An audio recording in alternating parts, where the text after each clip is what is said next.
Have you ever been so broke, so desperate, that you'd do just about anything to claw your way out? That's where our story begins. In the dark, a livestream screen flickers to life, and a single word pops up: "Welcome." There's our guy, Kim Si-woo, slumped in his chair, washed out by the cold blue light of his monitor. He looks exhausted.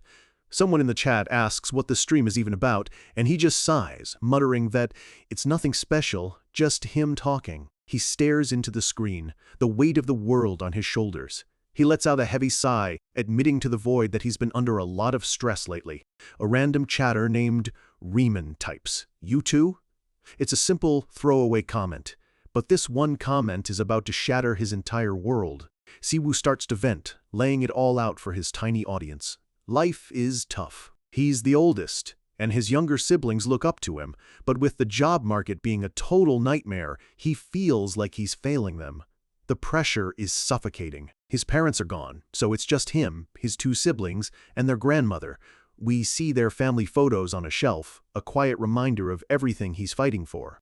To make it all worse, rent is due tomorrow, and he can't bear the thought of asking his grandma for the money.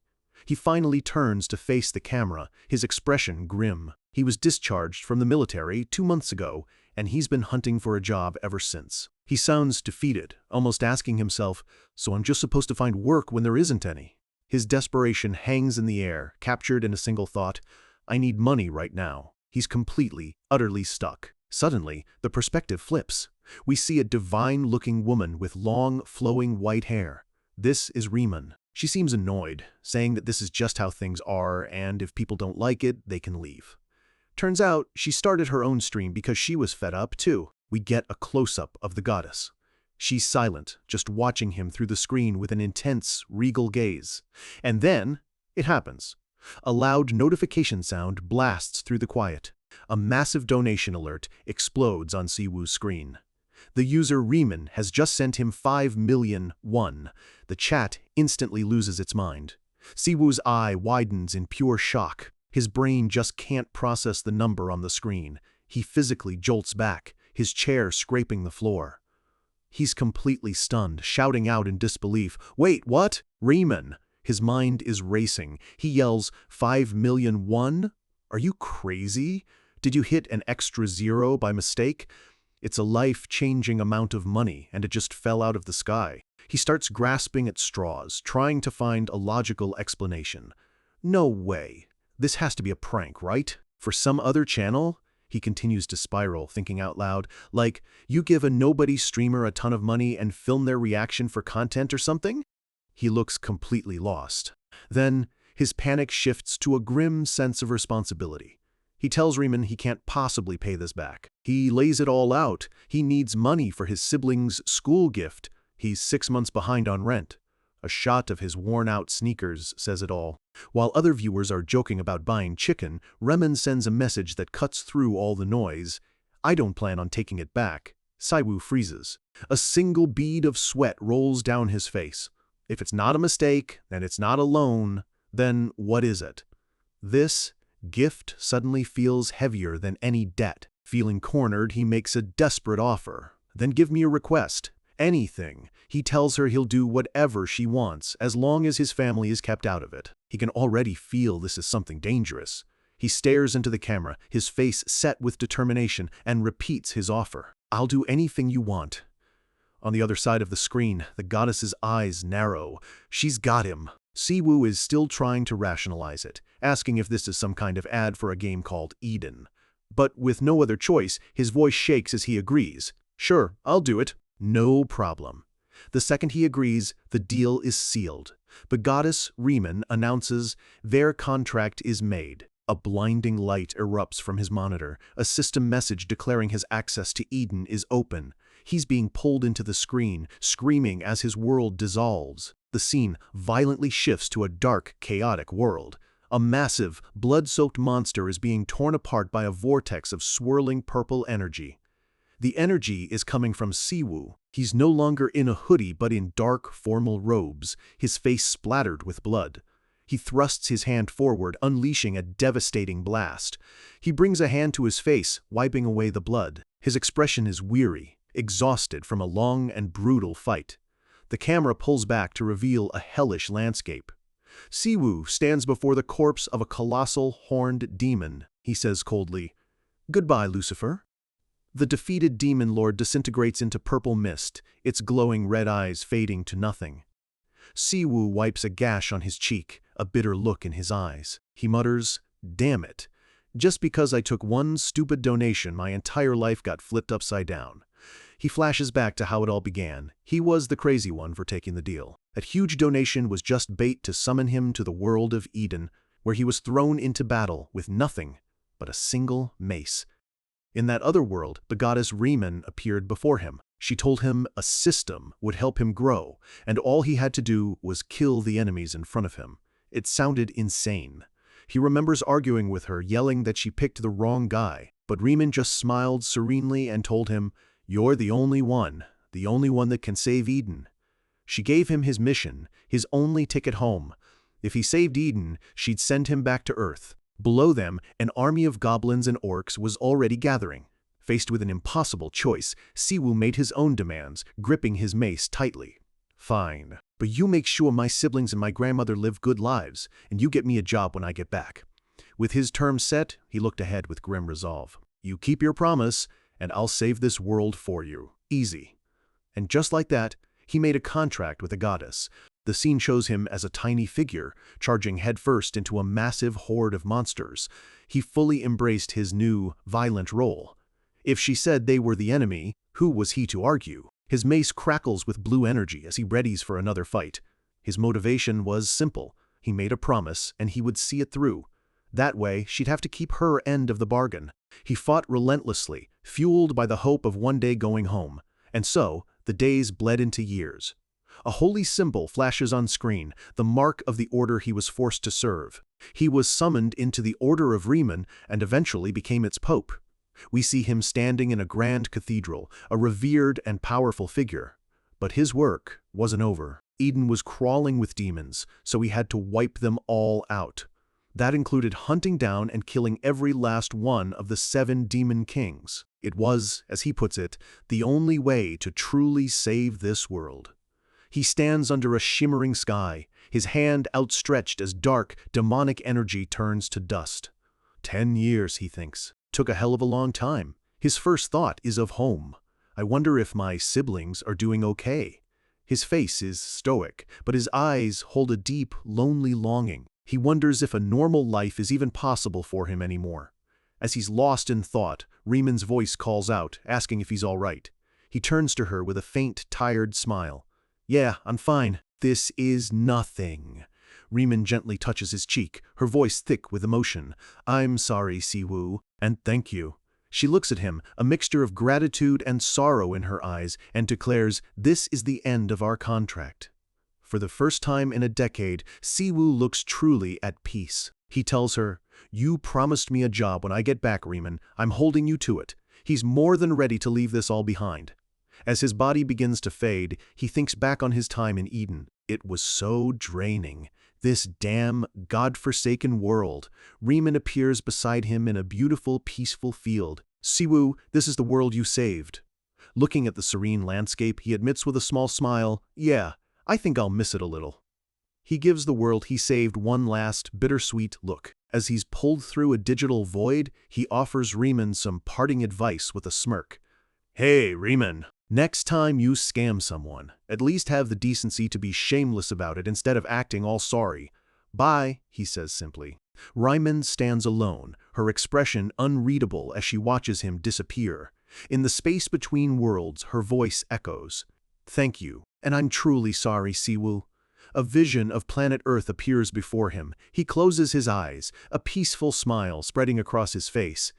"I'm really going back," he thinks. Back to peaceful Earth. Green Earth, the image of his home planet, fills his vision, a beautiful beacon of hope. His heart swells with nostalgia. "I missed Korea so much." He finally arrives, bracing for peace, but is met with a city in flames. Wyverns and monstrous creatures swarm the skies over a ruined Seoul. He stands there, frozen in disbelief, a faint, bewildered smile on his face as the screeching of monsters fills the air. "Seoul! It's pure chaos!" Wyverns dive-bomb the city, setting off massive explosions. Below, soldiers are pinned down in a desperate firefight, screaming for backup. He overhears them cursing about their orders. He thinks with bitter irony, I missed hearing Korean this much, and the first thing I hear is profanity. His feet touch the scorched ground.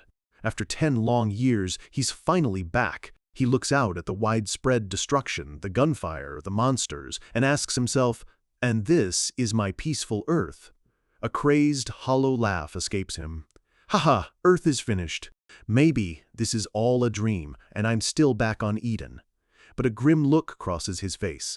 Still, there's no way that's it, because a memory of Riemann flashes in his mind. She's looking down at him with a proud smile, calling him her proud holy pope.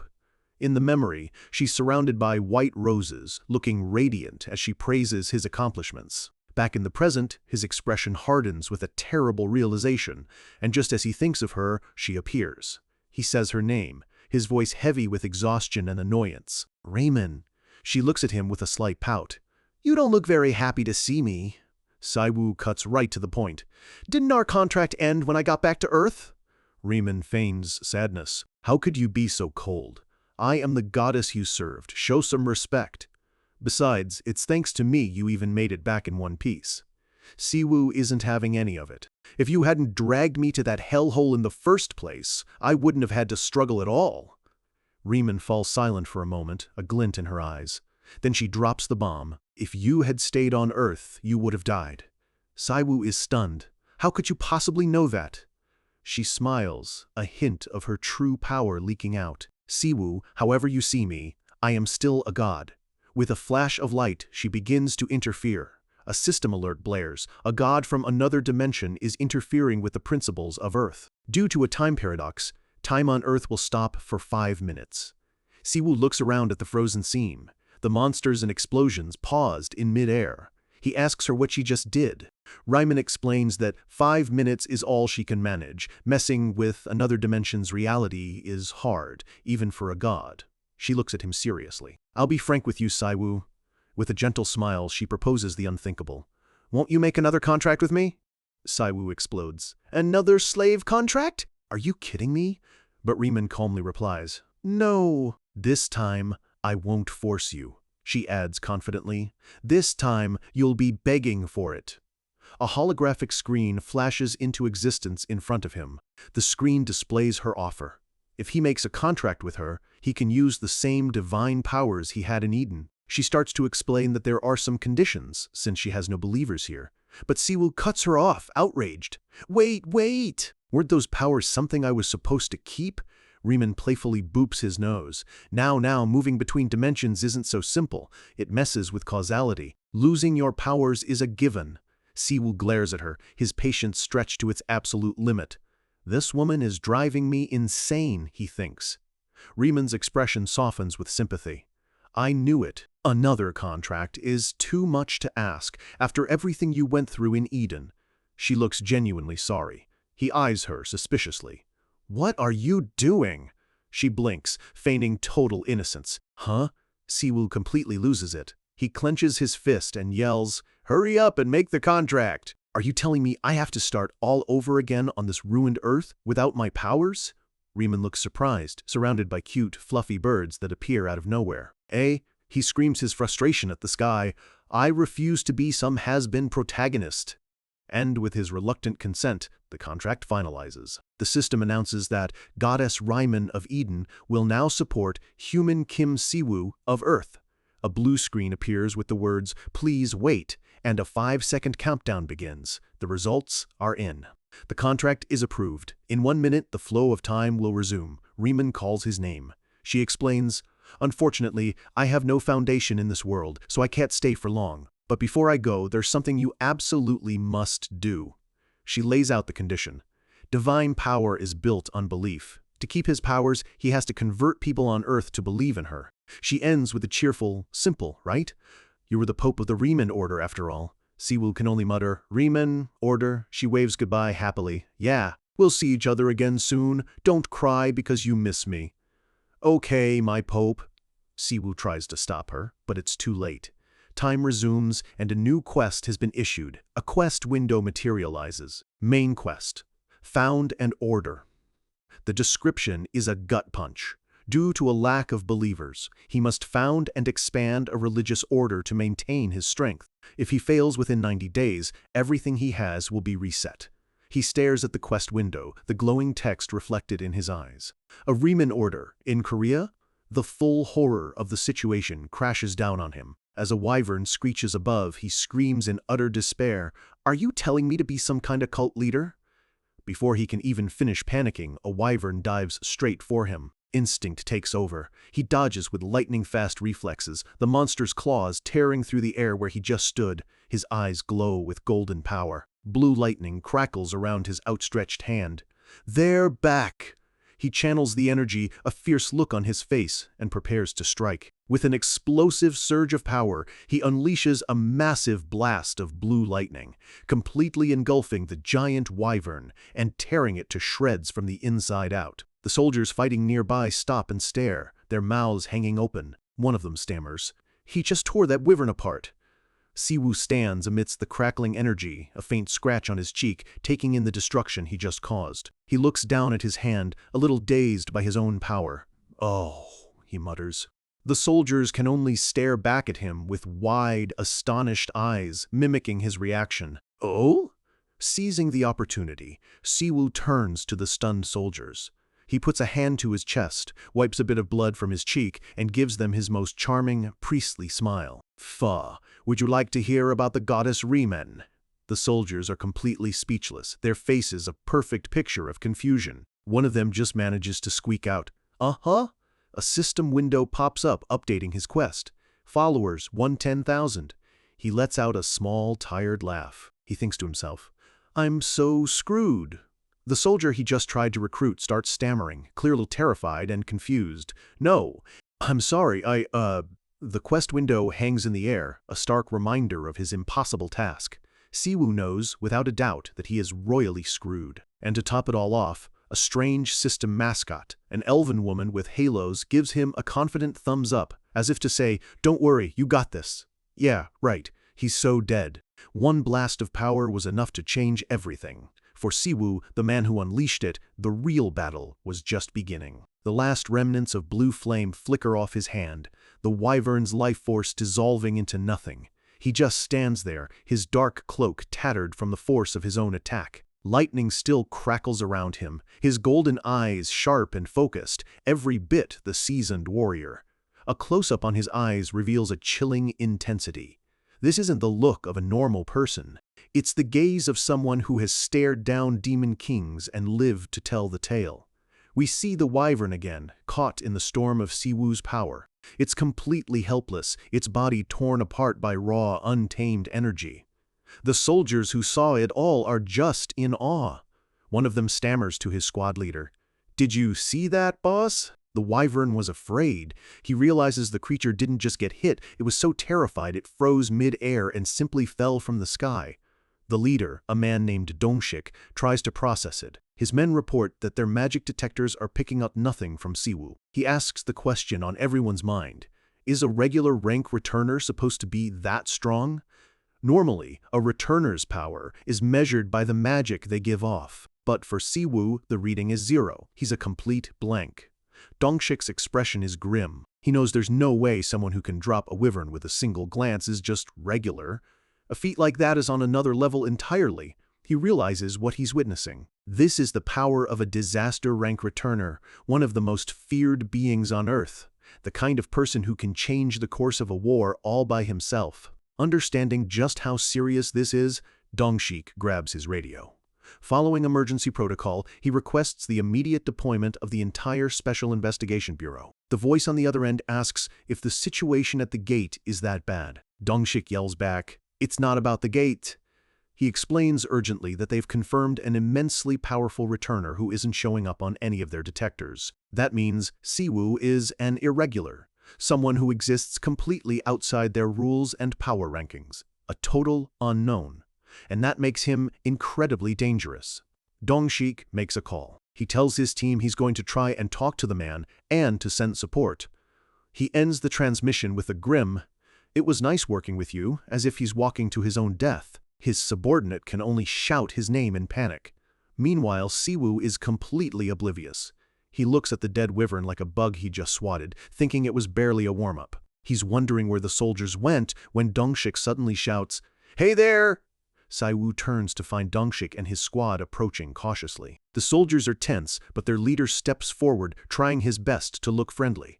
As Dongshik gets closer, Siwoo gives him a hard stare. Misreading the entire situation, Siwoo asks innocently, "Oh, was I not supposed to catch that?"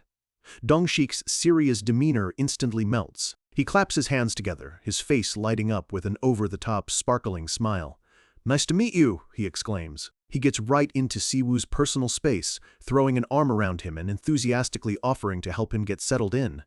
The sudden shift is almost whiplash-inducing. Siwoo is completely taken aback. A bead of sweat runs down his face as he thinks, "Huh? What is with this guy?" This is definitely not the reaction he was expecting. Sometime later, we're at an apartment complex in Gwangmyeong City. This is where Siwoo used to live. Siwoo stands in the hallway outside his old apartment, looking stiff and nervous. A far cry from the godlike warrior who just obliterated a monster. He turns to Dongshik, his voice quiet, as he asks the one question that's been weighing on his mind. "What about my family?" Back in an office, Dongshik had reassured him. They looked into it, and both of his younger brothers are safe and living right here. As for his grandmother, she's apparently traveling the United States. Dongshik had been incredibly welcoming, promising that the Department of Ability Management would help him get settled. He even mentioned rehabilitation programs, though he doubted they'd be any use for someone like Siwoo. Siwoo can only think how nice everyone is being. As Siwoo processes the news, he learns another strange fact. While he spent 10 years in Eden, only 5 have passed on Earth. That makes him 27, not 32. Dongshik says it's a good thing, but Siwoo just thinks, "This guy is so weird." Siwoo reflects on his new reality. He has no idea how much Earth has changed, but at least people here seem to treat returners well. It's a small comfort. He's relieved his family is okay and wonders if Riemann actually kept her end of the bargain by looking out for them. He thinks about the family he missed so desperately in Eden. He didn't even have a photo, and the desire to finally see them again is overwhelming. Standing in front of the door, he feels a nervousness he hasn't felt in a decade. "Why am I so nervous?" he wonders. This is the most anxious he's been since coming back.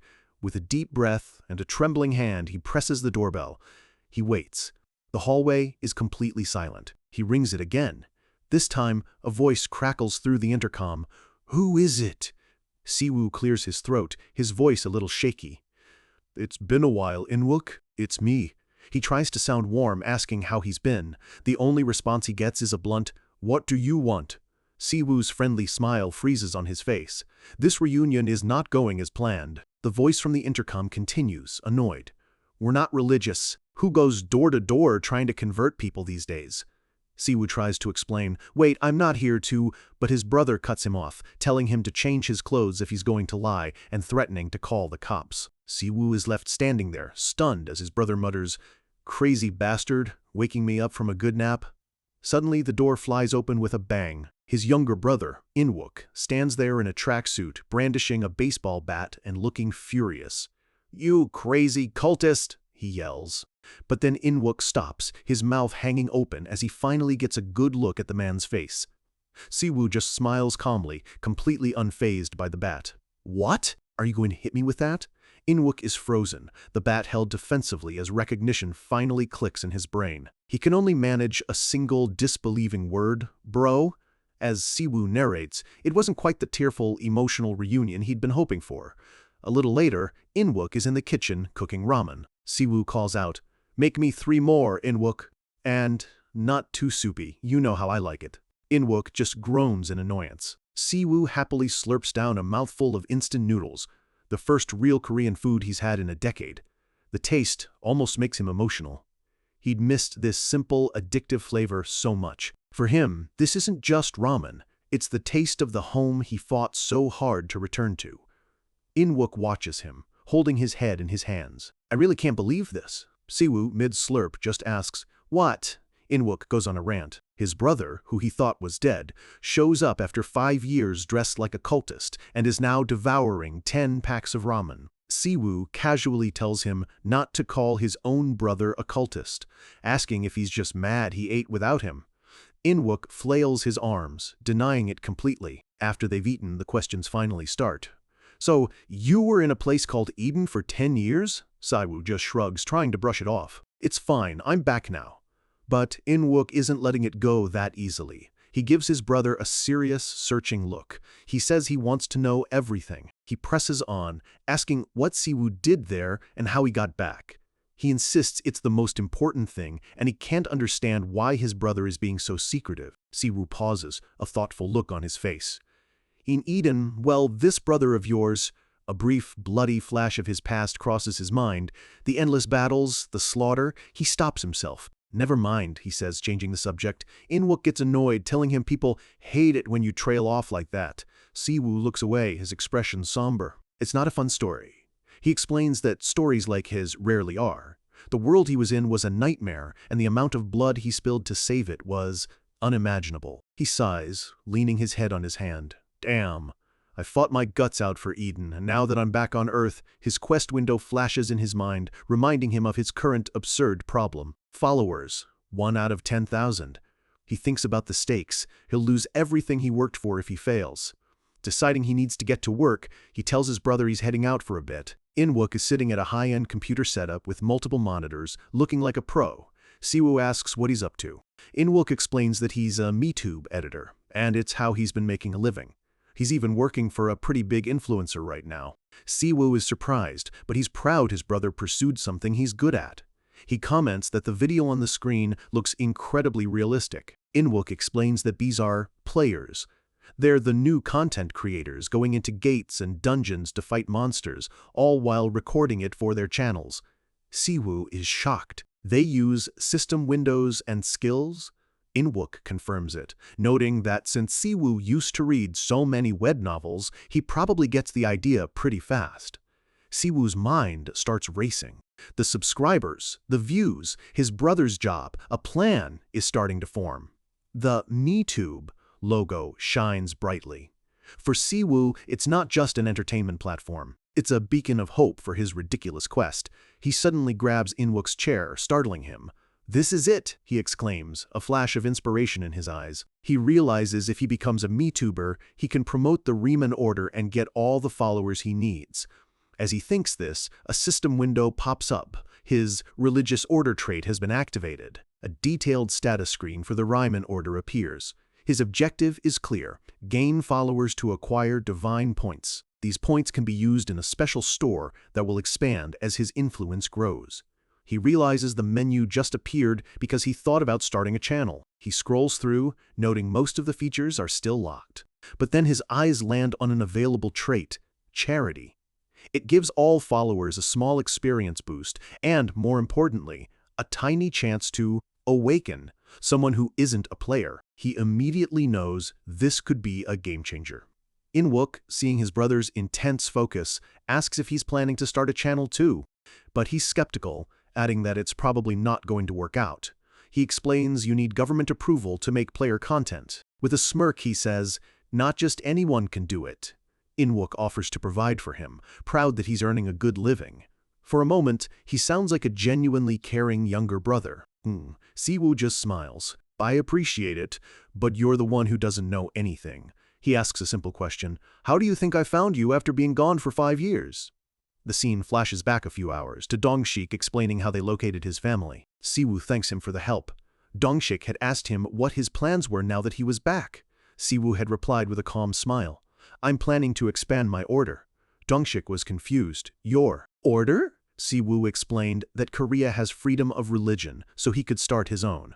He assured Dongshik that Riemann is a merciful god. Dongshik seemed to accept it. Remembering Siwoo was a pope in Eden, Dongshik was incredibly impressed.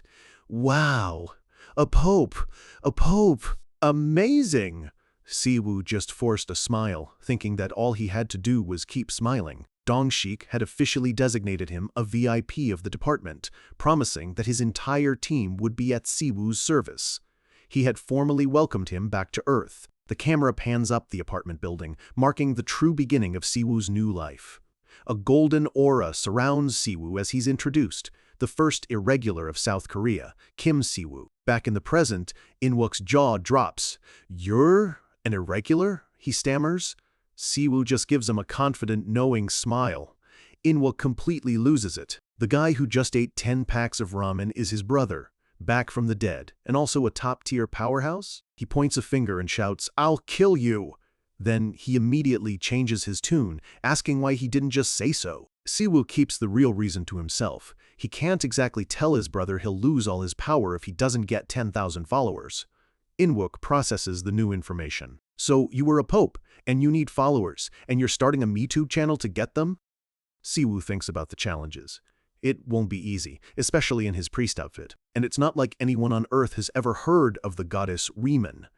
He turns to his brother with a sly smile. "Hear me out. What if I had an ability that could awaken regular people?" he proposes, painting a picture of an ordinary person gaining incredible powers out of nowhere. In-wook is floored. An ability that creates new players would change the world. He says Siwoo would be scouted by every country and make a fortune. He admits he'd sign up in a heartbeat. Siwoo reveals a key part of his plan. Riemann is the goddess of mercy and charity. He brings up the system window again, his hand hovering over it. The charity trait is displayed again, a small XP boost and a tiny chance to awaken. The key to his entire plan. The implication hits In-wook like a ton of bricks. A player? I can become a player? If I just believe? The hope and excitement are written all over his face. Siwoo explains he can't do it yet, but if he gets more followers and buys the trait, it's possible. They can promote the channel based on that promise. With In-wook's decision made, the system updates. Followers to 10,000. It's an offer too good to refuse. As Siwoo thinks, you can't say no to that. In-wook is completely sold.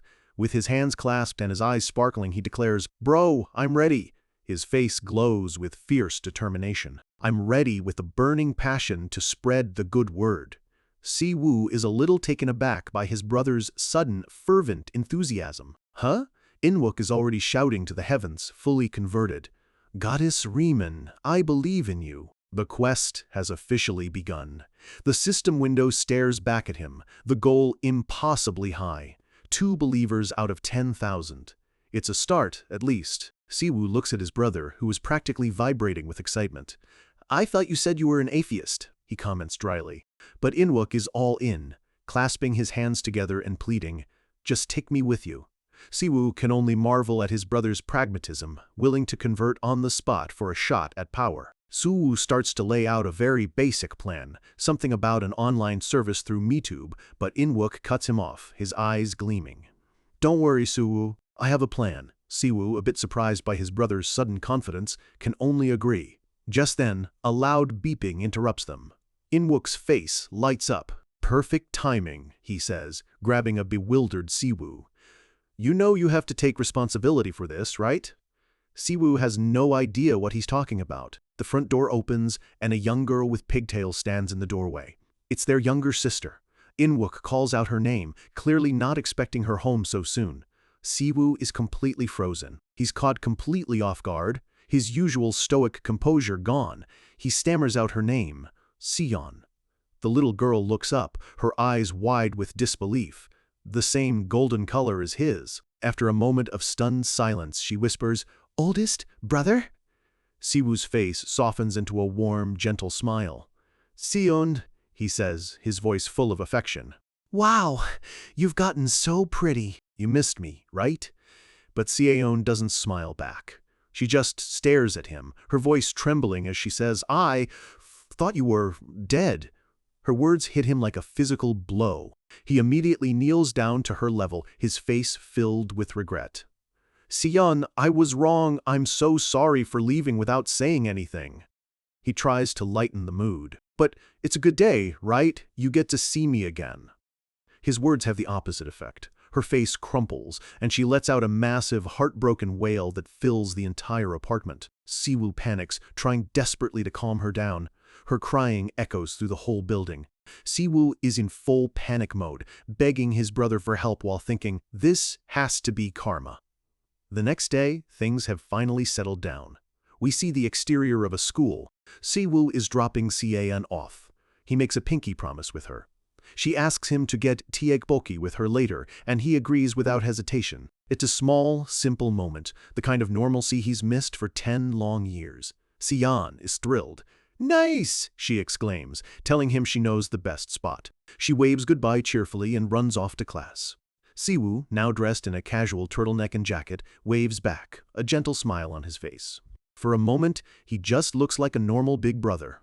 A flashback shows the chaos from the night before, after what he calls a war-like day, and apologizing to every single neighbor for the noise, peace had finally returned. The scene shifts to a peaceful, sunny day. Siwoo is now at a government building. He'd learned from his brother that to be an active, awakened person on MeTube, you need state authorization. He's meeting with several officials, including Dongshik. The department is more than willing to help, offering him their full support. He's introduced to the Minister of Ability Management, Yu Sonho. The minister already knows Siwoo is an irregular, a being so powerful he makes even high-ranking guild members feel weak. Siwoo figures this must be that main character privilege he's heard about. The minister asks if his planned activities are for missionary work. Siwoo, caught off guard, just stammers, "Yes, yes, missionary work sounds great." The minister gives him the green light. He says it's fine to reveal that he's a returner, but they want to make the official announcement that he's an irregular at a government press conference. Siwoo agrees. The minister then asks if he's seen the video of him fighting the wyvern. A shot of his devastating attack flashes on screen. He explains that the video leaked despite their best efforts. He knows Inwook has likely already seen it. He apologizes in advance for the agents they'll have to assign to him for protection, but promises no harm will come to him. He explains that since an irregular has never appeared in South Korea before, their protocols for managing one are still a work in progress. It makes sense to Siwoo. He reassures the minister that it's fine and there's no problem. Back at the apartment, Siwoo is on the phone with his grandmother. She's scolding him. "You rotten bastard. The first thing you should have done was call your granny." He apologizes profusely. His grandmother tells him it's fine as long as he's safe, and that she's going to finish her travels. She asks him to take good care of his siblings. He promises he will and tells her to come back safe. He hangs up the phone, a thoughtful expression on his face. He mentions to Inwook that their grandma spoke as if she knew he was coming back. Inwook explains that she used to have dreams about him. According to his brother, their grandmother saw him in her dreams, sometimes walking across an endless horizon, other times fighting against winged monsters. He wonders, is that why she never gave up hope that I'd come back alive? He looks down at his phone, lost in thought. That's fascinating. Inwook admits that he, on the other hand, was sure Siwoo was dead. The fact that he's back, and as an irregular no less, still feels completely unreal. Siwoo stays silent, a somber look in his eyes. He thinks back to their childhood. They were always close, but they grew even closer after their parents died in a car accident. He knows it would have been so much harder if their grandma hadn't been there for them. He realizes Inwook must have waited for him for a long, long time, only to eventually give up hope. Inwook suddenly brings up something heavy. He tells Siwoo they held a woodland burial for him, with a tree bearing his name. Then, with a complete change of tone, he says, "Anyway, let's go get a refund for that immediately." Siwoo's eye twitches. Inwook watches him, probably thinking his brother has no sense of humor. Inwook gets back to business. "Okay, now for my plan." He clears his throat, full of confidence. He clicks on his computer, telling Siwoo to look at the screen. He pulls up the MeTube channel of Player K, a hugely popular creator with over 5 million subscribers. The channel's homepage is clean and professional. Inwook explains that Player K's content is all about teaching viewers about monsters.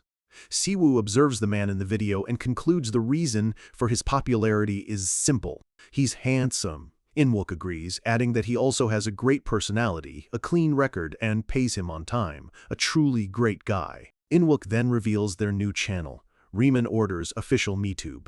He notes that just getting the account approved this fast is a huge deal. He lays out the strategy. The fastest way for a new channel to get noticed is to collaborate with a huge influencer. And as it happens, Player K is running a series right now that's perfect for Siwoo, Newbie Military Academy. He shows Siwoo the playlist for the series. The titles are all designed for maximum clicks. Siwoo notes that the basic formula for streaming hasn't changed much. He sees the host, whose real name is Min-soo, teaching newbies how to fight. The view counts are massive. In-wook reveals there's an opening on the show because a participant got hurt. When he mentioned Siwoo, Min-soo told him to bring him in for an interview. Siwoo leans over his brother's chair with a smirk. "Wook, do I look like a newbie to you?" In-wook, without missing a beat, points at the screen. "To me, that guy's the newbie." In-wook's eyes light up with a brilliant idea. "That's it, Siwoo." He presents his concept. The main character is hiding his true power. The subtitle reads, "This newbie is secretly an overpowered irregular." He shoves his phone in Siwoo's face, excitedly pitching the plan. "We can join the show with this concept. What do you think?" In-wook admits he hasn't told Min-soo all the details yet, but he's sure he'll love it. He urges Siwoo to just go for the interview. In-wook laughs maniacally, completely consumed by his brilliant plan.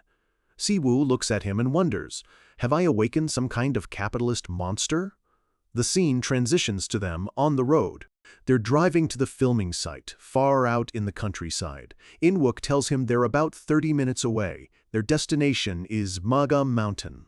The mountain looks eerie, shrouded in a strange, thick mist. They arrive at a remote, wooded area. Siwoo asks if this is the right place, noting the strange atmosphere. In-wook agrees, but confirms this is it.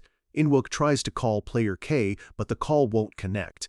He tells Siwoo the phone is off and complains about the terrible signal, but Siwoo's expression turns serious. A wave of unease washes over him. His instincts, honed by a decade of war, are screaming that something is wrong. In-wook suggests they just go back, but Siwoo stops him. "No, we should go up and find him first."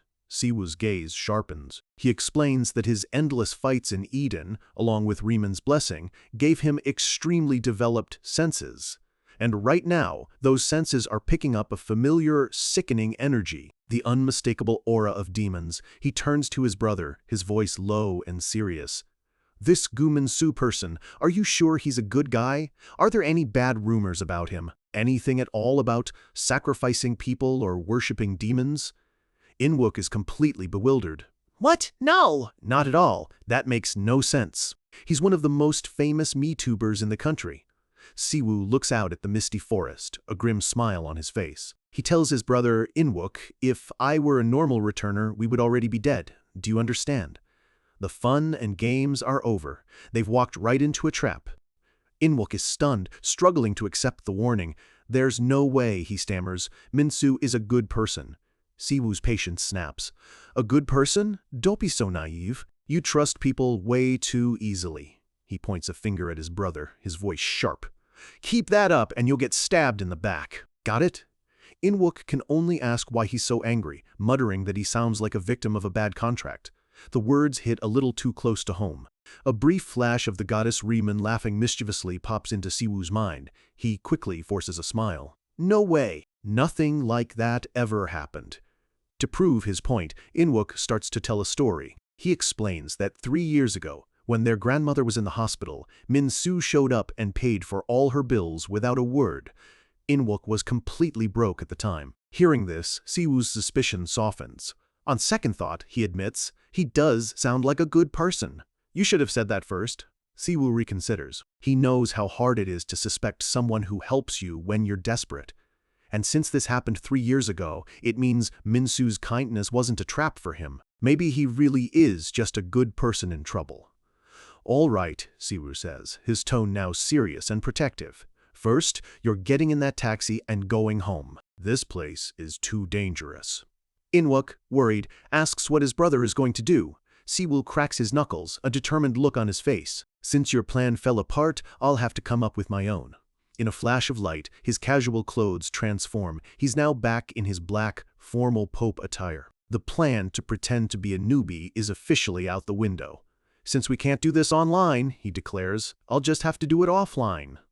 In-wook's jaw drops in utter shock. "Are you some kind of magical girl?" he stammers. Siwoo deadpans, "No. Do I look like a girl to you? I was in the army."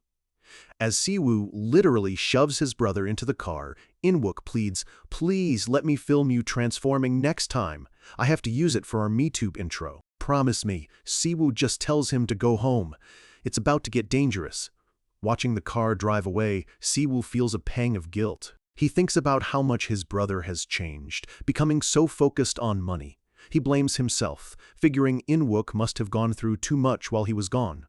It's all my fault, he thinks. He turns his attention back to the dark, silent woods. With determined steps, he walks into the ominous forest alone. A system window immediately appears. He's entered an abyss area. A new sub-quest, Salvation, has been created.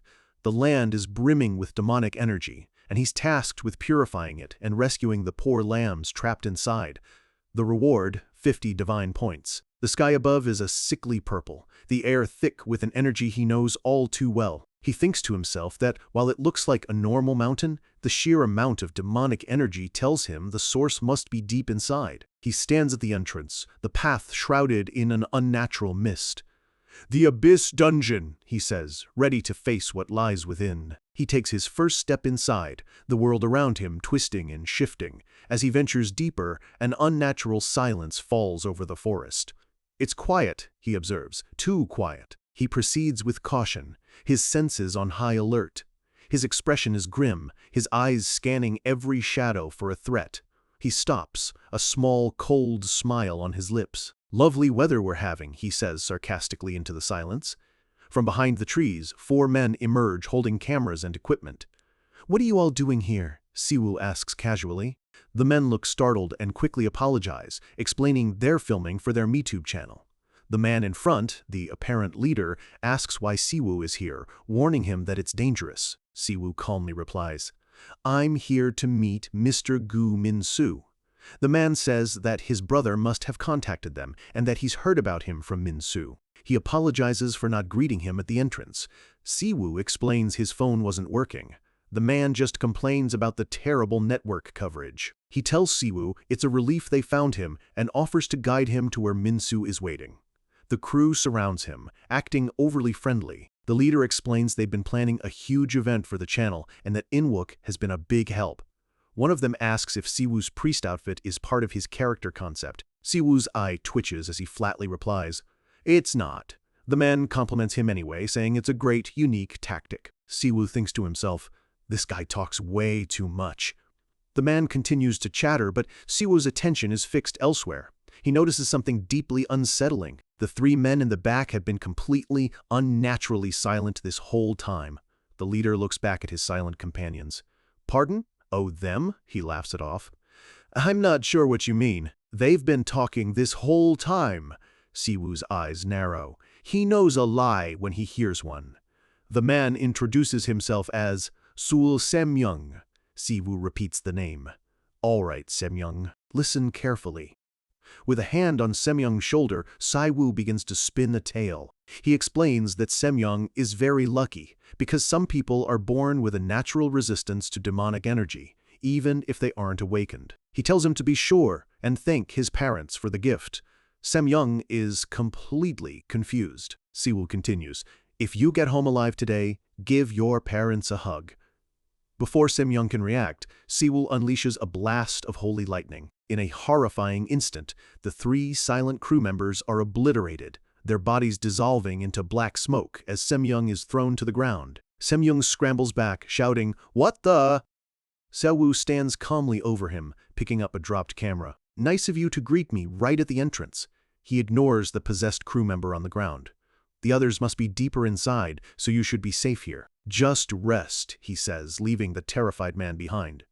Semyoung, still in shock, calls after him, "Who are you, and what are you doing here?" He admits he has no idea what's going on anymore. Siwoo turns back, a faint, saintly smile on his face. "Oh, me?" He strikes a pious pose, bathed in a soft, holy light. "I'm just here to spread the word of our goddess." Semyoung can only stare, completely dumbfounded by this bizarre, terrifying man. As Siwoo proceeds, a system message confirms he has entered the dungeon proper. A swirling black portal marks the true entrance. Another message appears. The dungeon, once the necromancer's laboratory, is currently undergoing abyssification. The interior is a dark, corrupted hall lit by an eerie red glow. The dungeon's name changes to the Bridgehead of Pride. A timer appears. If the boss isn't defeated in just over 2 hours, all land within 5 kilometers will be corrupted. Siwoo can feel the demonic energy growing more intense by the second. The corruption is accelerating. Using his senses, he detects the faint magic energy of several players deeper inside the labyrinth. There are still a few left, trying to resist. He follows the energy signatures, his steps echoing in the silent halls. Should be right around here, he thinks. He finds them. A group of players slumped against a wall. They're unconscious, but still alive. He looks closer and notices something deeply disturbing. They're all faceless. He looks at one of the blank figures. This explains the creatures he destroyed at the entrance. Mimics, he identifies them, monsters that knock out their prey and then transform to impersonate them. He recalls their key weakness: they don't kill their victims because they can't copy the dead. He also knows that mimics are low-level monsters without vocal cords. They can't exist on their own, which means the real boss must be, a doppelganger. Behind him, a tall, slender, shadowy figure with glowing blue eyes materializes. The system confirms his suspicion. He's confirmed the keyword, doppelganger. A new notification pops up. The boss of this abyss dungeon has been revealed. Siwoo reads the message, his expression calm. Just as I thought, he knows that monsters like these, which can turn into your allies, are a nightmare to deal with. It would be hell if they started impersonating your own teammates. Suddenly, a scream rips through the dungeon's silence. He whips his head around, his expression sharp. A survivor? Or another doppelganger? He doesn't hesitate. It doesn't matter. He sprints off in the direction of the scream, ready for whatever comes next. He shields his eyes, peering into the intense glare. He can just make out figures gathered in a large, open space. His foot comes down hard as he bursts into the clearing. The light isn't from a demonic spell, it's from professional studio lighting mounted on tripods. The entire area is illuminated like a film set. A completely bizarre sight in the middle of a deadly dungeon. "See you!" a man in a backward cap yells, storming over to Siwoo. "You can't just pop out of there like that!" Siwoo is completely bewildered. What the heck, he thinks, looking around. He'd been expecting a slaughter, not a film crew. And there are survivors. A lot of them. The square is filled with people, players, and staff milling about, complaining that they have to shoot the scene all over again. Siwoo can only think, well, this is awkward. The director keeps scolding him, asking how he even got in. "We rented this whole dungeon for a shoot. You can't just barge in." Siwoo, playing the part of a lost civilian, sighs and apologizes. "I heard screams, so I just acted on instinct," he adds with a touch of feigned innocence. "They let me in when I said I was here to see Gu Min-soo." The director's anger immediately evaporates. "Oh, you're that returner, right?" he exclaims. "I was wondering about the clothes." Siwoo forces a slightly awkward smile. "Yes, that's me." The director is overjoyed, telling him he should have said so earlier and yelling for someone to check the broken walkie-talkies. The director calls over a female crew member and tells her to guide Siwoo to Min-soo. She smiles warmly, telling Siwoo to relax and follow her. He just says, "Thanks." He follows her through the crowd, observing everything. It's a strange, surreal mix of fantasy and reality. He notices a few people who haven't been fully corrupted by the demonic energy yet. He overhears one player telling another that she just wants to go home. But as he gets closer, his divine sense reveals the truth. The player who wants to go home is just a faceless mimic. The dark, corrupting energy whispers the same thought into his own mind. "Me too. I want to go home too." He understands now. This is a group illusion. A massive, shadowy hand of demonic energy extends over the entire crowd. The doppelganger's theater is in full swing. He realizes that even the real players, the ones who are still human, are trapped in the illusion, completely unaware of the danger they're in. If the doppelganger can cast a group illusion this powerful, it must have grown incredibly strong. That explains why the demonic energy is so intense that it's seeping out of the dungeon and corrupting the entire mountain. His guide turns to him with a reassuring smile. "You don't have to be nervous. This whole place is under our control." Siwoo feigns curiosity. "Under control? How?" The guide grins and reveals their secret. "We have the dungeon's boss in captivity." Siwoo pretends to be shocked. "You captured the boss?" he asks, thinking, "What in the world did I just hear?" The guide explains this is how they usually film in dungeons. She explains their method: if they kill the boss, the dungeon disappears. But they can't let it run free, so they weaken it and tie it down. This weakens all the other monsters, making it safe and easy to film. Siwoo summarizes with feigned amazement, "Wow, so you basically torture the boss and keep it barely alive." The guide proudly confirms, "Yep, efficient, right?" Siwoo can only think with dark humor, maybe Satan should take notes. He pretends to process this information. If this is how they operate, they just got incredibly unlucky this time. He also concludes that Minsu's reckless methods mean this collaboration is a definite no-go. They arrive at a large, ornate door. The guide tells him Minsu is inside with the boss. She waves goodbye, and Siwoo thanks her for the tour. He stands before the door, the weight of the massive deception pressing down on him. Inside, a group of editors are gathered around, discussing a scene. A man with his back to Siwoo gives directions to the team. "Yeah, right there. Perfect." The man turns around, a charming but curious look on his face. "I don't recognize you. What brings you here?" Siwoo introduces himself. "Inwook sent me. I'm his older brother, Kim Siwoo." The man's face breaks into a brilliant, welcoming smile. "Ah, Mr. Siwoo. I've heard all about you. This is Gu Minsu, the famous Player K." He says he was wondering when Siwoo would arrive and compliments him on being even more handsome in person. Minsu tells his staff to handle the editing while he talks with Siwoo.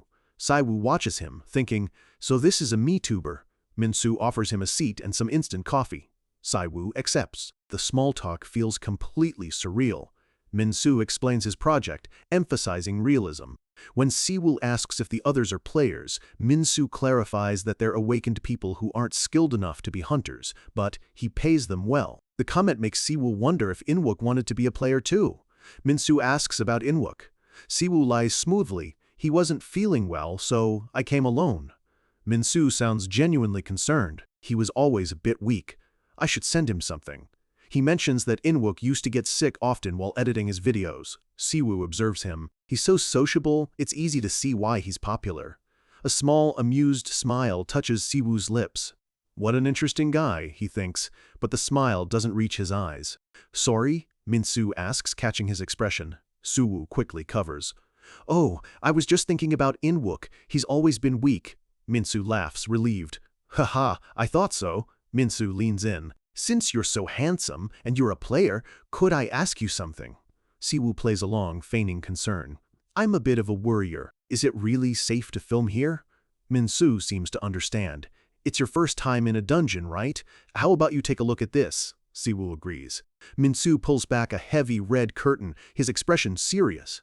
Siwoo's eyes widen slightly as he sees what's behind it. Chained to the wall is a dark, shadowy figure, the dungeon boss. "As you can see," Minsu says, "I prioritize safety above all else," he continues. "There are a lot of dangerous scenes on MeTube, but we make sure safety comes first." Siwoo brings up the crew member who had to drop out. Minsu explains that they had a pre-existing condition that got worse, not an injury on set.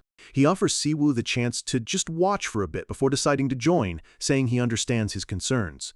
Siwoo's eyes narrow. The performance is over. He takes a sip of his coffee. "All right." Minsu smiles, thinking he's won him over. Siwoo stands up. "All right, then let's do this." He extends a gloved hand. "Should we shake on it, since we're colleagues now?" The fake Minsu smiles and accepts the handshake. "Welcome to the team, Mr. 3. Siwoo." The moment their hands touch, brilliant blue light erupts from Siwoo's palm. The holy energy engulfs them both. The fake Minsu cries out, "What is this?" He screams in agony as the divine power courses through him, his body twisting and contorting. Siwoo watches, a cold, predatory smile spreading across his face. A system window confirms his passive skill, Sacred Fire, has been synchronized. His eyes gleam with malice as he holds the monster's hand in a death grip. "It's no fun if you guys are the only ones deceiving people," he says, his voice dripping with menace. A good play needs a plot twist. The doppelganger writhes and screams as the Sacred Fire burns away its illusion, revealing its true monstrous form. Don't you think? The holy light purifies the creature, its form dissolving into particles of light. Siwoo asks casually, "Hey, so how was my acting?" The doppelganger is completely obliterated, leaving only shimmering particles of light in its wake. Siwoo stands alone, his hand still crackling with blue flame, having turned the deceiver's own theater against him. The story shifts, pulling us into the memories of the real Gu Minsu. He remembers the exact moment he realized the dungeon boss was a doppelganger. We see a close-up of his eyes, filled with tears, reflecting the bloody aftermath of a battle he's already lost. He thought with absolute despair that this would be the place where he and his entire team would die. He clutches at his throat as dark, corrupting energy spreads across his body. The pain is immense, a mix of physical agony and the sheer horror of his fate. He remembers the monster neutralizing him and stealing his face. From that moment on, he knew it was over. There was no hope left. Back in the present, Siwoo stands over the crumpled form of the defeated doppelganger. In Minsu's memory, his team tries to fight the monster, yelling that they've got it under control. But the doppelganger, disguised as Minsu, easily overpowers them, while the real Minsu, chained and helpless, can only scream for them to listen. The fake Minsu watches with a cold, cruel expression as his teammates are captured one by one. There was nothing he could do but watch in horror as his family was taken from him. The true dungeon boss, a massive, shadowy creature adorned with golden chains, looks down at its handiwork. "Good work, everyone," it says, as unconscious players are drained of their life force all around. The fake Minsu, the doppelganger's puppet, peeks out from behind a curtain, a sinister smile on his face as he prepares to greet his next victim. We see the scene as it truly was when Siwoo first arrived. The unconscious players scattered around the room, and the real boss, the doppelganger, kneeling in the center, all part of its elaborate illusion. The monster's voice taunts the real Minsu from the darkness. "How does it feel to have the people you trust look at you like you're a monster?" Minsu, broken and in agony, begs, "Why don't you just kill me? End my suffering." He screams as his own faceless, mimicked teammates close in on him. He pleads with the monster, "No! Let them go! Please! I'm sorry!" His voice cracks as he sends out one last, desperate plea to the empty room. "Please, anyone, help me!" The true boss kneels in the darkness, reveling in the psychological torture it has created.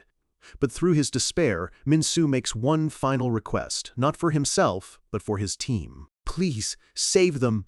And in that moment, a brilliant blue light shines. The fake Minsu screams as Siwoo's sacred fire engulfs it. From the shadows, the real Minsu watches as his savior appears out of nowhere. The true dungeon boss, the massive creature chained behind the curtain, looks on, its glowing white eyes wide with surprise. It whispers a single word full of shock and disbelief.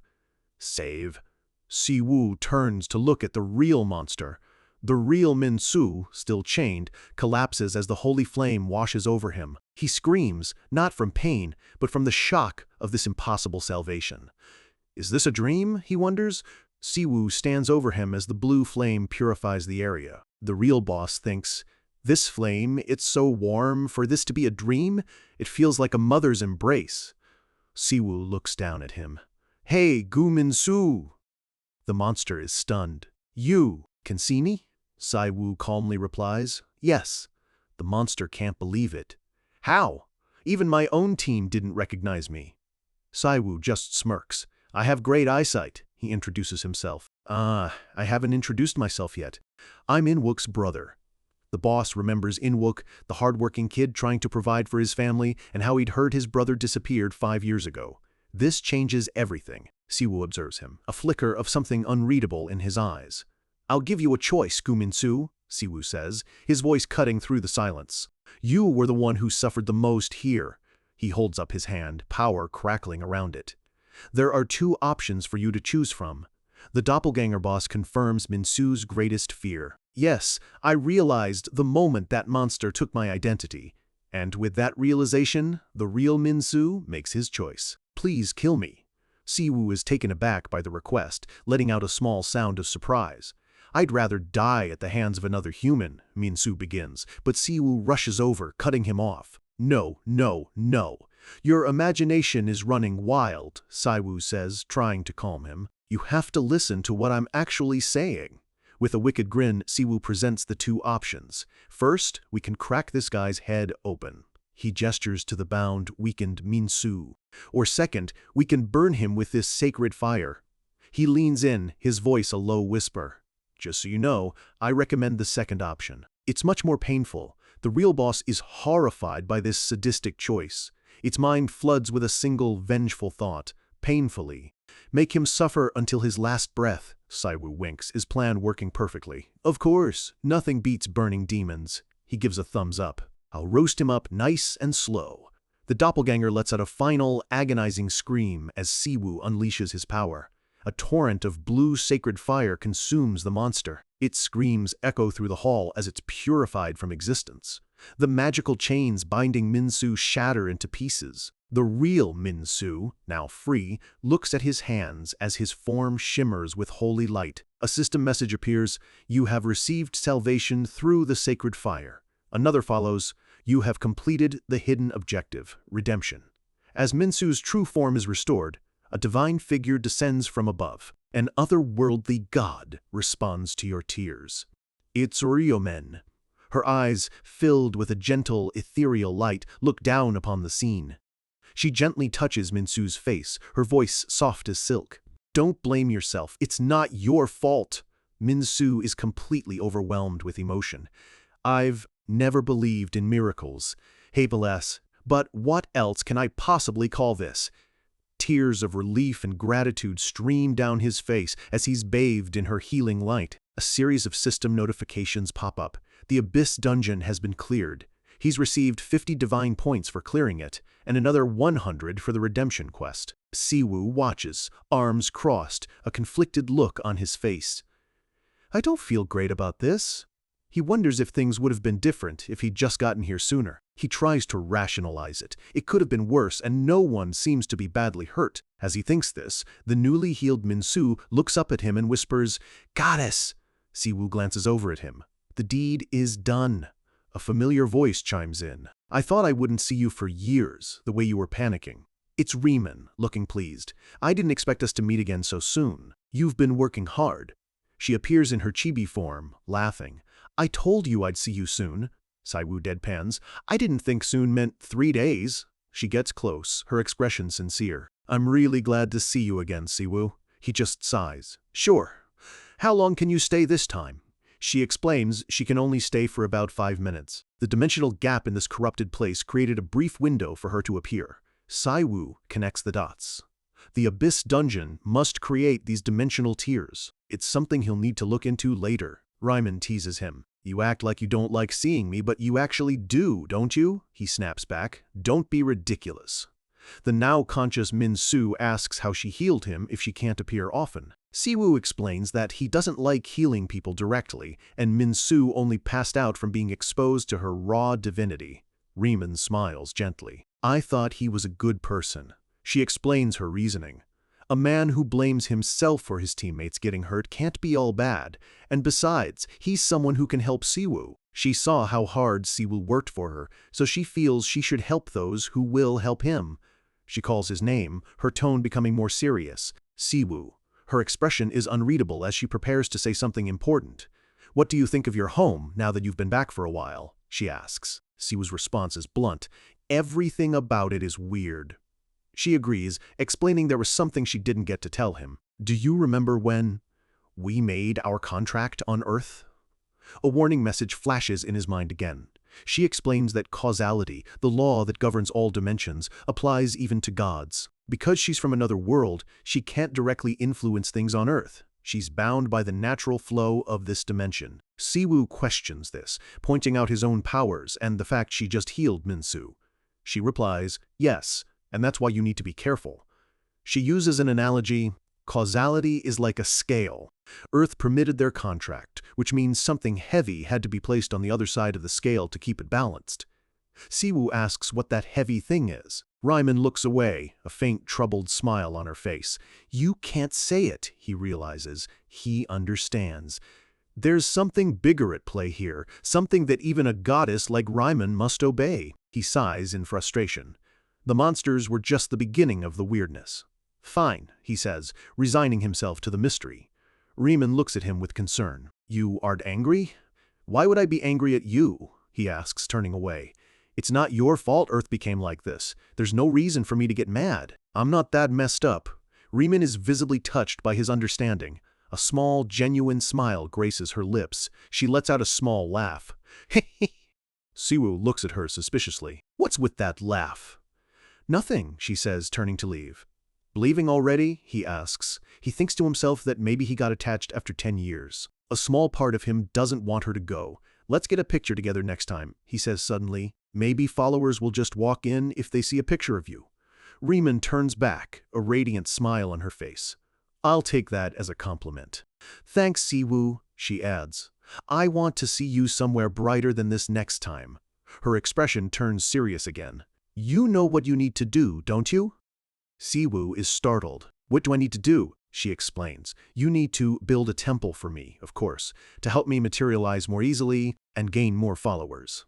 And with that, she vanishes in a swirl of blue light, leaving him with one final, "See you, Siwoo." Just as she disappears, Min-soo jolts awake with a gasp. He looks around frantically. Siwoo asks if he's okay. Min-soo grabs Siwoo, his eyes wide with awe. What about the goddess? Siwoo calmly replies. It's a shame. She just left. Min-soo looks completely starstruck, a blush on his cheeks. He asks hopefully, do you think I can meet her again? Siwoo gives a non-committal answer. Well, about that. His eyes gleam as he sees his next opportunity. Do you want to find out more? And hear the good word of our goddess? An elven mascot gives an encouraging thumbs up. The worst that can happen is death, and he'll be fine. Another believer is about to be secured. In the quiet streets of Seoul, a new battle is just beginning. One fought not with swords, but with influence, belief, and the impossible quest of a reluctant pope. Siwoo stares at the holographic screen, a quiet hum escaping his lips. Believer count 4 out of 10,000. The number is laughably small. After everything, this is the mountain he has to climb now. He and Inwook are in a car, the city blurring past. A news report recaps the incident from 2 days ago. The official story, the doppelganger event at Manga Mountain, ended with no deaths and only 12 injured. But Siwoo knows the truth. The report doesn't mention the real damage. The victims had no physical injuries, but their minds were shattered, brainwashed by the insidious power of the mimics and the doppelganger. He recalls how Gu Min-soo, one of the victims, was healed by Riemann. Now, Min-soo is recovering in a hospital, and that's exactly where they're headed. Leaning back, Siwoo looks out the window. He remarks that at least Min-soo wasn't badly hurt and will be out in a few days. But there's a coldness in his eyes that his casual words don't show. He wonders what would have happened if the doppelganger had succeeded.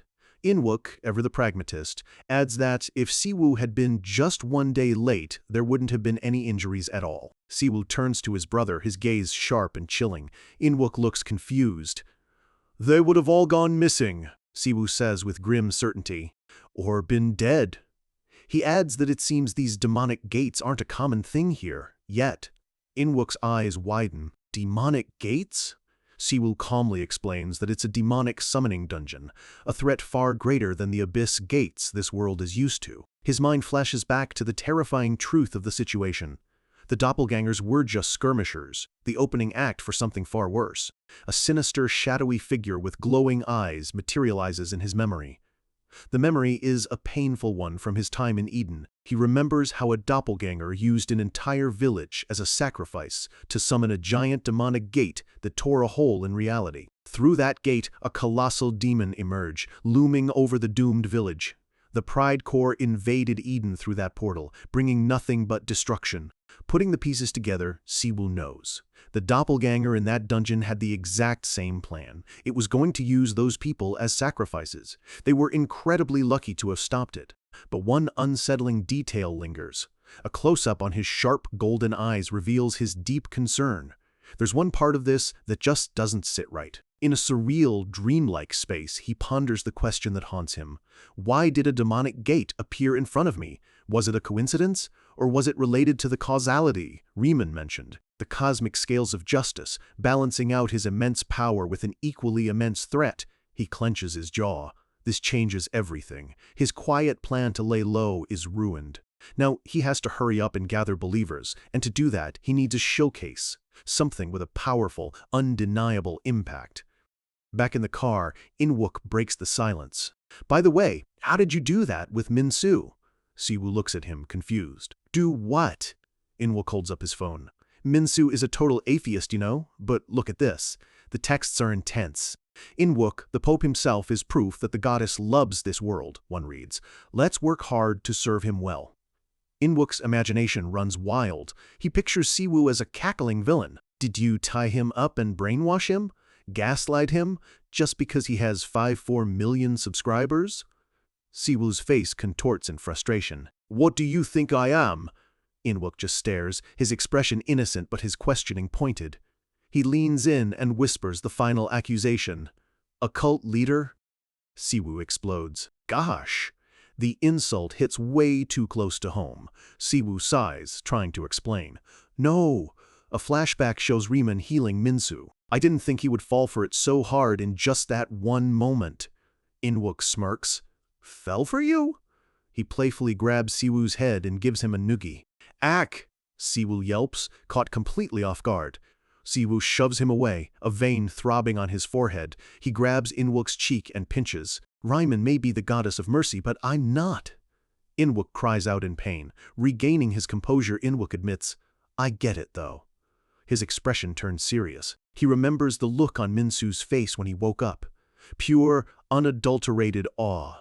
He realizes everyone who sees Riemann for the first time has that same reaction. An image of Riemann in her full glory fills the screen. Inwook thinks about how her beauty is so overwhelming it could make you faint, and her holy energy makes it impossible to deny she's a goddess. And Minsu experienced her power firsthand. A brilliant burst of light radiates outwards. The question hangs in the air, how many people could possibly deny her after experiencing a miracle like that? Back in the car, Inwook is buzzing. So the goddess is kind and beautiful. Awesome. It'd be great if she appeared on our channel. Siwoo gives him a deadpan look. You can say she's beautiful, but how are you sure she's kind? I told you she kidnapped me. Inwook just gives a cheerful thumbs up. But she's still taking care of you. I want to meet her too someday. Suddenly, his eyes snap to his laptop. Huh? Minsu just uploaded a new video. Siwoo leans in. What is it? A notification pops up. Player K has uploaded a new video. The title, I apologize. The screen goes black with the words, I apologize, in huge, stark letters. Both of them shout, WHHH. The view count is already climbing at an insane rate. On the laptop, Minsu, wearing a hospital gown, smiles gently. Hello, this is Player K, he begins. I'm here to tell you about what happened 2 days ago, he continues, his voice filled with gratitude. First, I want to thank the person who saved me and my crew, who were on the verge of death. Siwoo and Inwook just stare, their mouths wide open in shock. They finally arrive at their destination, the massive, modern Guro University Hospital. The brothers burst through the door to Minsu's hospital room. Minsu! Inwook calls out. Minsu turns to them, his face glowing with an almost holy light. Inwook, are you okay? He asks. Inwook is taken aback. I'm fine! He thinks how kind Minsu is, and how handsome he looks even in a hospital gown. Siwoo watches from the doorway, a thoughtful hum on his lips. Minsu then turns to Siwoo, bowing his head slightly. I am unsure what to do since you have come all this way yourself, Your Holiness. The formal title hits Siwoo like a punch to the gut. He chokes, covering his mouth. Hey! Siwoo manages to say, completely flustered. Where did you even learn that term? Minsu answers brightly. I searched it up on Wikipedia, as Inwook tries to sneak away. Siwoo mutters, I'm just gonna leave now. Siwoo raises his hands in surrender. Just call me Siwoo, or Mr. Siwoo if you're uncomfortable. But Minsu is adamant. Pope, how could I? Please don't prevent me from at least calling you Pope. Defeated, Siwoo just sighs. Do as you please. They sit down. Siwoo gets to the point. Why did you suddenly upload that video? Minsu replies calmly. Ah, that video? Siwoo clarifies. Yes, the one titled, I apologize. That's already hit 1 million views. Minsu smiles, explaining the 2-minute video was filled with stories about him and Riemann. Siwoo thinks back on the video. Minsu hadn't used his name, but he'd called him a savior, and he'd said the goddess herself was the one who treated him. The whole video was just unconditional praise. Siwoo crosses his arms. It's great, but not completely satisfying. He'd wanted a much more dramatic, carefully produced reveal. Minsu, noticing his expression, asks, Do you want to see the reactions? A flood of comments fills the screen. Users are confused and disappointed. To think Minsu would upload an aggro apology video. Is this some new weird concept? Most of them dismiss it as a joke, begging him to get back to his normal content. Siwoo stares at the comments, a bead of sweat on his face. Is this the life of a MeTuber? They all think he's joking when he was being genuine. He looks up at Minsu. Was this video a concept? Minsu's reply is firm. No way. I was being completely genuine. He leans forward, his expression earnest. I just wanted to tell the world about the Riemann order, and I didn't like seeing those other strange cults acting up. Minsu's eyes take on a fervent glow. All glory to the goddess, he declares. I'm prepared to offer my everything. His voice drops to an intense whisper. I can donate my entire fortune if it means spreading Riemann's name. Siwoo physically recoils, throwing his arm up as if to shield himself from Minsu's sheer intensity. He's speechless. He wonders with genuine concern, was he always this crazy, or did Riemann and I break him? Meanwhile, Minsu continues to beam, surrounded by a sparkling, saintly aura. Just then, a holographic system window materializes in front of Siwoo with a soft chime. The notifications are clear. Riemann Order's third believer, Gu Minsu, has confessed his faith. It continues, special achievement, fanatic believer, obtained. Reward, 20 divine points. A second window pops up. Unlocking this achievement has added the special job Inquisitor to the DLC store. Siwoo processes the news, a wry smile on his face. An Inquisitor in modern-day Korea. Isn't that a bit old-fashioned? He examines the details. The Inquisitor job requires the Fanatic Believer achievement and grants a 10% ability boost against enemies of the Order. The cost is 500 divine points, which a red line of text helpfully points out he lacks. Siwoo lets out a heavy sigh. I can't even buy it right now, I'm broke. Minsu across the table looks concerned, misinterpreting his frustration. Minsu leans forward. Pope, don't worry, I have some experience as a MeTuber. I expected this reaction. It doesn't matter. His sudden energy makes Siwoo jump back in his seat. Those who have seen your miracles won't doubt it, Minsu continues confidently. Remember Sul Semyong? I have a video prepared with him. The name clicks. I was wondering why it said 4 believers. So that's the fourth one. Siwoo stands up, a new plan forming. Minsu, instead of that, let's do this. Minsu looks up, curious. What? Siwoo beckons him closer. Lend me your ear. Siwoo leans in and whispers his idea. Minsu's eyes go wide. Is it okay for me to receive such an important role? Siwoo pulls back, a confident, charming smile on his face. Of course, Riemann will be very happy. The scene shifts to a strange, ethereal vision, a grand hall with towering pillars, bathed in a cool blue light. Hooded figures kneel in a circle, receiving the Great One's will. They are part of a mysterious order. A leader places a hand on a kneeling member's head. I appoint you as warrior, the voice commands. You will use all your heart and soul. The vision shows massive, imposing structures to participate in their grand plan. The newly appointed warrior leaps into action, sword drawn, screaming with desperate fervor. For their great will! They rush towards a horde of monstrous demons, led by a hulking beast. A desperate cry rings out. Save us! The scene abruptly cuts to a bright, sunny day at an amusement park. That was fun, right? Someone asks. A young girl's voice replies, Yeah, I liked riding the boat the most. It's Siwoo, walking with his little sister Siyeon. This reminds me of old times, he says, a rare, gentle smile on his face. Siyeon looks up, surprised. Old times? You remember that? He replies softly. Of course. It's a precious moment of peace. But just then, his phone starts ringing. Sian looks up at him. Pick up the call, Siwoo thinks. Who's calling me on a weekend? He answers. Hello? A stern voice comes through the phone. Siwoo, this is team leader Kim Dong-shik from the Department of Ability Management. I have something urgent to tell you. I'm heading to your neighborhood now. The call ends with a simple, ominous question.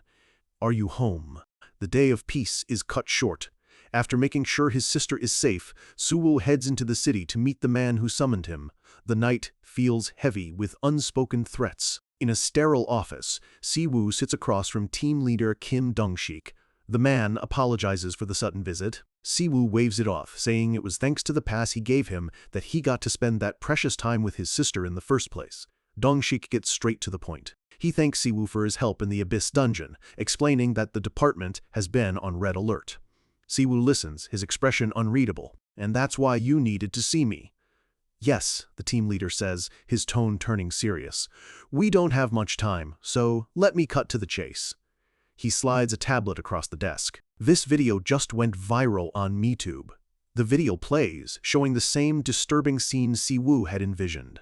Hooded cultists accept the will of their great leader. A warrior charges into battle for their great faith before being overwhelmed by demons, crying out, "Save us!" Dongshik watches him. "Siwoo, what's your take on this?" Siwoo taps his chin, a thoughtful escaping his lips. "Well," Siwoo says, leaning back, "this is clearly a cult." The team leader slams his hands on the desk, leaning forward eagerly. "I knew it." "You think so too?" Siwoo gives him a sly, sideways glance. "I guess you could call them an industry colleague." The joke lands with a thud. Dongshik lets out a hearty laugh. "Ha! I love your honesty, Siwoo." Siwoo adds with a deadpan expression, "I'm just kidding." His tone becomes serious. "Why are you showing this to me? Are you telling me not to start my own crazy cult?" Dongshik quickly waves his hands in denial. No, that's not it at all. Our government doesn't oppress religion." However, his expression hardens. "That changes when we're talking about the White Brilliance Order." The name catches Siwoo's attention. "White Brilliance Order," the team leader explains, "that's what the organization in the video calls themselves. And they," he says, "are the culprits behind all the recent incidents the department has been struggling with." He pulls up a map. Red markers indicate sudden outbreak gates. Purple ones are abyss dungeons, like the one Siwoo already cleared. He explains that these gates are normally rare in South Korea. "But," he adds grimly, "this has happened 4 times in the last 2 days. Normally, the government would work with the guilds to handle these threats. But before they can even act, the White Brilliance Order shows up and clears the gates themselves. It's happened every single time," he says, "except for the one you took care of." Siwoo listens, a deep frown on his face. How is that possible? The team leader reveals the White Brilliance Order is a new religious sect, formed in just the last 6 months. They claim their god gives them the power of foresight, but they're extremely secretive, and the department has been unable to learn more. They've grown incredibly powerful, and this video was their public debut. Siwoo smirks. A cult this powerful in just 6 months? And foresight? Something seems off, he thinks, a glint in his golden eyes. This smells like a power he knows all too well. He looks at the team leader. "I see why you came to me. You want me to take care of them, don't you?" The man coughs, flustered. "Not take care of them. What we want is your cooperation, Siwoo," he clarifies. He explains the order has powerful political and financial connections, making it difficult for the government to investigate them directly. He looks at Siwoo with a plea in his eyes. "It's crucial that we get some outside help from someone like you." Siwoo stands, tapping his fingers on the desk. He thinks aloud. "Since this cult is using media, they'll probably try to move into our territory too." He turns, a new resolve in his eyes. "But the government is on my side this time. I'll make sure they regret ever showing their faces." He agrees. "All right, I'll cooperate. Since the Abyss Dungeon and this order might be related, I'll investigate." The team leader lights up. "Really? If you can help, we'll do everything we can to support you." The man looks at Siwoo with genuine hope. "We haven't figured out the full extent of your powers," he says, "but the fact that you appeared in South Korea means we can start dreaming about our future again." He stands and bows deeply. "Thank you for everything." Siwoo looks surprised. "No, there's no need for that." As the team leader holds his bow, Siwoo wonders, is this something to be so happy about? A close-up of his eye shows his detachment. "I can't really relate." He thinks to himself, the question echoing in his mind, what happened in South Korea while I was gone? Later, back at home, an analysis video plays, breaking down Siwoo's fight at the Abyss Dungeon. A voice explains that the attacker was likely a hidden player using a passive ability. The analysis continues, noting the lack of incantations or skill delays, and that the fire on his hands was probably sacred fire, a power that deals incredible damage to monsters and the undead. The host hypes up the next episode, announcing they'll be trying to get the mystery person on their show. Siwoo scrolls through his phone, a thoughtful expression on his face. The comments are a mix of disbelief and hype. Some accuse Player K of making it all up, while others are excited, debating who the hidden player could be. A system notification chimes. Thanks to the efforts of follower Gu Min-soo, you have gained 10 divine points, Siwoo mutters. Oh, really? He muses that having a famous MeTuber talking about him has certainly gotten the community fired up. The screen flashes. My plan is simple. Siwoo, now in his pajamas, lays out his strategy. He'll use Min-soo to draw attention, have the government announce an unmeasurable irregular, and then ride the wave of hype to expand his Riemann order. He lets out a sinister little hee-hee. Inwook gives him a skeptical look. Brother, do you really think this stupid plan will work? He takes a loud sip from his mug. Suddenly, both of their phones buzz with an emergency alert. Inwook jumps, startled. In-out break. Gate in Guro! A medium-scale gate has appeared right next to Guro Korea University Hospital. An emergency summons has been sent to all high-rank hunters. The monsters are undead. Inwook rushes out of the room. Sion, wake up! We need to evacuate! Siwoo's mind races. Guro Hospital. Isn't that where Min-soo is? His eyes darken. This damned causality, isn't this too obvious to be a coincidence? Inwook returns with a sleepy CAN. He tells Siwoo to go while he takes her to a shelter. But Siwoo calmly replies, I never said I was going. Inwook sighs. You helped a neighboring country with their gates, so just shut up. You'd go even if I tried to stop you. Just then, the doorbell rings. At the door are 3 heavily armed agents. Kim Siwoo, we're from the Ability Department. They'll escort his family to a safe house. He should head to Team Leader Kim when he's ready. Siwoo stands in silence for a moment, his expression grim and determined. The weight of the world settles on his shoulders once again. A car speeds through the city. The situation is dire. Undead monsters. The gate's core is missing, and it's been 3 years since an outbreak this bad. The car screeches to a halt. We've arrived, Siwoo. The scene is chaos. A fiery, swirling portal hangs in the sky over the hospital. Civilians are being evacuated.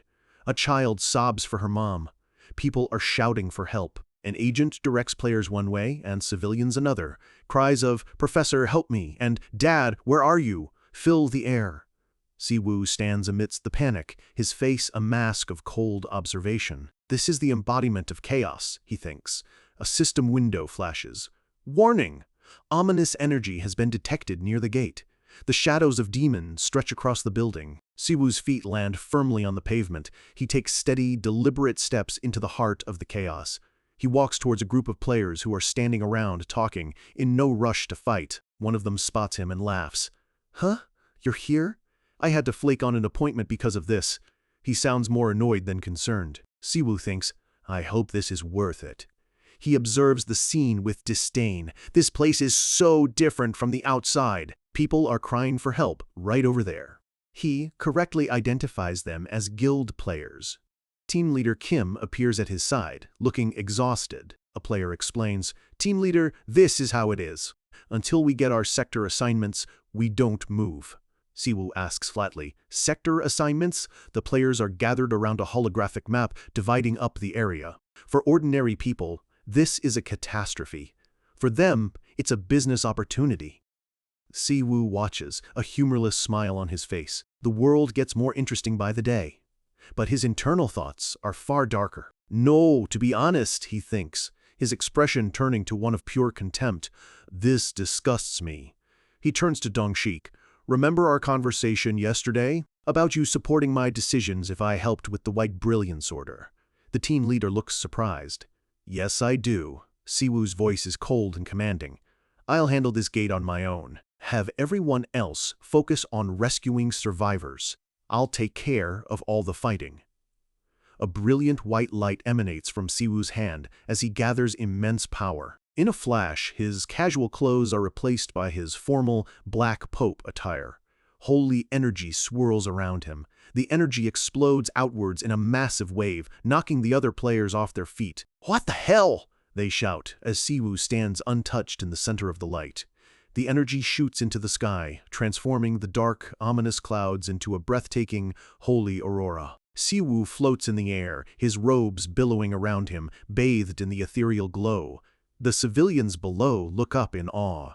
Look at the sky! One person exclaims. Another whispers, "It's so beautiful." A little girl points up, shouting, "Mom, look!"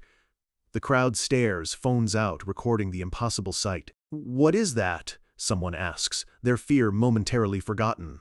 A system message appears in the sky for all players to see. The active skill, sanctification, has reset Earth conditions. The malevolent red gate begins to purify. The message continues. The area is now sanctified, weakening all demons and undead. Weaker undead are immediately deleted from existence. But this power comes with a price. A new, ominous notification appears, visible only to him. The governance of dimension, causality, is watching you. In the sky, a colossal cosmic eye forms within the swirling nebula, its gaze fixed solely on him. Siwoo stands firm, seemingly unfazed by the cosmic scrutiny. A lone figure against an impossible power. He says a single name, a prayer, and a statement all in one. "O Riemann." He lands softly on the ground, his power still radiating around him. He kneels, clasping his hands in prayer. Unleash divine punishment, on those who try to destroy the peace on this land. He looks up, his golden eyes blazing with conviction. For the duty of defeating those who stand in my way, I will dedicate this body of mine. A tiny, holographic Riemann pops up beside him, giving 2 enthusiastic thumbs up. "Trust me and go for it," she chirps happily. "The worst that can happen is death. You'll be fine." As holy light purifies the city outside, a different kind of hell unfolds within the hospital walls. A blood-curdling scream rips through the corridors. The undead are everywhere. Ghoulish figures with glowing eyes shuffle forward, their horrifying moans echoing off the tiled floors. Inside, Min-soo and his teammates are running for their lives. "Min-soo, get out of here," one of them screams, shoving him forward to escape the grasping claws of a skeleton. Still in his hospital gown, Min-soo spins around, a holy sword materializing in his hand. With a powerful slash, he cuts through the undead in a desperate, last-ditch effort. "Do you know where the boss is yet?" one of his teammates yells. Min-soo, panting, shouts back. "The youngest went to find it, but he's not back." With the horde closing in, Min-soo makes a choice. "We can't wait. We have to find the boss ourselves." He turns and runs, his team right behind him. He thinks desperately, this is already hard enough. If the gate's difficulty goes up, we're done for. They're fighting against the clock. "Damn it, there's no end to them," his teammate cries. "How long do we have to hold out? I bet the guilds are just fighting over territory. No one is coming to save us, are they?" Min-soo tries to rally them, his voice shaking. "Let's just hold on a little longer. I'm sure someone will come." He's trying to convince himself as much as them. "Okay, but who?" his teammate demands. They reach a set of double doors. Min-soo's eyes light up with a sudden, desperate hope. "I know someone." He throws the doors open with a loud bang. They stumble out onto a landing, panting for breath. A third man is there, pointing frantically. "Player K, to the rooftop, hurry!" Without a second's hesitation, Min-soo bursts through the door to the rooftop and into the open air. His teammates follow, their faces etched with terror at what they see. The rooftop is swarming with undead, their skeletal forms silhouetted against the sickly purple sky. They are completely surrounded, trapped. Min-soo stares, his face pale with shock and dawning horror. The situation is far worse than he ever imagined. Then, a system window materializes, its message chilling him to the bone. A mysterious terror is approaching. A new figure emerges from the shadows, a powerful leash. The message confirms his worst fear. "You have found the core of the Chaos Gate." The lich, Lakayas, looms over them, its skeletal face a mask of ancient evil, its eyes glowing with a malevolent purple light. A wave of absolute dread washes over Min-soo. A lich, the highest-ranked undead. As an A-rank hunter, he knows he is completely outmatched. He can't do anything against this thing. He looks up at the corrupted sky, a single tear tracing a path down his cheek. "It's over," he whispers. "There's nothing I can do but wait for the end." But, as his hand touches the hilt of his sword, a new thought sparks within him. If there is a miracle, he falls to his knees, clasping his hands together and bowing his head in a desperate, fervent prayer. "Dear goddess," he begins, "please take pity on those here." His plea rises into the chaotic sky.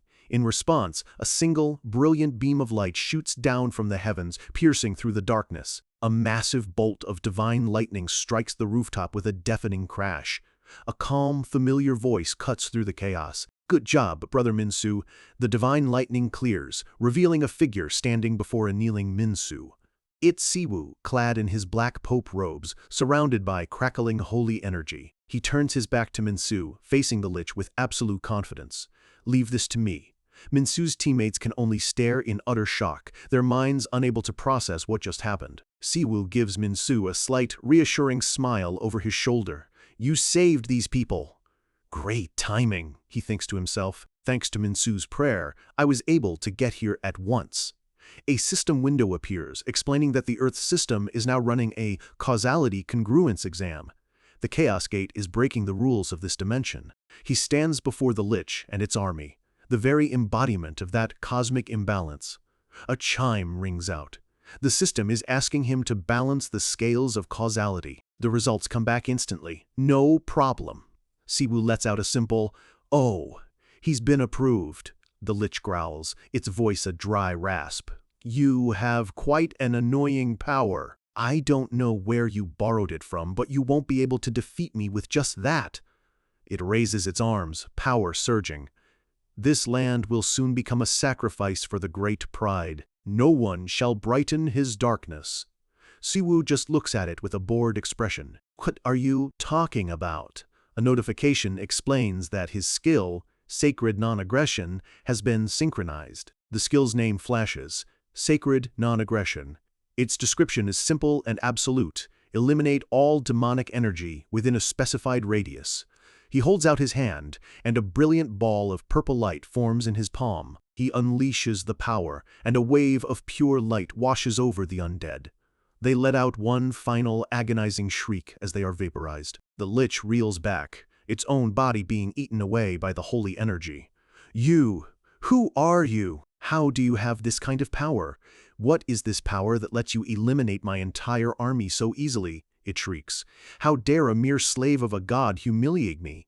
Its eyes glow with rage. "I will not let anyone here get out alive." The Lich unleashes its ultimate ability. The word Necropolis appears, signaling the activation of its domain. The entire area around the hospital is corrupted by the curse, transforming it into a domain of death. An urgent alert flashes. The region's causality has been destroyed. The very laws of reality are being broken.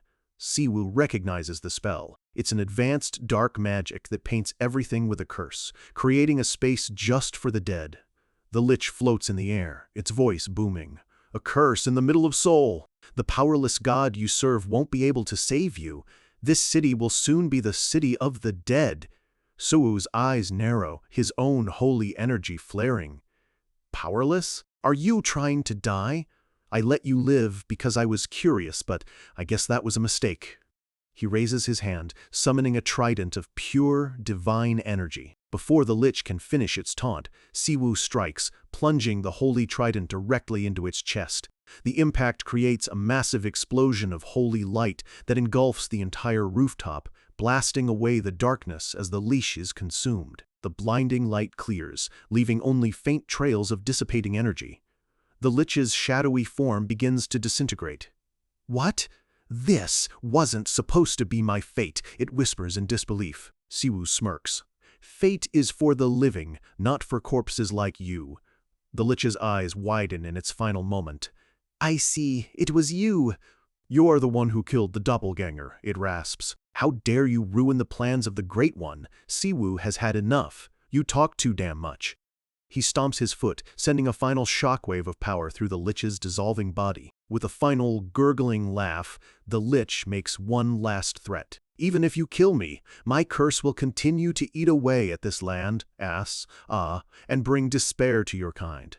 Siwoo clenches his fist, and the Lich's remains are utterly obliterated. A system message declares his victory. Siwoo stands alone on the rooftop. The battle won. Another message appears. "You have fulfilled all conditions to clear the Chaos Gate." He looks up at the sky, a frown on his face. He's right, and that's what pisses me off. He knows the Lich's curse will linger, slowly turning the land into a hellscape. There's a skill he could use for this, one he's never wanted to use before. He smirks to himself. It's unnecessarily flashy and really cringy. His thoughts turn to his new rivals. The White Brilliance Order, was it? He adjusts the collar of his robe with a theatrical flair. Well, I warned you. Look forward to the show I'm about to give you. A system window confirms his active skill. Wings of Purification has been synchronized. The last remnants of the malevolent red gate flicker and die out. The cosmic eye of causality watches as he purifies the region. From his back, massive wings of pure, white, holy light begin to sprout. Two enormous, beautiful, angelic wings unfold, stretching high into the sky, so bright they illuminate the entire city. Down below, the evacuated civilians stare up in absolute wonder. A father holds his child, pointing at the sky as shimmering white feathers drift down like snow. Min-soo, now being escorted by an agent, looks up at the spectacle, his mouth agape. The gigantic, glowing wings fill the sky above him. Siwoo closes his eyes, a single feather gently landing on his shoulder as he basks in the holy light. He has put on the performance of a lifetime. Team leader Kim and Min-soo stand side by side, their faces reflecting the pure awe of the crowd. In front of the magnificent sight, Siwoo's follower count skyrockets, climbing past 1,800 and still rising. The chibi Riemann reappears, giving him another enthusiastic thumbs up. "Trust me and go for it," she chirps happily. "The worst that can happen is death. You'll be fine." The soft glow of divine light is replaced by the harsh, flashing bulbs of 100 cameras. An urgent press conference is underway. Siwoo stands on stage next to team leader Kim Dong-sik, facing a sea of reporters. Dong-sik steps up to the podium. "Good evening. I am the head of the Department of Ability Management's second team," he announces, his voice firm. He then recounts the official version of events. A gate appeared at the hospital, just as they predicted. He continues the timeline. At 9:47, his team arrived, secured the perimeter, and evacuated all civilians. Then comes the main event. At 10,015, awakened Kim Siwoo exterminated the Lich, which was the core of the Chaos Gate. The reporters furiously type and snap photos. The emergency disaster situation has been completely resolved. He pauses, his expression turning grave. The following is an official statement from the government of the Republic of Korea. Mr. Kim Siwoo returned to Earth through the recent Han River Park Gate. He is the figure featured in the Hidden Players videos trending on social media. Siwoo stands calmly, letting the bombshells drop. The team leader explains that since Siwoo's abilities can't be measured, it's impossible to determine his full strength. But based on eyewitness accounts, the government has concluded he is a returner of at least disaster rank. The room erupts in a frenzy. "If he's a disaster rank returner, isn't he an irregular?" one reporter shouts. "Has an irregular appeared in Korea?" another exclaims. The revelation sends shockwaves through the press. Dong-sik delivers the final, monumental declaration. From this moment on, the Republic of Korea declares that it is in possession of an irregular returner. All eyes turn to Siwoo. He steps forward, a calm, almost beatific smile on his face, looking every bit the part of a divine leader. "Good evening," he says, his voice carrying through the room. "I am the leader of the Riemann Order, Kim Siwoo." The reporters are stunned into silence. "An order? Is he religious?" they whisper among themselves. Siwoo continues smoothly. "First, I will explain what kind of religion the Riemann Order is, starting with what happened when I went to Eden." He gives them a 10-year-long story in a nutshell. "And that's how I returned to Earth. That is how I spent a decade, pouring my body and soul into the Riemann Order as its pope." He finishes and asks, "Does anyone have any questions?" Instantly, a forest of hands shoots up. Reporters shout over each other. He looks out at the eager crowd and answers with a simple, firm, "That's correct." The questions become more aggressive. "Are you coercing people into a religion? Was this gate raid just a display for your missionary work? What's the difference between your religion and a cult?" Siwoo smiles faintly. "I was wondering when someone would ask." His expression turns sincere. "I may have lived on Eden for 10 years, but as a fellow Korean, I hate cults too. I understand your skepticism." However, he spreads his arms wide, his voice ringing with passion. "I will demonstrate my faith through my actions. How you respect and believe in our doctrine is a personal decision. Nobody will be pressured into joining." He clenches a fist, a triumphant grin on his face as he thinks, "I'm a remarkable cultist." Team leader Kim just stands beside him, speechless, a look of utter bewilderment on his face. An eager young reporter waves his hand frantically. Siwoo points to him. "Oh, I can tell he's a potential zealot just by looking. The man in the second row. What's your question?" The reporter is ecstatic. "Yes. Thank you so much for the opportunity." He introduces himself as Seo Taeho from Gyeongga Daily News and declares his interest in the Riemann Order. "May I ask what your future activities will involve?" Siwoo gives him a charming smile. "To maximize accessibility, the Riemann Order will start posting on MeTube. We don't have a channel name yet, so I think it would be good for everyone to suggest names to us." The reporter is overjoyed.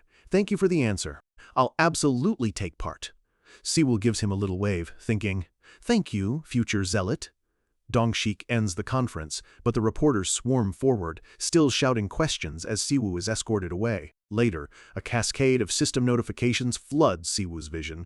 He has gained more than 10,000 believers. Main quest completed. A new item, the special role, Missionary, is available in the store, and a new main quest has been issued, Expand the Congregation. The next day, the sun shines brightly. The world seems peaceful after the chaos of the night before.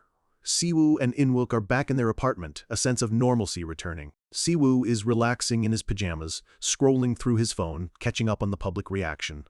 The comments are a mixed bag. Some call it fake, others are outraged, but a few are intrigued. "If he soloed an undead gate, isn't he at least S rank?" one user comments. Another notes, "He doesn't really seem like a cult leader." Siwoo looks over at his brother who is brushing his teeth. "Inwook, do I really look that evil?" Inwook mumbles through his toothbrush. "Don't you just look religious?" "No, but do I look like a bad guy?" Siwoo presses. Inwook thinks for a moment. "You come off as lacking a sense of distance, like you lack the holiness of a true believer." Siwoo flops back onto the bed, annoyed. His brat won't just say I don't look like a bad guy. Inwook gets an idea. "That's it! If you just flap your wings a few more times, you'd get tons of believers. Combine that with a magical girl transformation." He strikes a pose. Siwoo just yells, "Oh, shut up!" Siwoo sighs. Actually, that would be effective, but it'd be hard to do it often. Inwook asks why. Siwoo explains that before he uses his skills, something called the Causality Congruence exam appeared. A memory of the cosmic system window flashes in his mind. He explains that causality is like a scale. If he tries to cause miracles above a certain limit, he has to go through an evaluation. And if he doesn't pass that exam, he'll be penalized through the system. "It means I can't use my abilities whenever I want," he concludes. For now, it's best to hold off on large-scale skills like Wings of Purification. Inwook asks about the negative comments. Siwoo isn't worried. He explains that people are naturally skeptical. But as he continues his activities as an irregular, his credibility will rise. Slowly but surely, the public's prejudice will disappear. Siwoo gives a confident thumbs up. "This is a pretty good start. Better than I expected." Inwook looks at him, surprised. "Bro, you've gotten a lot more positive since coming back from another world." Just then, a system notification chimes. "The store has been updated." "Oh," Siwoo says, his attention snapping to the holographic window. Inwook peers over. A status window? The new item is displayed, Missionary, a DLC role that can permanently raise the faith of believers. Price, 1,500 divine points. "Missionary," Siwoo exclaims. "Finally, the special role I've been waiting for," he says, excited. A missionary is far more important than an inquisitor for growing his order. But what's this? He looks at the condition to unlock it, possess at least doctrinal interpretation level 10. Inwook asks, "Is there anyone in Korea who knows the Riemann Order's doctrine other than you?" Siwoo collapses face first onto the bed. "I'm depressed right now, so don't talk to me." He knows that a doctrine is a religion's identity. A missionary who spreads that doctrine is the most important role for expanding a congregation. They are the people he needs the most right now. Inwook tries to cheer him up. "Bro, you have those wings? Just flap them around a couple more times." Siwoo, his face buried in the pillow, yells, "Shut up! Get out!" As he's stewing, another system window appears. Due to the increase in believers, Riemann is overjoyed and grants him an oracle. A glowing phone-like object materializes in the air. Ahem, can you hear me, Siwoo? A familiar voice chimes. Riemann, Siwoo shouts, sitting bolt upright. Inwook rushes over, ecstatic. That's the goddess? Goddess! Hello! Thank you for taking care of my brother. Siwoo is mortified. What are you saying? Riemann's cheerful laughter echoes from the oracle. Aha! Was that your little brother just now, Siwoo? You sure get along with your family, don't you? She teases. Siwoo grumbles. You're just saying that because you didn't see him making fun of me. He gets to the point. Anyway, did something happen? Riemann praises his hard work, explaining the increase in believers allows her to contact him now. She tells him she'll be able to help run the order on Earth. She then teases, My dear Siwoo, you were such a busy pope that you never learned my doctrine. Siwoo is shocked. How did you know I was in trouble? He asks. A flashback shows a younger Siwoo in Eden, with Riemann promising, I told you when you first came here that I will always help you. And I've come up with a solution this time too, she declares. Siwoo can't help but smile. Well, aren't you cute? He challenges her playfully. All right then, tell me what you, a goddess, have prepared for me. Riemann explains she made a deal with the system, and because he passed the causality exam, a new status window should appear. A new message pops up. Upon purchasing the role Missionary, you may spend an additional 1,000 points to dispatch one missionary from Dimension Eden. Siwoo's eyes go wide. I can bring over a missionary from Eden? He shouts at the oracle. You want me to bring them here just like how you kidnapped me? A chibi Riemann appears, surrounded by flowers. Calling it a kidnapping in your case would be accurate, but it isn't this time, okay? Do you just have a habit of kidnapping people? Siwoo demands. Riemann protests. No, you're being unfair. I picked them from a pool of volunteers. Huh? Does that mean the missionary coming here has already been decided? Siwoo asks. Riemann confirms it. Of course. They'll go through a chaos gate tomorrow. What kind of one-day shipping is this? He grumbles, but he knows it's his best option. Well, that's good, I guess. I'll buy it. He taps the purchase button. 2 notifications flash. He has spent 2,500 points. The first missionary has received the Pope's calling and will cross over. He just needs to confirm the coordinates of a designated chaos gate. Siwoo lets out a sigh of relief, a genuine smile on his face. Phew, I didn't think this would be resolved so easily. Thanks, Riemann. You really helped me out. No problem, she chirps. Siwoo asks, So who's coming over? It's someone I know, right? Riemann just giggles. Hey, that's a secret. Isn't a surprise the most exciting kind of gift? She says coyly.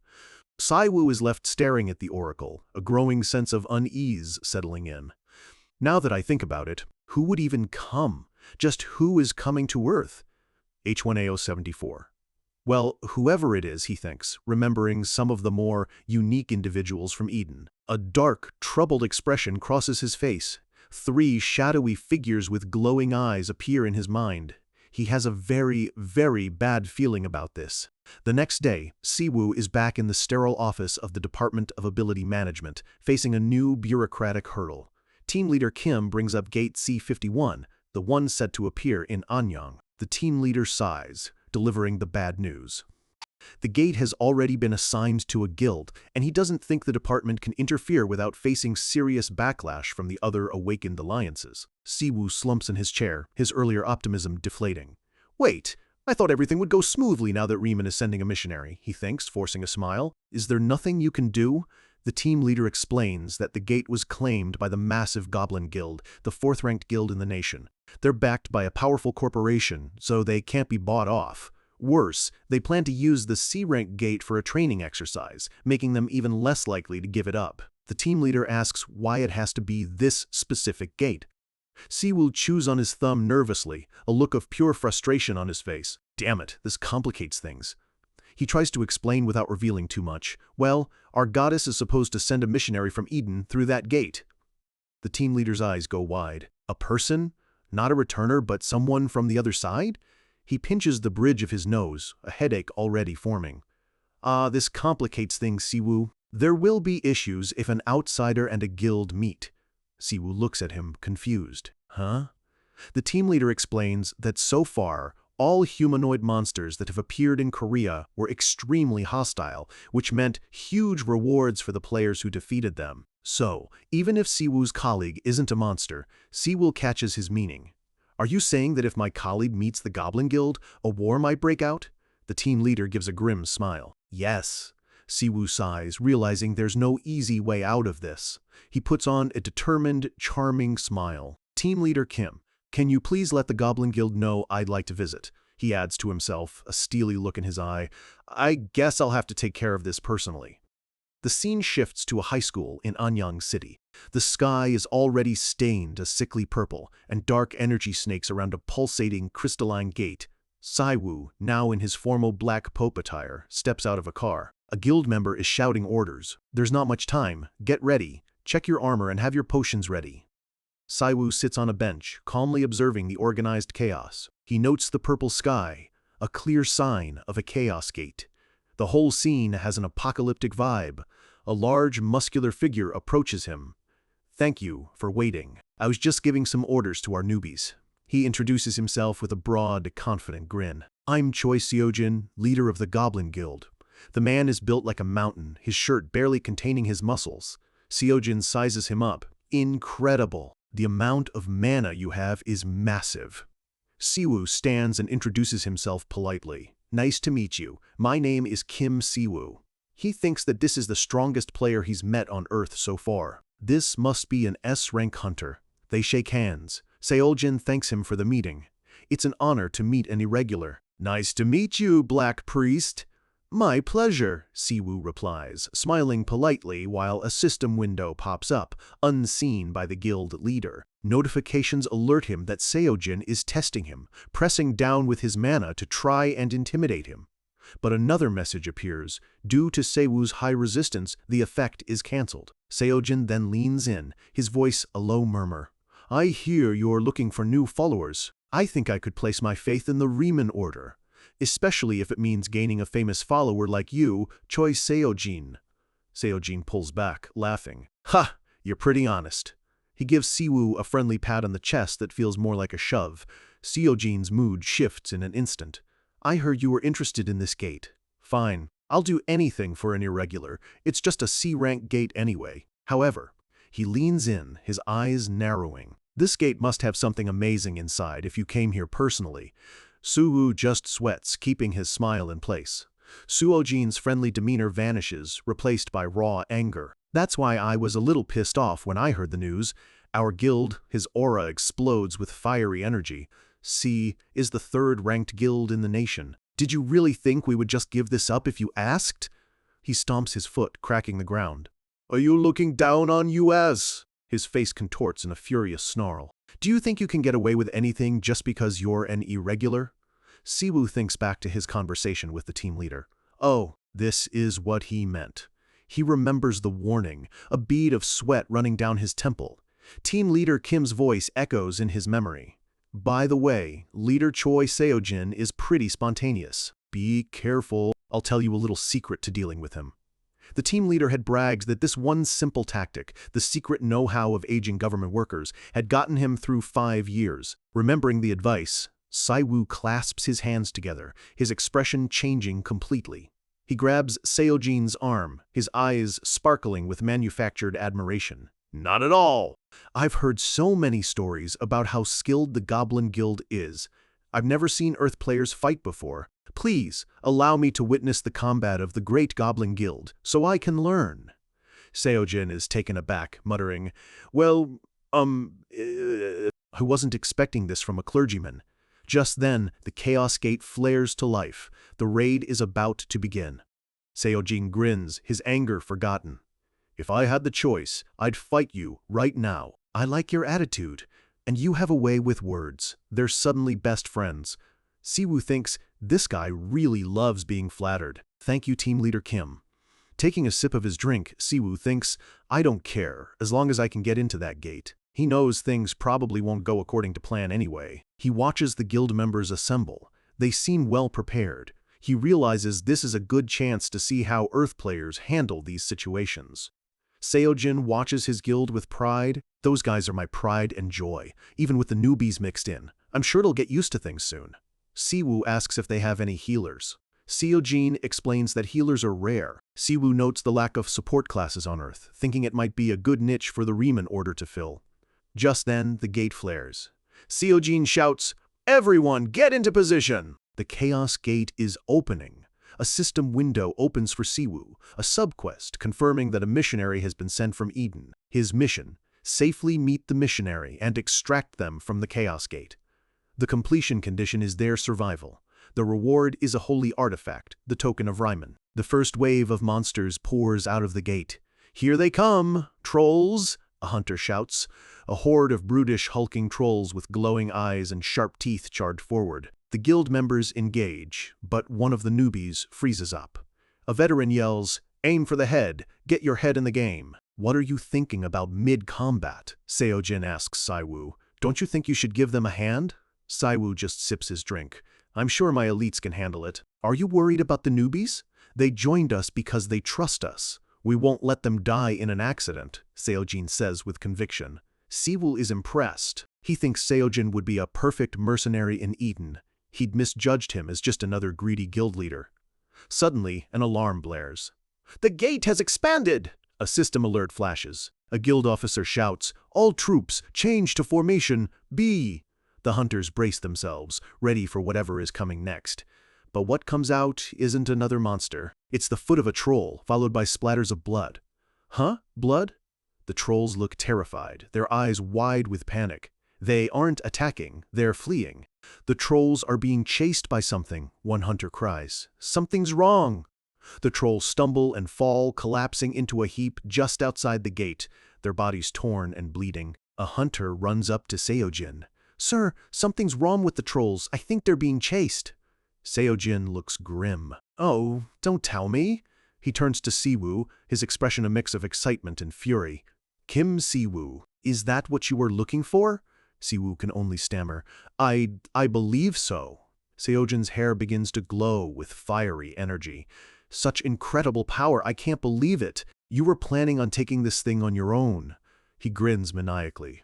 "I'm sorry, but this is mine," Siwoo thinks, horrified. "Wait, they're not an enemy. He's not going to listen to me, is he?"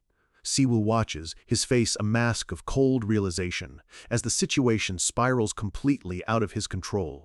A severed troll head is tossed out of the gate, landing with a wet thud on the ground. The head rolls to a stop. A guild member shouts, "Newbies, fall back!" A figure emerges from the gate, clad in the familiar robes of the Riemann Order. He holds a book, his aura radiating immense power. He introduces himself, Leo Rumen. Siwoo knows him all too well, leader of the Riemann Order's doctrinal study group, the man who became archbishop at just 29. He's incredibly straightforward, but the title that represents him best is the Mad Dog of the Order. Leo looks around, a serene, almost smug smile on his face. The man who will force his principles on everyone, the crazy dog of the Order. Siwoo's face is a picture of utter despair. A nervous, twitching smile plasters his face. "Why did it have to be you?" he whimpers internally. Seojin, however, is ecstatic. He powers up, his fists glowing. "Hey you, this is perfect, you're mine!" Leo just looks at him, a cool, challenging gaze in his eyes. "Excite me!" With a deafening roar, the two S-rank powerhouses clash in a brilliant explosion of energy. Leo blocks Seojin's punch, his eyes sharp and focused. He effortlessly catches the fist of the mighty guild leader. Seojin is thrown back, stunned by the priest's incredible strength. Leo lands gracefully, not even breaking a sweat. Siwoo watches the chaos unfold, a tired, resigned smile on his face. "Ah, I'm screwed." The dust settles. Choi Seojin is embedded face first in the school's chain-link fence, completely taken out by a single blow. The other guild members can only stare in stunned silence. "He put Choi Seojin, an S-rank hunter, into the ground," one of them stammers. Another concludes, "That must be the dungeon boss." Siwoo, hearing this, panics internally. "He's not. I swear." Leo stands calmly as the guild members scramble. "Group 2, confirm the boss's condition," one shouts. "Block him. If you don't, the whole area will be screwed." Leo just looks at them, unimpressed. He raises a hand, his voice calm and authoritative. "Brothers, stop this meaningless fighting." He adjusts his monocle, his expression serious.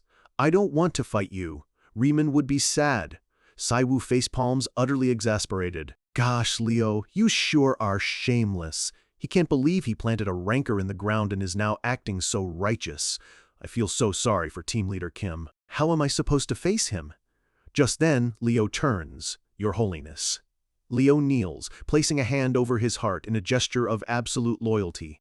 I, a loyal servant of Riemann and head of the Doctrine Research Society, Leo Rumen, the Bishop of the Second Church, Vrace and Church, greets Your Holiness the Pope, the First Apostle and sole proxy of Riemann. A holy stained glass aura appears behind Siwoo, who can only stare, dumbfounded by the formal greeting. Siwoo finally finds his voice. When did you learn Korean?" he asks. Leo answers simply, "This is a favor that the great Riemann bestowed upon me. She told me to use this beautiful language to spread the beautiful word," he says, looking off into the distance. Siwoo sighs, an image of a mischievous chibi Riemann waving at him and saying, "You figure out the rest," flashes in his mind. She's uselessly detailed, he thinks. He grabs Leo by the collar, shaking him furiously. "What are you doing as soon as you arrive?" "This is a crazy accident," Leo calmly replies. "He was too dangerous for us to leave him be." Siwoo loses it. "No, you should have thought of my situation. How am I supposed to face Team Leader Kim now?" He throws his hands up in despair. His eyes meet Leo's, his frustration boiling over. Just then, Choi Seojin erupts from the fence with a massive explosion of dirt and energy, completely unharmed and roaring with laughter. Leo stands amidst a field of flowers, a holy aura around him. An archbishop is a position of honor, earned through faith and sacrifice. However, Leo was an exception. He stood at the head of the Order's two armed organizations, the Battle Priests and the Holy Knights. He was their leader, and a hero who brought them victory against demons countless times. Leo steps in front of Siwoo protectively. "Your Holiness, step aside. There's no need for you to waste your energy on something like that." Siwoo shoves him. "Leo, shut up." He turns to Seojin, trying to de-escalate. "Choi Seojin, I apologize for not informing you." But Seojin just grins. "Kim Siwoo, you step aside for a moment. Things are about to get fun, so don't block me," Seojin yells. Siwoo, caught between them, tries to reason with him. "This is Leo, a bishop in our order. I think there's a misunderstanding." Seojin cracks his knuckles, a wide, excited grin on his face. "Kim Siwoo, I know that monster-like bastard isn't an enemy." Hee. His eyes gleam. "However, a man's dream is fulfilled by facing those who are strong." Siwoo can only stare. "What?" "Sometimes dreams are more valuable than life," Seojin declares with passion. Siwoo is horrified. Is he crazy? But Leo just smiles serenely. Dreams, a great word. Leo looks at Seojin with newfound respect. "Seeing warriors like you, I'm excited for this world. If your holiness allows, let me show the power of the great Riemann to a warrior of Earth." Siwoo, stuck between them, can only think, "No, you're crazy too." Seojin lunges, grabbing Leo by the collar. "We're not kids. Why do we need permission to fight?" he roars with laughter. "How fun!" The two powerhouses are ready to go at it again. Siwoo looks on, a sinister, calculating smile spreading across his face as an idea forms. He flashes between them, grabbing both of their arms. Seojin grunts, surprised. Leo's eyes widen as Siwoo stops them both cold. With a surge of power, Siwoo slams both of them into the ground, creating two massive craters. He stands over their twitching, half-buried bodies, holding a book he seemingly pulled from nowhere. "So, how do your dreams taste?" he asks sweetly. A system window chimes, signaling the end of the chaos. The Chaos Gate has been completely destroyed. Quest, Greet, has been completed. You have received the reward from Leo Rumen. Siwoo stands over the craters, looking down at the mess. Team Leader Kim rushes over, his hands covering his face in despair. "Didn't you say you were going to talk to Choi Seojin?" Siwoo replies with a cheerful, innocent smile. I tried. The team leader acts as a mediator. Anyway, let's pretend this never happened, and everything from this gate will go to the Goblin Guild. Agreed?" A chibi Seojin pops up, laughing. "It's okay for two men to hit each other a few times," Siwoo thinks to himself. "With 2 hits, you could clear an A-rank gate." Seojin, now recovered, approaches him. "I, Choi Seojin, have an offer for you, Kim Siwoo. How does an alliance between the Goblin Guild and the Riemann Order sound?" Siwoo is taken aback, replying that they're a religious order, not a guild. Seojin counters, "You're a religious order with 2 members who could overwhelm an S-rank ranker." Behind Siwoo, Leo puffs out his chest with pride. Seojin leans in, reminding him, "Don't forget that many eyes are on you, Siwoo, and some of them are already on the move." He winks. "I felt a burning passion because of you two for the first time in a while today. Take all the time you need for the alliance. I, Choi Seojin, will now leave." Ha ha ha. He walks off, leaving Siwoo and Leo with the exhausted team leader. Dongshik tells Siwoo he can leave, and they will handle registering Leo as an awakened. Siwoo apologizes for the inconvenience. "Thank you for recognizing that," the team leader says, a single tear of exhaustion rolling down his face. Siwoo makes a mental note to buy the poor man some supplements. Later that night, the city is peaceful again, the 4 of them. Siwoo, Inwook, Seon, and now Leo are gathered around the dinner table. Leo exclaims his thanks for the impressive spread of Korean food. "Oh, this is impressive." "Thank you for the food," Leo says, genuinely pleased. Inwook, flustered, just replies, "Yes, enjoy." Siwoo whispers to Inwook, "If I knew he was coming directly to our place, wouldn't it have been better to just order chicken?" Inwook ignores him, commenting on the white kimchi. Leo turns to Inwook. "Yes, it smells great. I've heard a lot about you from His Holiness, including that you're a great cook." Inwook is flustered. "Ah, thanks." Seon chimes in brightly, "Leo, enjoy. Inwook is a great cook. Have you heard a lot about me too?" Leo smiles warmly at her. "Of course, I have heard a lot." He often said he has a very cute younger sister. "You're very tall and cool looking," Seon says. Leo replies, "Thank you. I'm in your hands from now on, Seon." Siwoo watches them, thinking how Seon is much calmer than he expected. Leo takes a bite of the stew. His eyes go wide. "Oh, Riemann, this food tastes." Inwook panics. "What? Does it not suit your tastes?" "Let's order chicken." Leo quickly clarifies. "Sorry, it tastes so good, Inwook. Your cooking is the best. Could I learn how to cook from you later?" Inwook lights up with pride. "Really? Haha, what a relief. Eat lots. I'll teach you everything. What do you like? Meat, fish, vegetables?" Inwook launches into an excited spiel as Leo listens happily. Siwoo looks at the scene, a soft smile on his face. "My family from Eden and Korea have met. This feels surreal." He explains that since finding a place for Leo was awkward, he decided to let him stay in their grandma's empty room. He thinks to himself that he wanted to introduce Leo to his grandma, too. The next morning, the sun shines brightly. Siwoo examines his quest reward, Riemann's token. It's a beautiful necklace with a pistachio-colored gem, a holy relic personally blessed by the goddess. He holds the relic, feeling its power. He understands now why Riemann gave it to him. It reveals more information about his main quest: expand the congregation, shrine. Now that he has a new relic and a missionary, new guardians will appear. His next task is to construct a shrine for his believers. He clutches the necklace, a determined smile on his face. Construct a shrine? It's finally time. A chibi Riemann pops up, giving her signature 2 thumbs up. "Trust me and go for it," she chirps. "The worst that can happen is death. You'll be fine." Her cheerful, reckless encouragement rings in his ears as he prepares for the next phase of his absurd mission. A new quest flashes before Siwoo's eyes, its divine light illuminating a grand, ethereal cathedral. His mission is no longer just about gaining followers. It's about laying a real foundation. A new main quest appears: expand the congregation, shrine. The details fill the screen.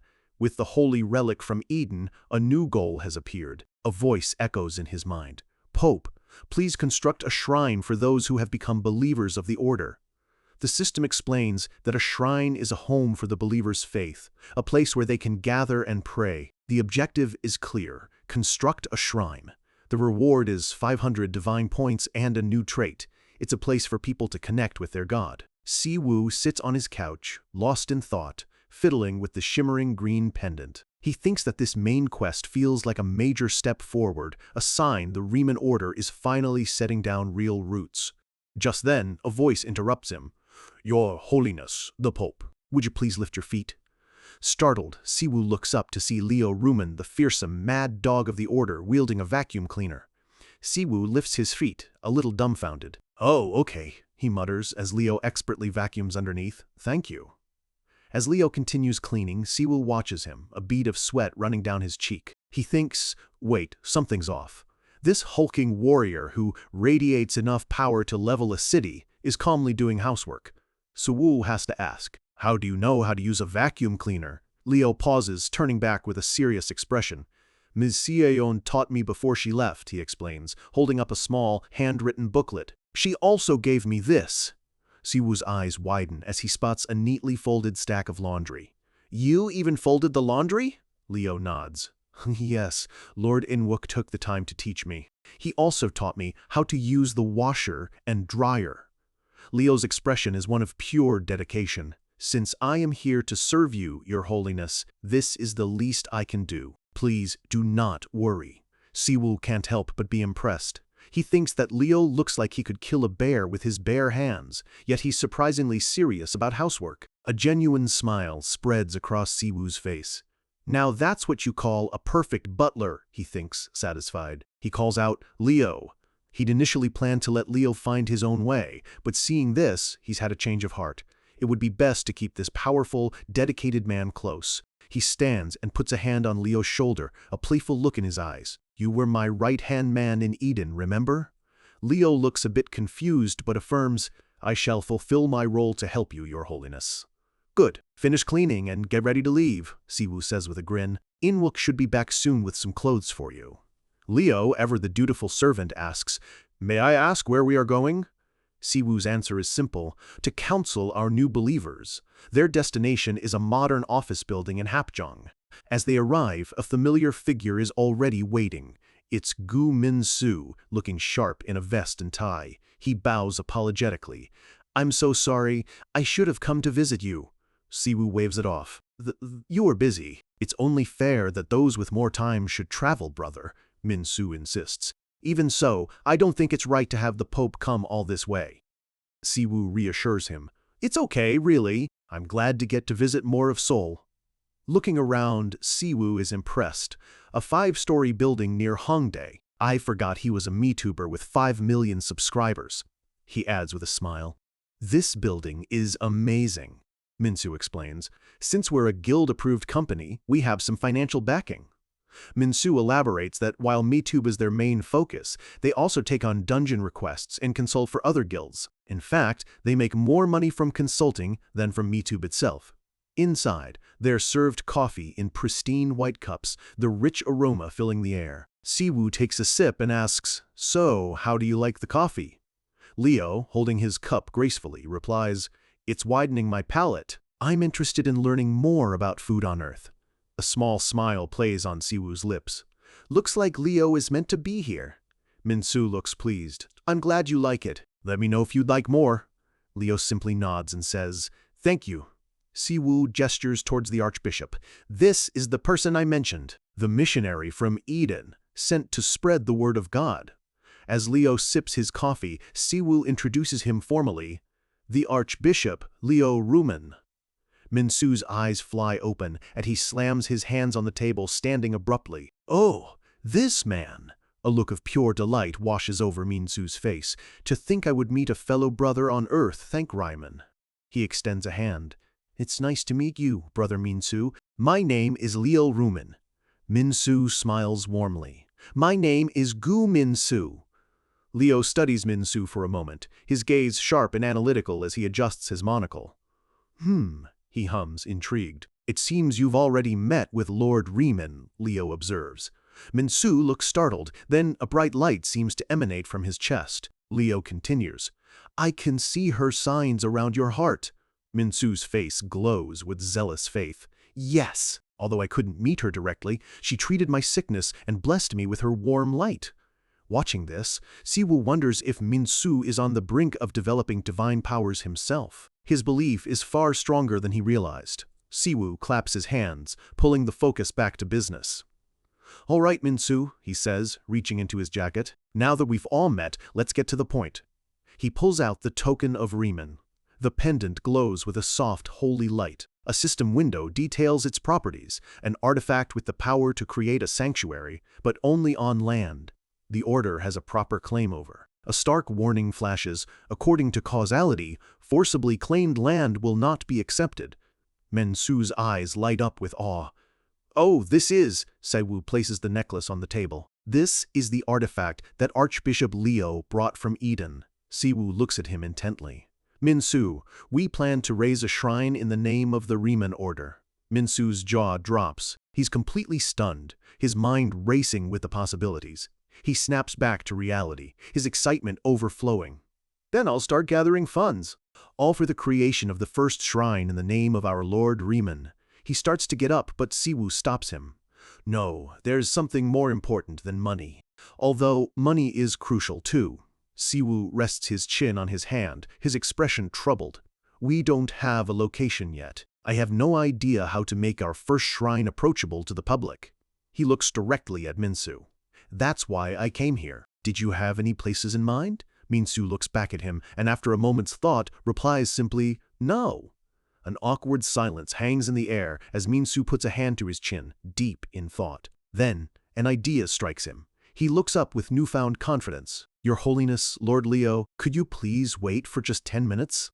10 minutes later, Saiwu and Leo find themselves in a dark conference room. A projector hums to life, casting a bright light onto a screen that reads, "Riemann Order Shrine Project Planning." Minsu's voice cuts through the darkness. "Allow me to start this short briefing."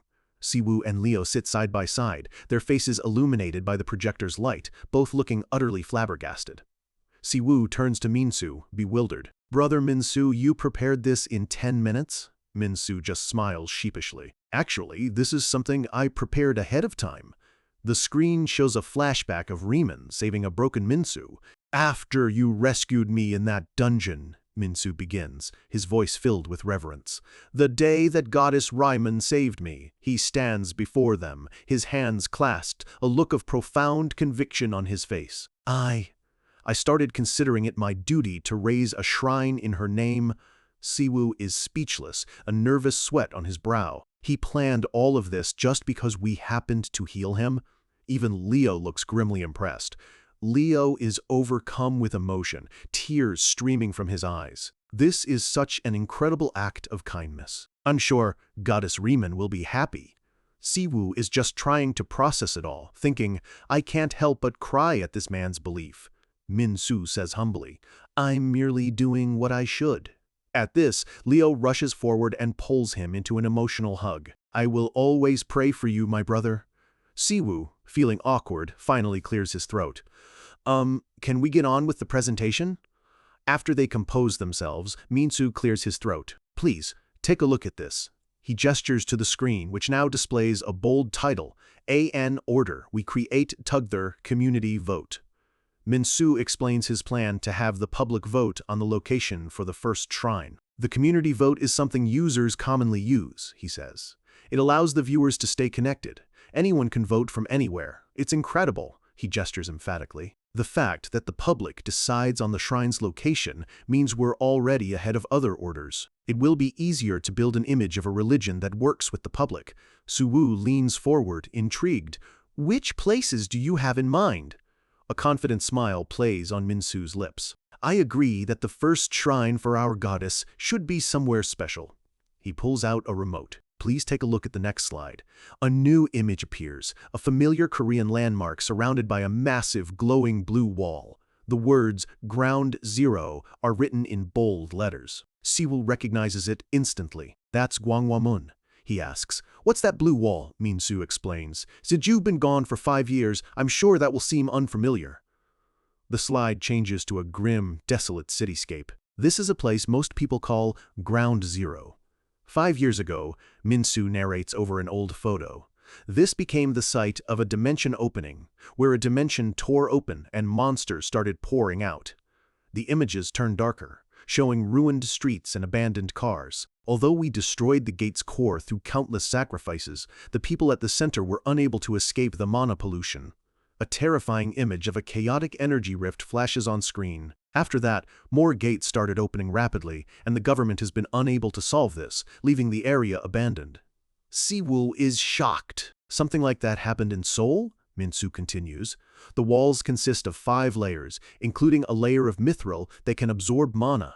Only hunters ranked A and above can withstand the pollution and enter the area within the walls." Siwoo's face is grim. Minsu explains that the intense mana goes against the principles of this world, causing pollution that destroys everything. A picture of a single withered flower struggling to grow in cracked earth appears. Land polluted by mana can no longer hold life, just like this devastated city. The slide shows a crowd of people looking solemnly at the sealed-off zone. There are 2 more ground zeros in other cities, but this one was the first, and it remains a painful chapter in our history. I'm sure everyone remembers that day. Siwoo looks at Minsu, his expression a mix of disbelief and dawning understanding. You're saying we should raise a shrine here, aren't you? Minsu nods, a determined look on his face. That's right. If we can raise a shrine within Ground Zero, the Ryman Order has much to gain. An image of a single dandelion blooming brightly amidst rubble fills the screen. Minsu explains what they stand to gain, becoming icons of salvation, hope, and comfort. Siwoo is skeptical. But is it even possible to build on corrupted land? Minsu's face lights up with passion.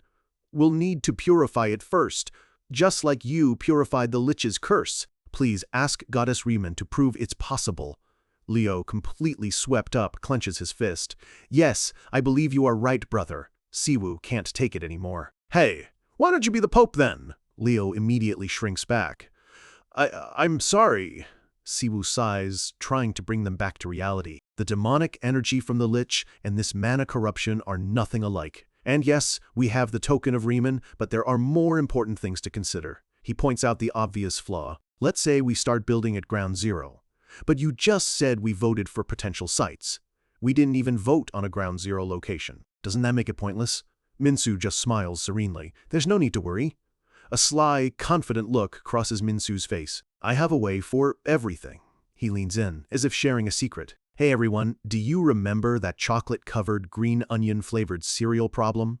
The screen changes to a public poll from Player K's channel asking followers of the Riemann Order to vote on a new shrine site. The results are displayed, and they are overwhelmingly skewed. The first option, Gangnam Station or Hongdae Station, sits at a meager 3.6%. The second option, which was manipulated by the voters, reads Ground Zero 96.4%.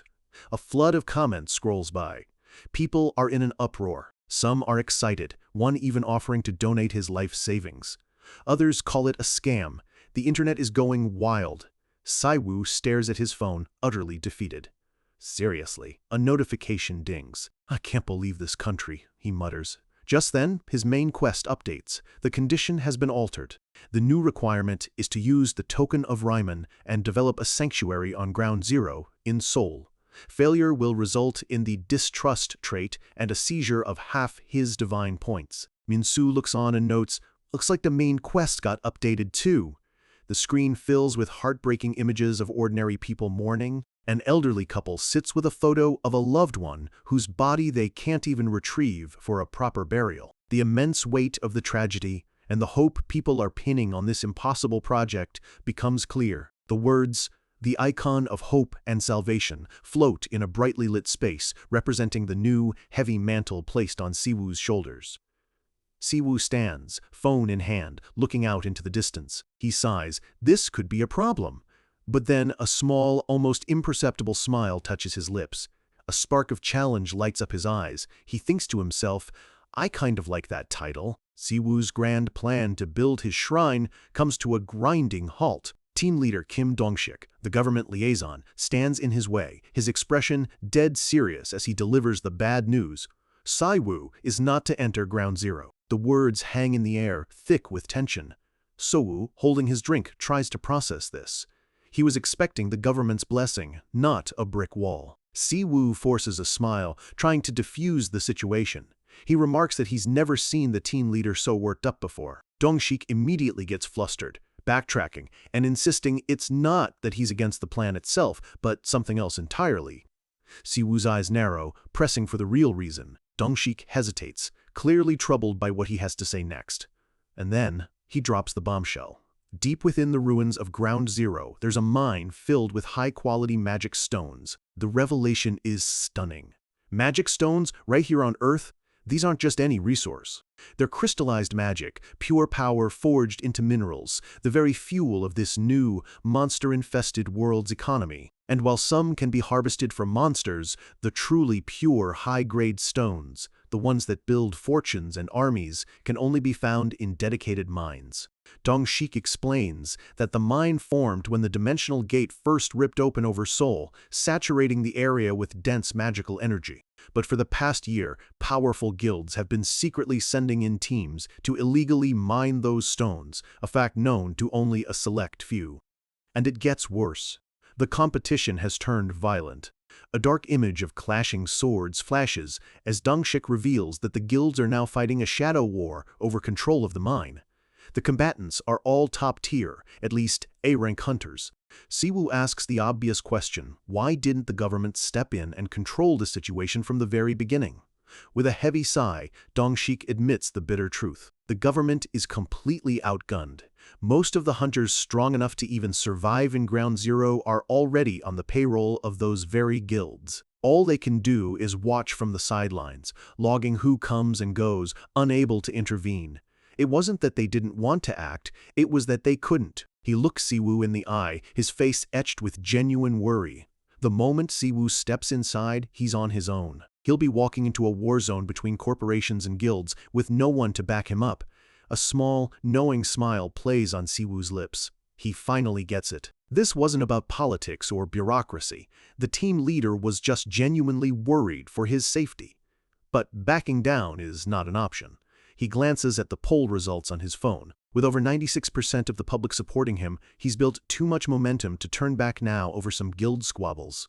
Siwoo looks up at the worried team leader and makes a shocking proposal. He offers to solve the government's little troublesome situations for them. Dongshik is stunned, but Siwoo lays it out simply. The government's hands are tied because Ground Zero is a lawless land. Siwoo's smirk is full of confidence. In a lawless land, he says, you just have to become the law. And just like that, the scene shifts. Siwoo and his battle-crazed Archbishop Leo now stand before the towering, imposing wall of Ground Zero, dressed in the formal attire of their new order. In Siwoo's hand is an official document, signed by the Minister of Ability Management himself. It's their ticket inside, a loophole stating that, with 2 S-rank hunters present, entry can't be denied on safety grounds. Siwoo grins at the still miserable team leader, teasing him for not looking very happy. Dongshik can only sigh in resignation, admitting it can't be helped. They all gaze up at the colossal structure. Siwoo remarks on its height, and Dongshik explains it's called the Ark, built to be the last bastion of civilization protecting the city. Dongshik still can't believe it. He asks if they're really going in alone, just the 2 of them, knowing a fight is almost guaranteed. Siwoo puts on his most pious, reassuring smile. He swears on his goddess's name that they would never be the ones to start a fight. Dongshik clasps his hands, looking immensely relieved by the promise. But as he makes that holy vow, a wicked smirk flashes across his face. He might not start a fight, but there's no way in hell he'll walk away if someone else picks one. They arrive at the entrance. This is the door, Dongshik announces. The 3 of them approach the heavily fortified gate, the only way into the desolate zone. Siwoo presents the pass, and after a quick scan, the high-tech locks begin to disengage. As steam hisses from the opening door, Dongshik gives them one last worried plea to take care. Siwoo waves it off with a casual, "Don't worry," and with a nod to Leo, they step forward. The moment they cross the threshold, the world transforms. The air is choked with red dust under a sickly gray sky. Before them lie the skeletal ruins of a dead city stretching to the horizon. This is a land of death. Leo immediately senses a vicious demonic energy tainting the land. Siwoo already knows. A system window confirms their senses. They are surrounded by hostile power. Back outside, the massive gate seals shut, leaving Dongshik to stare at the wall. But he's not alone for long. A calm voice calls out to him, commending him for his hard work. Dongshik turns to find his superior, the Minister of Ability Management, Yo Sun-ho. The man's calm, calculating gaze seems to see everything. Dongshik snaps to attention as the minister approaches. The minister's tone is deceptively casual as he remarks on all the overtime Dongshik has been pulling because of awakened Kim Siwoo. Dongshik lays on the praise thick, claiming this is the most fulfilling work he's ever done. The minister just laughs, easily brushing aside the flattery. Then, the minister's smile vanishes. He cuts to the chase, asking why Dongshik opposed his decision to let Siwoo enter. Dongshik's face tightens with nervousness as he offers an apology. The minister presses for his reasoning, confirming that he's already heard Siwoo's side of the story. Laying out his fears, Dongshik explains the shadow war between the 5 guilds. He argues that sending Korea's first and only irregular into that meat grinder is reckless. His voice is filled with genuine terror that something could happen to Siwoo, the very miracle they've been waiting for. But the minister simply cuts him off. He reveals the deeper, dirtier political game. The coalition of guilds has already officially demanded a re-evaluation of Siwoo's rank, claiming his feats were faked. The fight, he says, has already begun. Dongshik is stunned, arguing that Siwoo's public miracles should be proof enough. But the minister explains the guilds are spinning it, claiming those events were staged on government-controlled land. Because the government is weak, the accusation is sticking. It's gotten so bad, he continues, that the National Assembly is now discussing disbanding their entire department. Dongshik is horrified. The minister reveals he just met with the head of the guild coalition, a smug old man who basically told him to turn himself in for deceiving the nation. They've already decided Siwoo is a fraud, and the department is complicit. As Dongshik protests, the horrifying realization dawns on him. The minister deliberately told the guilds that Siwoo was entering Ground Zero today, knowing they would see it as a chance to eliminate him. The minister's smile is chillingly calm. He confirms Dongshik's fear. An attack isn't a possibility, it's a certainty. But he's not worried. He's excited, his heart pounding at the thought of what happens when an unstoppable force like an irregular meets such a pathetic plot. Dongshik stammers, asking if Siwoo won't feel used once he figures this all out. The minister's smile widens. "We've already made a deal," he says, much to Dongshik's confusion. The minister, it turns out, is a man who believes in fair trade. The scene flashes back to him meeting Siwoo on a park bench at night. Siwoo, fresh from a workout, cuts right through the pleasantries, asking what a man of his standing is doing here. Before the minister can answer, Siwoo tells him he already knows about the magic stone mine and the guild wars. He's figured out that the government is powerless. Sitting on the bench, Siwoo lays his cards on the table. He knows awakeners go where the money is, so he asks the minister directly, "What's your offer?" In the dim light, Siwoo's golden eyes are sharp, calculating. He's not just a warrior, he's a player. And across from him, the minister's gaze holds the same shrewd intelligence. These two are speaking the same language. The minister makes his offer. The government will officially guarantee Siwoo's claim to anything he can take from Ground Zero. In exchange, he wants Siwoo to use a fraction of his divine power for them. The two walk together as they hash out the details. But Siwoo has a bigger idea. He won't just take a piece of Ground Zero. He'll purify the entire polluted wasteland. The minister is stunned. All Siwoo wants in return is the legal right to a piece of that purified land to build his shrine. The minister immediately agrees, promising to make it a place where citizens can return, a place filled with fond memories and new hope. He places a hand on Siwoo's shoulder, explaining the beauty of the plan. With this, the Riemann Order's position will be solidified, and the department will finally have the leverage it needs to push back against the big guilds. He lays out the risks bluntly. The area is pure anarchy. Whatever happens inside, the government won't lift a finger to help. But if Siwoo can purify that land of hopelessness, no one in the world could dare to question his legitimacy or his right to claim a piece of it. The deal has been made. The two men shake on it, forging an alliance that will reshape the entire country. Back in the present, inside the desolate ruins of Ground Zero, a notification flashes before Siwoo's eyes. Hostility detected. Down below, at least 50 figures lurk in the shadows. He knows his life is on the line, but he turns to Leo, suggesting they try a little negotiation first. Leo adjusts his glasses, agreeing that violence should always be the last resort. Siwoo is a little surprised by his archbishop's peaceful nature, but agrees to give talking a try. And so, Siwoo steps forward, spreading his arms with a wide, welcoming smile. He calls out to the hidden figures, cheerfully asking if they can all just have a little chat. He waits a beat, his arms still outstretched. Then, in a blur of motion, he twists and unleashes a graceful, powerful kick. A massive pillar of violet holy power erupts from his foot, obliterating a nearby building in a deafening explosion. So much for negotiations. From the dust and rubble, a team of masked, armored hunters emerges, furious and shaken. Siwoo's voice cuts through the chaos, mocking them. He says it would have been so much easier if they'd just come out when he asked nicely and playfully, asks if they're just shy. He casually perches on a chunk of concrete, striking a pose. He announces they're just here to survey the land for their new shrine, adding with a grin that his goddess Ryman simply loves peace. His smile turns sickly sweet, a mask of terrifying piety. As such, he purrs, I would be so glad if you could get out of the way, dear brothers and sisters. The assassins choke on the dust kicked up by Siwoo's explosive greeting. His voice rings out, dripping with fake sweetness, asking them to come out while he's still being nice, for a win-win situation.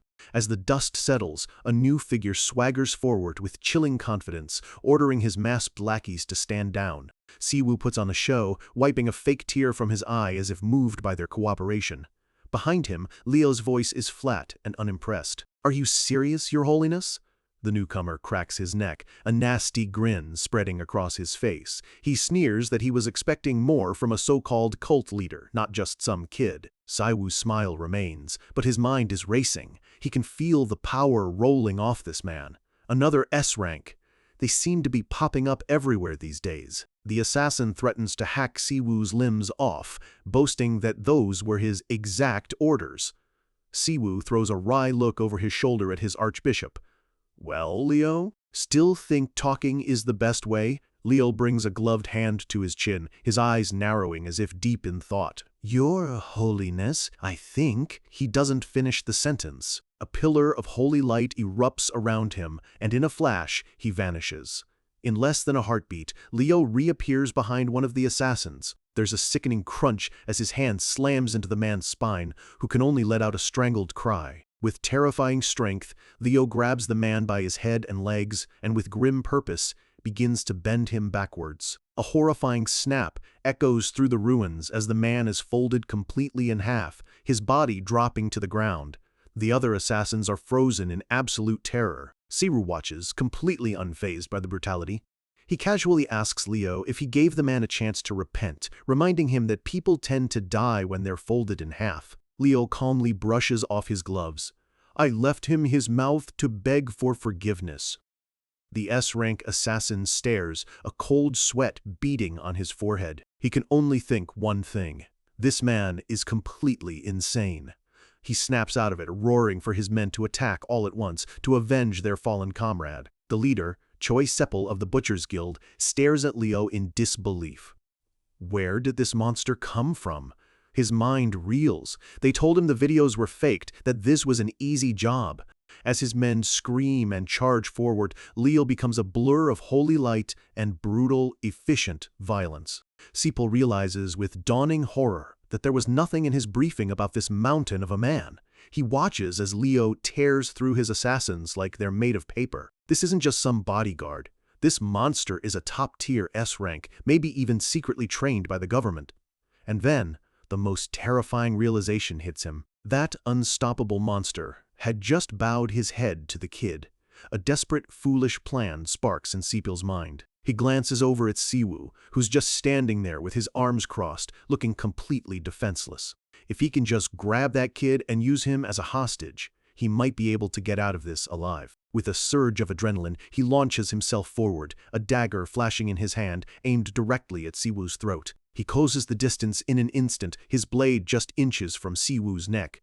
But Siwoo doesn't even flinch. He simply turns his head, and his calm golden eyes meet Sepul's. The moment Sepul's killing intent makes contact, a bolt of divine lightning arcs from Siwoo's eyes and slams into him. Sepul's body convulses violently, holy power searing him from the inside out as blood pours from his eyes and mouth.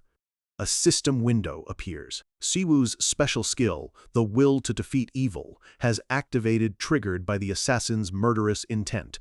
The skill floods Siwoo's mind with visions of every evil act the man has ever committed. Murder, kidnapping, robbery, a list of 582 sins. Siwoo looks down at the writhing man, his voice ice cold. How many lives did you have to take to become an S rank? You're even worse than I thought. Sepul collapses, choking on his own blood, begging for mercy. Sai-Wu stares down at him without a shred of pity. He explains that a swift death would be unfair. His power, he says, only activates on those who are truly, irredeemably evil. Under the crushing weight of divine judgment, Sepul finally breaks, screaming that the Jungak Guild hired him. Siwoo cuts him off, pressing his foot down on the man's chest. He knew they were just testing him. If they were truly confident he was a fake, they would have sent a real S-rank, not disposable trash like this.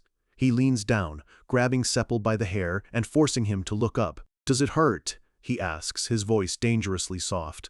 The assassin can only beg for forgiveness. Sepul's face is a mask of pain and confusion, his mind unable to comprehend the divine punishment being dealt to him. Siwoo's golden eyes are like chips of ice, completely devoid of emotion. With one final, agonizing scream, the light in Choi Sepul's eyes flickers and dies. Sai-Woo stands over the body, his face a mask of grim finality. "Forgiving you is not my job. My job is to put you on the scales of judgment before God." As the assassin falls, a new set of system windows appears. The first synchronization from Eden is complete. The system announces that Dimension Earth has now officially recognized his characteristic as chaotic. Because of this, the restrictions of causality have been lifted from him, freeing him from certain mortal laws. A second update begins. His status window updates. Most of his stats are now just question marks, too high for the system to even measure. And there it is, in writing, characteristic, chaotic. Title: The Black Pope. Siwoo looks over the panel, a little underwhelmed. So nothing really changed, it just gave his nature a name. But he focuses on the important detail. The causality restrictions being lifted is good news. What really bothers him is the mention of a second update. As he thinks, the world around him seems to ripple, as if reality itself is warping to accommodate his new status. Leo approaches, informing him that the weaklings have arrived. Siwoo glances at the remaining guild members, huddled together in terror. "That's a bit mean," he says. "They don't look like they want to fight anymore," one of them stammers, asking if they were sent by the government. Siwoo just hums, his attention already elsewhere. His gaze is drawn to a faint, pulsing energy in the distance. The magic stone mine.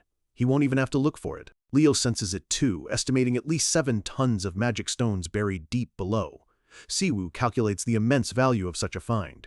But as he focuses, he feels something else mixed in with the pure magic. Demonic energy. Magic stones are pure mana. When divine power is added, they become holy artifacts. But when corrupted by demonic energy, they transform into something far more sinister. Standing on the tainted ground, he recognizes the energy instantly. It's the same demonic corruption as the lich he fought, the power of a demon king. And the corruption is recent. This is the source of the evil he sensed when he first arrived. He turns to the terrified guild members, asking if anyone has entered the mine recently. One of them is about to speak, but another quickly shouts him down. Siwoo addresses them all. He warns that while they were busy fighting amongst themselves, something far more dangerous has slipped in unnoticed. A dark, predatory smile spreads across his face. "This is a lawless area, right? So if I beat you all, this mine becomes mine, doesn't it?" The guild members shrink back in fear, knowing they stand no chance. Siwoo holds up the token of Riemann, its green gem glowing softly. He claims he wasn't going to fight, but he's just so curious about what he can get away with in a lawless land. The token begins to pulse with a brilliant, holy light. Siwoo's eyes narrow. The token of Riemann is reacting, resonating with the demonic energy corrupting the mine. A system window appears, asking a simple question: what is he going to do? The system explains the artifact's true purpose. He can use it to declare a sanctuary. As the prompt appears, Siwoo raises the token high into the air, his voice ringing with absolute authority. "I declare a sanctuary." The token explodes with light, and the system confirms his command. This area now belongs to him. A massive wave of pure, divine energy erupts from the token, spreading out in every direction like a holy shockwave. The light washes over the ruined city, a cleansing tide so bright it outshines the sun. The remaining assassins can only shield their eyes, staring in stunned silence as the very air around them is purified. Leo closes his eyes, clasping his hands in prayer, basking in the divine radiance of his Pope. The dark, corrupted ground begins to glow with a soft green light as decades of pollution and demonic taint are washed away, replaced by pure life. Siwoo stands at the center of it all. The sky now a brilliant blue, the ground a lush green. He looks every bit the divine messenger he claims to be. He looks out over the newly born landscape, a confident smirk on his face. "I've decided to dedicate this land to Riemann," he announces. "Riemann wants this land, and as her servant, I cannot sit idly by." As if answering his call, a single dandelion, bathed in golden light, pushes through the soil at his feet, the very first sign of life to return to Ground Zero in years. The sky above Ground Zero is no longer a sickly gray, but a brilliant, clear blue. Petals of pure light drift down from the heavens like divine snow, signaling the rebirth of a dead land. Siwoo stands at the center of it all, an orb of light hovering over his hand. A system notification confirms his success. A sanctuary has been declared. A new message explains the true significance of the event. The very system governing Earth has officially accepted a holy artifact from another dimension, recognizing its power as a true miracle. As the last of the demonic corruption fades into lush green grass, the system confirms it. The land has been cleansed. Siwoo closes his eyes and lets out a long, slow breath of relief. He looks over at the unconscious assassins, now collapsed on a soft bed of new grass. The suffocating demonic energy is finally gone, and for the first time, he can breathe easy. Looking out over the transformed ruins, he reflects on what a tragic place this was. He never imagined such a desolate wasteland could exist on Earth. In that moment, he feels a new, overwhelmingly powerful presence materialize behind him. He turns, and there she is. The goddess Riemann, standing amidst a shower of ethereal flowers, her presence making the world around her even more vibrant. He's stunned. She looks out at the landscape with a sad smile, agreeing that it is indeed an unfortunate place. Siwoo notices Leo is standing calmly nearby, completely oblivious. It seems only Siwoo can see her. Riemann's gaze is distant, her voice soft with sorrow. I can vaguely see it. The dreams that were buried in these lands. As she speaks, motes of light rise from the ground like fireflies, a silent testament to all the lives that were lost here. She turns away from the city's ruins, her shimmering hair flowing behind her like a river of starlight. She smiles at Siwoo, thanking him for taking care of the gift she sent him. Siwoo just crosses his arms, unimpressed. "You're the only one who would call that mad dog a child." Riemann just giggles, playfully reminiscing about how cute Leo was when he was little. Siwoo rolls his eyes, cutting her off. He'd rather not know. Her playful demeanor melts away, replaced by a soft, genuine warmth as she tells him that even so, she still likes him more. She reaches out and takes his hand, her touch sending a gentle, comforting energy through him. Siwoo pulls his hand away, his patience wearing thin. He demands to know why she's here. She tells him she wanted to personally give him a gift for his good work, something only she could do in person. As an orb of light forms between her hands, Siwoo eyes it skeptically. A gift? The orb expands, pulsing with immense divine power that radiates across the new landscape. The ground transforms. The grass grows greener, flowers burst into bloom, and the very air feels warm and full of life. Riemann gestures to the scene, and Siwoo can only stare, speechless. He looks around at the miracle unfolding. This isn't just another quest reward. For the first time, he can feel the genuine love and sincerity behind her power. A block of pure white, celestial stone materializes from the earth. An ornate altar appears, and Riemann speaks softly, hoping that the dreams lost here can now have a warmer place to rest. She knows that for those who mourned this place, this will be seen as a true miracle. Siwoo looks at the pristine, holy ground and is struck by a sudden realization. It's just like Eden. Before he can process it, pillars of light shoot from the ground, and a grand structure begins to build itself right before his eyes. In seconds, a beautiful shrine stands complete, its white marble gleaming in the sun, a perfect holy site in the middle of a wasteland. Siwoo is utterly dumbfounded. Riemann claps her hands in delight, proudly presenting her true gift. She floats beside him, admiring her creation. He has to admit it's amazing. He knows everyone will love it. He can already picture his fanatical Archbishop Leo weeping with joy at the sight of it. Siwoo's expression turns serious. He has something to ask her. Riman's smile fades slightly. It seems she already knows what's on his mind.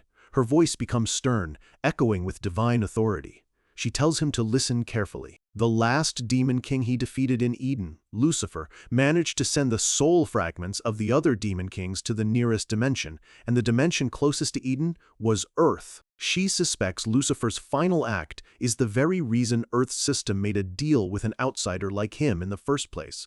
Siwoo understands instantly. It's all about causality, a reason for his interference. Ryman explains that since Earth is outside her jurisdiction, there's not much more she can do. As her form begins to fade, she tells him he'll have to figure out the rest on his own.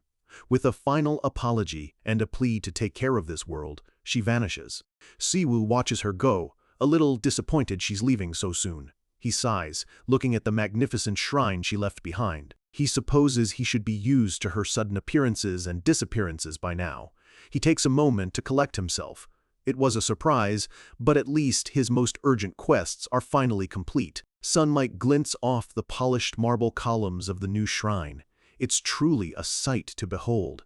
Siwoo smiles to himself. With Leo here to translate their holy texts and now a shrine for believers to visit, things are finally coming together. System notifications confirm his success. He's completed the main quest to expand his congregation, earning a level up for his baptism skill and a hefty sum of divine points. A new message congratulates him. With the creation of the first shrine, his order is one step closer to becoming a major religion. A new command, shrine management, has been unlocked. For the first time, it feels like he's really building something. Another window appears. Through his contract, he can now purchase facilities for his shrine using divine points. The DLC store has been updated. Sometime later, the pristine shrine is buzzing with new activity. Minsu, looking sharp in a vest, stands with Siwoo and Leo, preparing for a live broadcast to the world. Minsu smiles at the camera, announcing a special broadcast from the new Ground Zero. He proudly presents the man of the hour. He gestures to Siwoo, who gives a polite, practiced smile. Siwoo steps forward, introducing himself as the leader of the Riemann Order and welcoming everyone to their very first shrine. The live chat explodes. Most are skeptical, calling it a movie set or an elaborate scam, with some even unsubscribing on the spot. Siwoo watches the comments scroll by with a smug look, thinking to himself that this is exactly the kind of chaos he expected. A donation pops up, with a fan jokingly asking if player K has been kidnapped and needs them to send a signal. Leo leans over, genuinely confused, asking why they want Minsu to wave a carrot. Siwoo just sighs, knowing his over-the-top archbishop is probably the reason for the joke. Minsu continues, thanking the viewers for their support in making this all possible. Siwoo gestures to the magnificent building behind them, adding his own thanks. The skepticism in the chat continues, with users demanding he just admit he's lying. But slowly, the sheer beauty of the scene begins to win people over. They start to wonder what movie set could possibly look this good. An expert chimes in, laying out the facts. Ground Zero is a place where nothing can grow, yet here it is, filled with life. The expert confidently bets what's left of his hair that this isn't the real Ground Zero. Siwoo clasps his hands in mock prayer, asking his goddess not to make the man bald. He then addresses the camera, announcing that a civil lane to enter Ground Zero will be opened soon, with details on the government website. As if on cue, a swarm of broadcast drones and news reporters descends on the area, their cameras capturing every angle of the miracle. The drones provide a stunning aerial shot, the gleaming white shrine standing as an oasis of life against the backdrop of the massive, oppressive walls of Ground Zero. The chat goes from skeptical to stunned. They recognize the walls. Then, a link to an official government news article appears. Minister Yu Shonho has confirmed it. Kim Siwoo has purified Ground Zero. The realization hits the public like a tidal wave. It's real. The chat floods with a new kind of message, prayers and wishes, treating the new holy site like a wishing well. The beautiful blue sky over the new sanctuary is filled with a new sense of hope. After the broadcast, Minister Yu Shonho arrives alone, holding a bouquet of flowers. He walks through the shrine, a thoughtful, almost wistful expression on his face. Siwoo approaches him, but the minister just looks out at the grounds, admitting that even though he approved the plan, he never truly believed it was possible to return here. The minister's eyes land on a small, solitary tombstone off to the side. As they walk towards it, Siwoo explains that it's to comfort the souls of those who were lost here. The minister kneels, placing the bouquet before the simple stone. He asks who did such a precious thing. Siwoo says it was the person responsible for this miracle, a memorial to honor the past without being trapped by sadness. The inscription on the tombstone is simple, "Where dreams rest." The minister stands, his face full of profound gratitude. He thanks Siwoo, telling him that he has fulfilled an old man's desperate wish. Siwoo looks up at the sky, thinking about his complicated goddess. Even after everything she put him through, his expression settles into one of quiet understanding. The biggest reason he could never truly hate Riemann is because of what she gives to others, her benevolence, and the hope she brings to a world that has lost so much. The internet is buzzing. On a brand new Riemann Order fan forum, users are going wild, laughing at the naysayers who have now deleted all their posts. Others are busy archiving the old arguments, vowing to send the receipts to the order. But the skepticism hasn't disappeared. Some still rant about conspiracies, claiming Siwoo and the government are playing everyone for fools. The new believers, however, are quick to shut them down, pointing out that news of the miracle has already gone international. Back at the shrine, Siwoo scrolls through the comments with a smirk. Beside him, Minsu is horrified by the negativity, but Siwoo just chuckles, amused that some people still think he's a scammer. Minsu throws his hands up in frustration, wondering how much more proof people need. Siwoo clutches his chest, feigning shock at the audacity of the doubters. Calming down, Minsu looks around at the pristine sanctuary. He admits that while he never doubted Siwoo, he never imagined the place could be this beautiful. The goddess Riemann truly is a miracle, and this place is the proof. Siwoo's playful expression softens into a thoughtful solemnity. This, he says, is how the land was always meant to be. Just as Riemann wrote on the monument, it's a place where dreams can finally rest. He declares that, following his goddess's will, he intends to open the sanctuary to the public so that the bereaved families can finally visit their loved ones, and soon they do. A family, led by an elderly woman, stands before the small tombstone, finally able to pay their respects in a place of peace, not desolation. Minsu walks with Siwoo through the gardens, certain that the families are sincerely grateful. Siwoo nods, hoping this brings them some small measure of comfort. But behind his solemn eyes, a sharp, calculating glint reveals he has other, more practical plans in mind. He asks Minsu if he knows any blue-collar guilds they can hire. Minsu says he knows a few and offers to make the introductions. Siwoo feigns surprise, remarking that Minsu seems to have caught on to his plan. Minsu just smiles, saying he has a hunch. Siwoo's plan is simple. When the land was purified, the magic stones in the mine absorbed Riemann's divine power, transforming them. They are no longer just magic stones, they're holy stones. This means there's now a priceless, one-of-a-kind holy stone mine right here in their sanctuary. He turns to Minsu with a new question. "Brother Minsu, have you ever produced merchandise before?" Minsu can only look back, confused by the question. Siwoo pulls up a system window from the DLC store. It's for a consecration house, a facility that can use holy stones to manufacture blessed relics. It costs a steep 5,000 divine points. A wicked smile spreads across his face. This is perfect. With these stones, he can give the Riemann Order a powerful, steady source of income. Just then, Leo approaches, his expression grim. "We have unwanted visitors," he reports. Approaching them is a man in a sharp suit, flanked by two imposing bodyguards.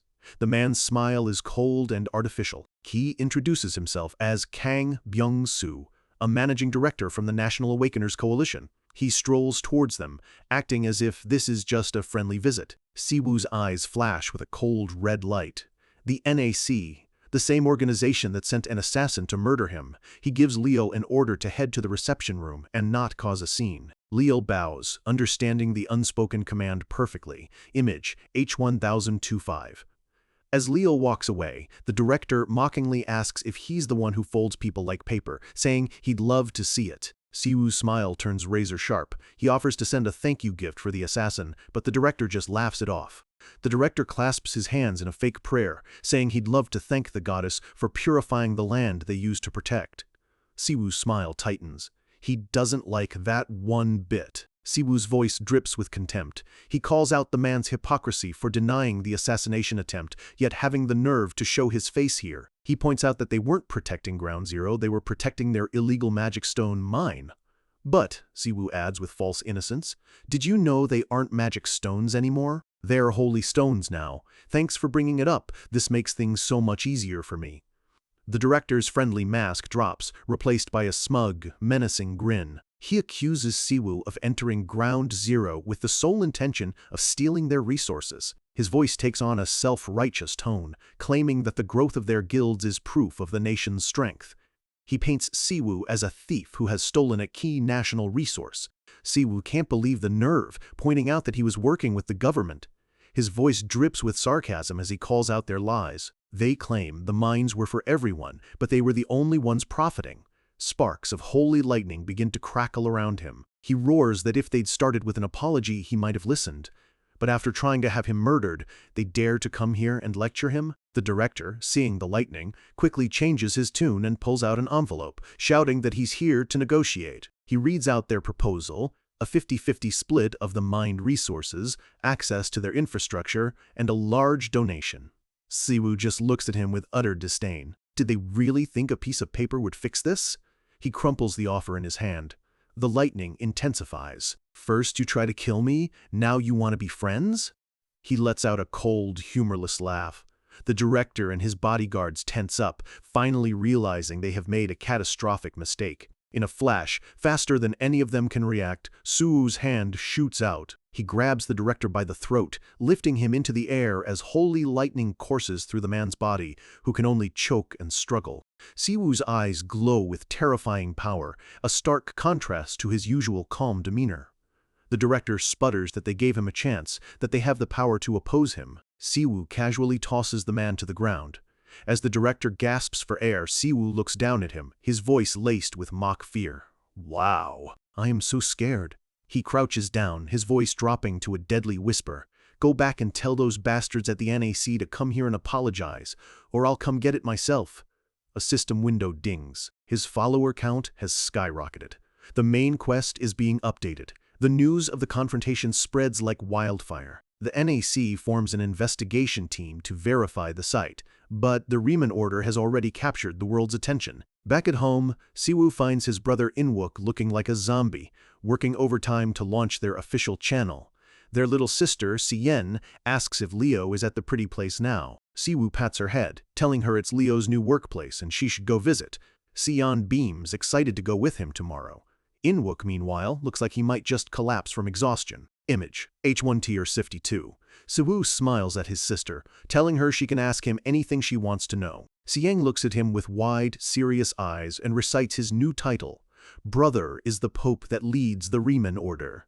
Siwoo is stunned. She knows everything. Inwook smacks him on the back of the head, pointing out that the kids are better with smartphones than he is. After all, he's basically an old man now. Siyen giggles and announces she's going to bed. The brothers wave her goodnight, a rare, normal family moment. They watch until she's gone. Siwoo sighs. He realizes his bright little sister has been playing him the whole time, and that she had to grow up too fast because of their family's situation. A sad smile touches his lips. He knows it's his fault. Inwook pushes up his glasses, his expression suddenly serious. "Grandma called," he says. The department is providing a private jet to bring her over in 2 weeks, all because she's an Irregular's family member. Inwook's voice drops, a hint of fear creeping in. She said, "Since she couldn't travel because of you, you better get ready to get smacked." Siwoo's face goes pale. He starts to tremble. "She's coming!" His voice is barely a whisper. "I'm nervous."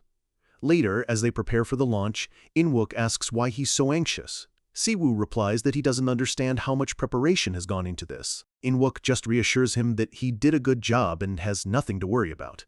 The official Riemann Order MeTube channel goes live. Within an hour, it has 43,000 subscribers. The page looks sleek and professional.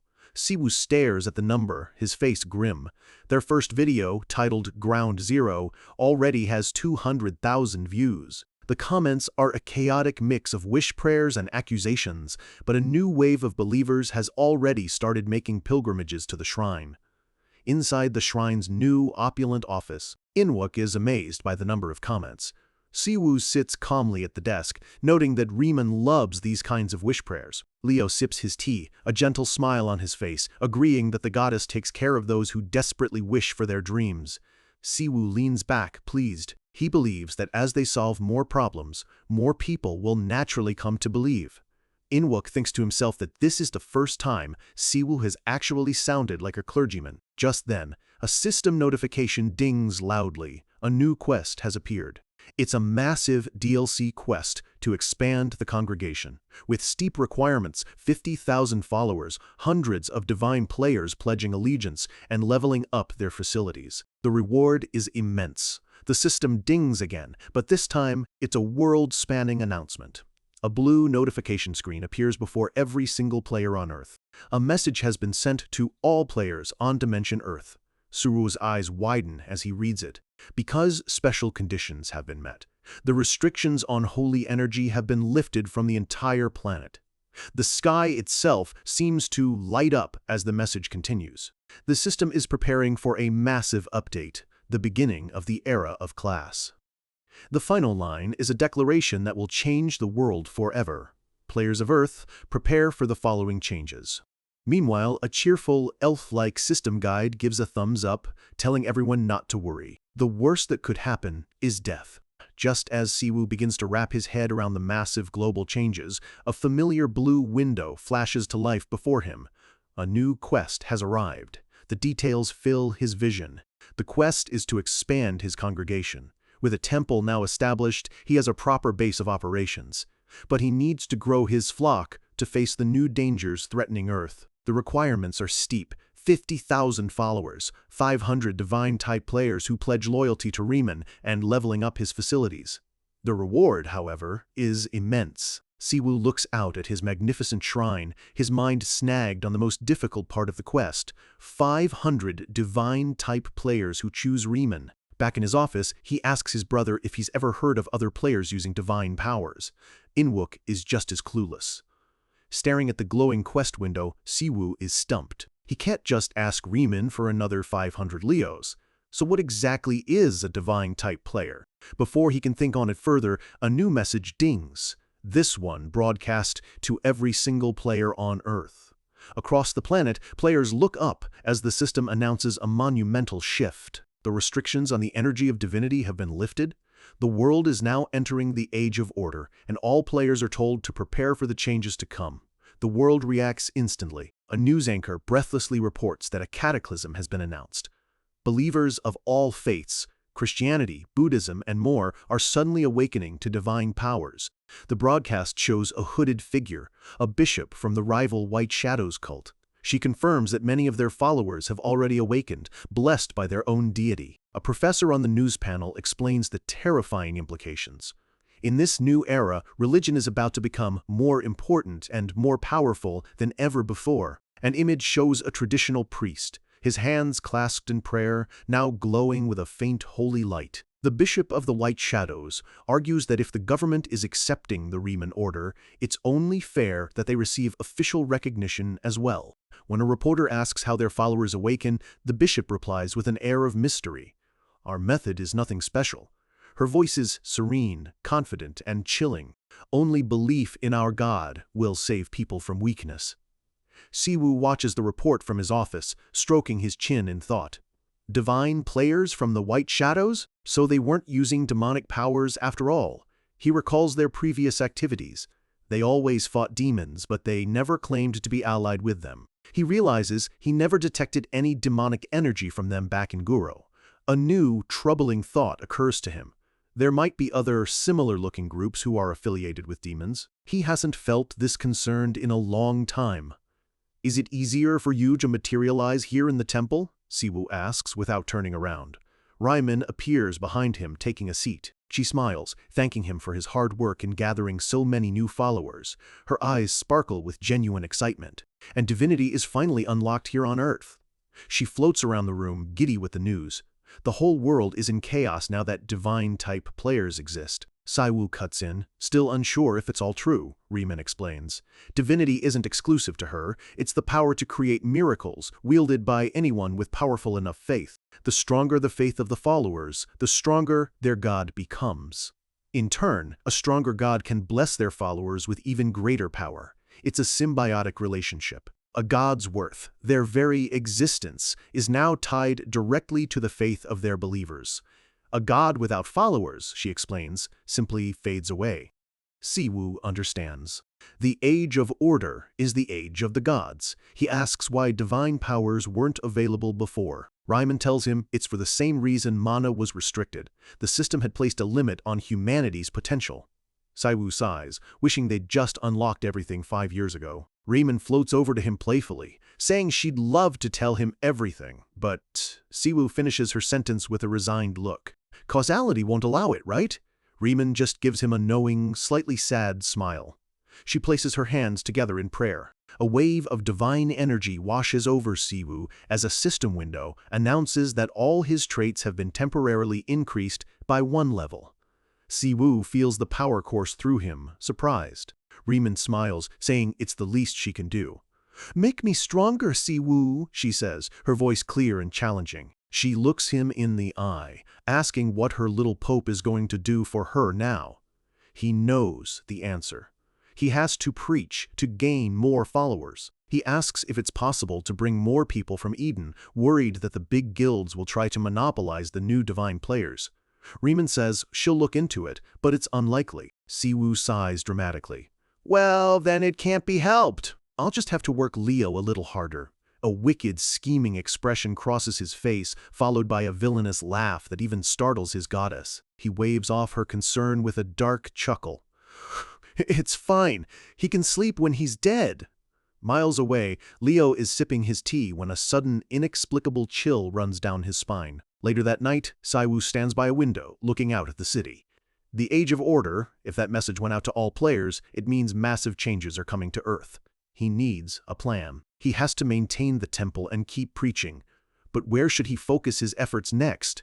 Suddenly, his phone buzzes with an urgent notification, shaking him from his thoughts. It's a string of emergency alerts from the government. Orc tribes from the north are marching south. A supermassive gate has opened near Busan, and irregular mana is flooding the area around Gwangju. A map of the Korean peninsula appears. 5 years ago, North Korea was lost to the dimension openings, becoming an unconquerable land of monsters. In a lavish conference room, Choi Seojin, the brawny leader of the Goblin Guild, growls at the news. Did those damned pigs lose their minds all at once? He's sitting uncomfortably close to Siwoo, laughing loudly. Funny how they're all coming at once, right, Pope Kim? Siwoo just stares ahead, wishing the man would give him some personal space. The room is filled with nervous laughter, but a few key figures, including Siwoo, remain silent. It's an emergency meeting of the nation's most powerful leaders. Seojin casually offers Siwoo a snack. Siwoo politely suggests that, as a leader of a major guild, Seojin should be sitting with the other bigwigs. Seojin scoffs, saying it's not his style to associate with thugs. Suddenly, the snack in Seojin's hand vanishes. He stares at his empty fingers, then at Siwoo, a look of pure shock on his face. Seojin grins, leaning in close and asking Siwoo for coffee after the meeting. He wants to know more about the divine power Siwoo used on him before. Siwoo just looks away, annoyed at the new nickname. Image, Shaewon Sisu 49. From across the table, Kang Byung-soo from the NAC slams his fist down, telling Seojin to lower his voice. Seojin just throws an arm around Siwoo's shoulder. "I'm having a chat with my friend. You got a problem with that?" Siwoo thinks to himself that Byung-soo is just as annoying as ever. Byung-soo sneers, insulting Seojin's lack of social graces. Seojin just smirks back, completely unbothered. As Byung-soo gets more heated, Seojin suddenly shivers dramatically, rubbing his arms as if he's cold. His expression turns dark and menacing. "Kang!" Byung-soo leans back, a bead of sweat on his face. "Choi!" Then, Seojin's face breaks into a goofy grin. "Going on a date? Your glasses look so cool." Siwoo can't help but let out a small snort of laughter. Seojin leans back, completely relaxed, teasing the director about trying to look young before offering to get the meeting wrapped up quickly so he can get to the market. Just as the argument is about to escalate, the conference room door slams open. Minister Yu Seono enters, and his presence immediately silences the entire room. Seojin laughs heartily, complimenting the minister and offering to introduce him to some zero-calorie sodas. The minister takes his seat at the head of the table, getting straight to the point. They have all gathered today to discuss their plans for the descending orc horde. He begins his briefing. Orcs are nocturnal and operate in tribes. They are usually hostile to other tribes, but for some reason, 7 different tribes have now united under a single banner, an event unprecedented on Earth. Their reconnaissance suggests something, or someone, is pulling them all together. Siwoo listens intently. He's seen this before back in Eden. An image of a massive, terrifying orc leader appears on the screen, a singular monster born with the power to dominate all orcs, channeling their chaotic rage into a disciplined army. Siwoo puts a hand to his chin, a grim realization dawning on him. An orc overlord. The minister confirms his suspicion. He looks down at his report. The overlord has already gathered an army of over 100,000 orcs, forcing them to elevate the national alert to its highest level. Choi Seojin jumps to his feet, stunned. What? 100,000? The entire room falls into a dead silence, shocked by the sheer scale of the coming threat. The minister continues, explaining that orcs are fiercely tribal, normally hostile to one another. But their intelligence has found 7 different tribal tattoos within this new army, something that should be impossible. Siwoo calmly speaks up, his voice cutting through the tension. He's fought a great monarch before. He explains that these beings possess such overwhelming power that they shatter all tribal hierarchies, uniting all orcs under a single banner. He looks around the room, delivering the final, chilling fact. The moment a great monarch appears, every orc in the vicinity will instinctively swear absolute allegiance. There is no dividing them. They are now one unified army of destruction. A man in sunglasses representing the established guilds scoffs at Siwoo. He sneers that for a returner, Siwoo seems awfully complacent and tells him to leave this to the professionals. Choi Seojin whispers loudly to Siwoo about what a bully the man is. Siwoo, now visibly annoyed, shoots back a retort, asking if their professionalism is why they were illegally occupying Ground Zero. The jab hits its mark. The man in sunglasses continues his mockery, but the minister finally steps in, clearing his throat to regain control. He turns to Siwoo and asks the question on everyone's mind. Do you have a solution? Siwoo looks up, a chilling confidence in his eyes. It's simple, he says as the room falls silent. We just have to kill the great monarch. The guild representatives can only stare, stunned by the sheer audacity of his proposal. Leaning back with a smirk, Siwoo elaborates on his insane plan. A head-on fight would be catastrophic. The best, most efficient solution is a surgical strike to assassinate the leader. He paints a picture of the aftermath. Once the monarch dies, the alliance will shatter. The orcs will turn on each other, their old rivalries flaring to life. The massive army will essentially destroy itself. The man in sunglasses erupts. What nonsense are you spewing? He shouts, pointing out the obvious flaw. That special entity is surrounded by 100,000 orcs. He rants that it would be a suicide mission to even try to break through their ranks, accusing Siwoo of arrogance. Siwoo remains unfazed. That would be the case on land, he concedes. But who said anything about a ground assault? He lays out his modern solution to a fantasy problem. Why bother with a ground war when they have helicopters and fighter jets? They can just fly over the horde and launch an aerial attack. The representative from the Great Tiger Guild, the nation's #1 guild, challenges him. He questions if Siwoo can guarantee this plan will even work, accusing him of asking them to risk everything on a theory. Siwoo just scoffs at him. If you don't have a better plan, then don't bother opening your mouth. Then he drops the bombshell. And when did I ever ask you to deploy your hunters?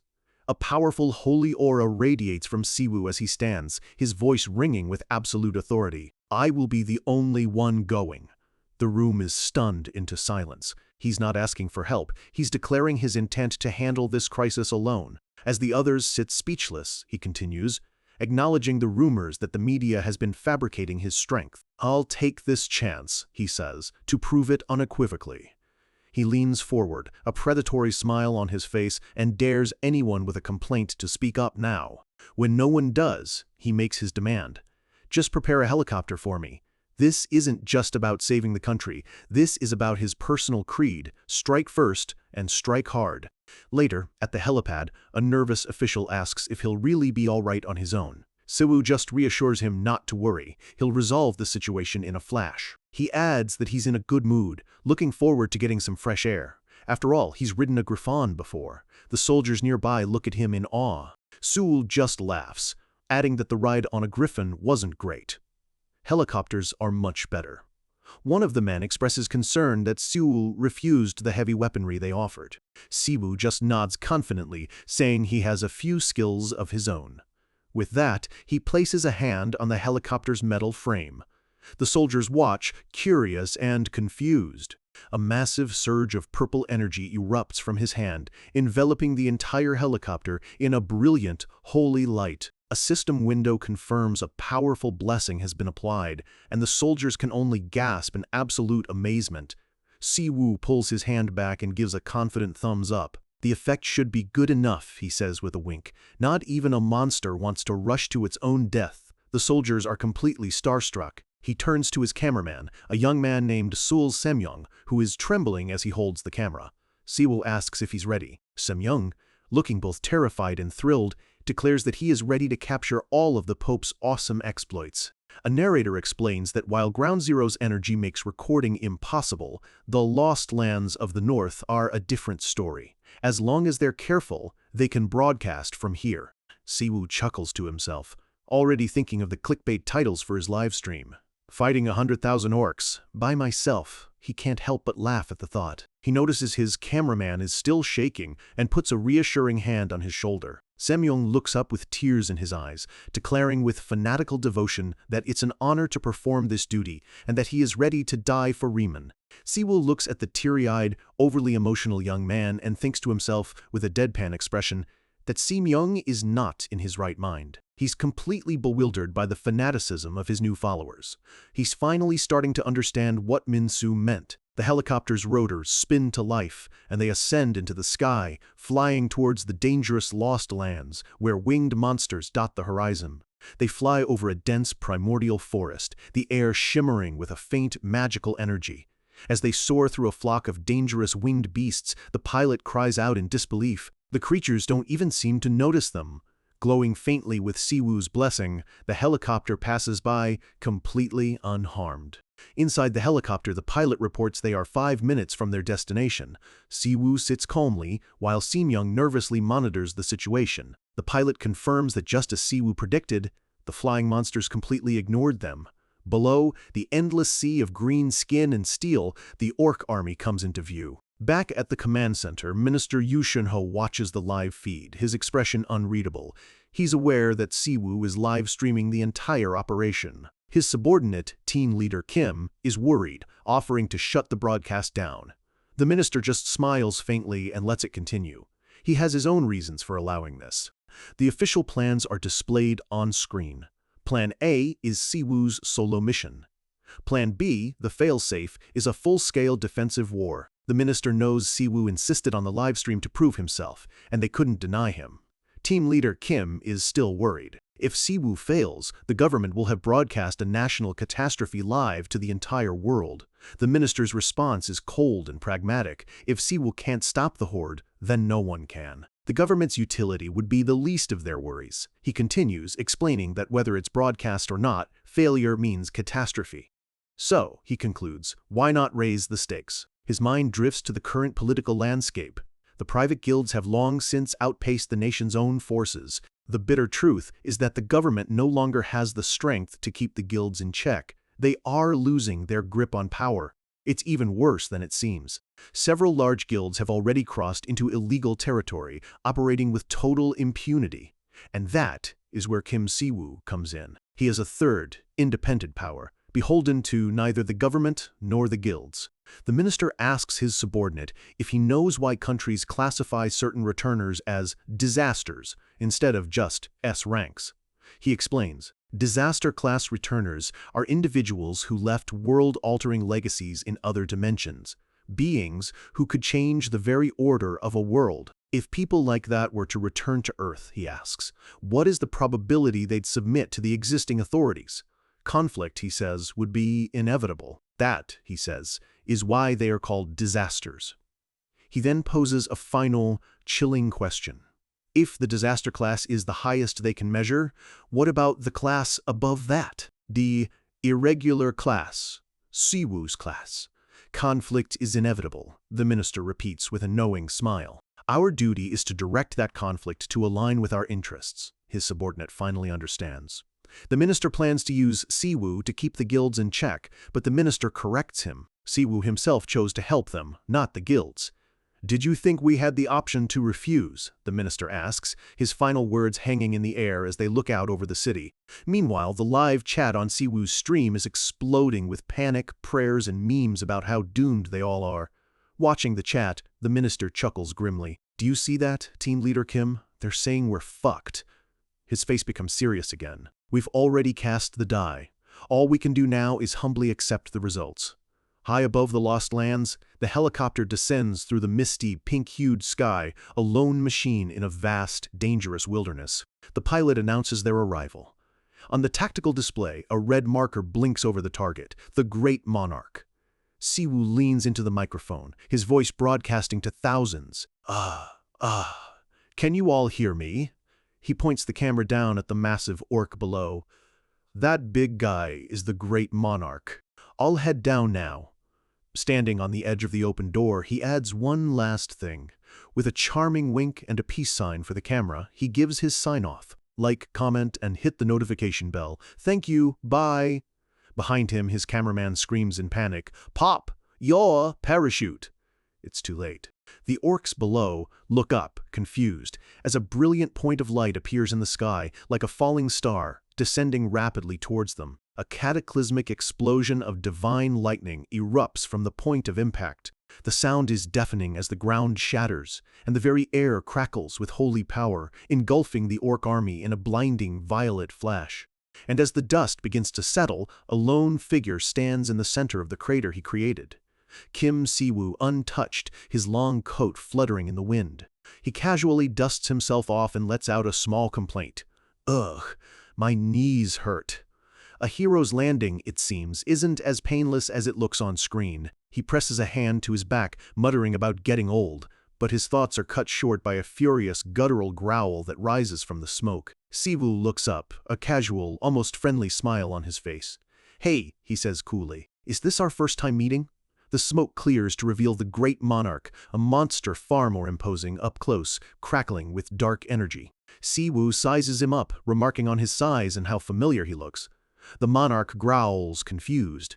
In the future he was promised, there was no mention of a human warrior like this. Siwoo's very existence has disrupted some preordained fate.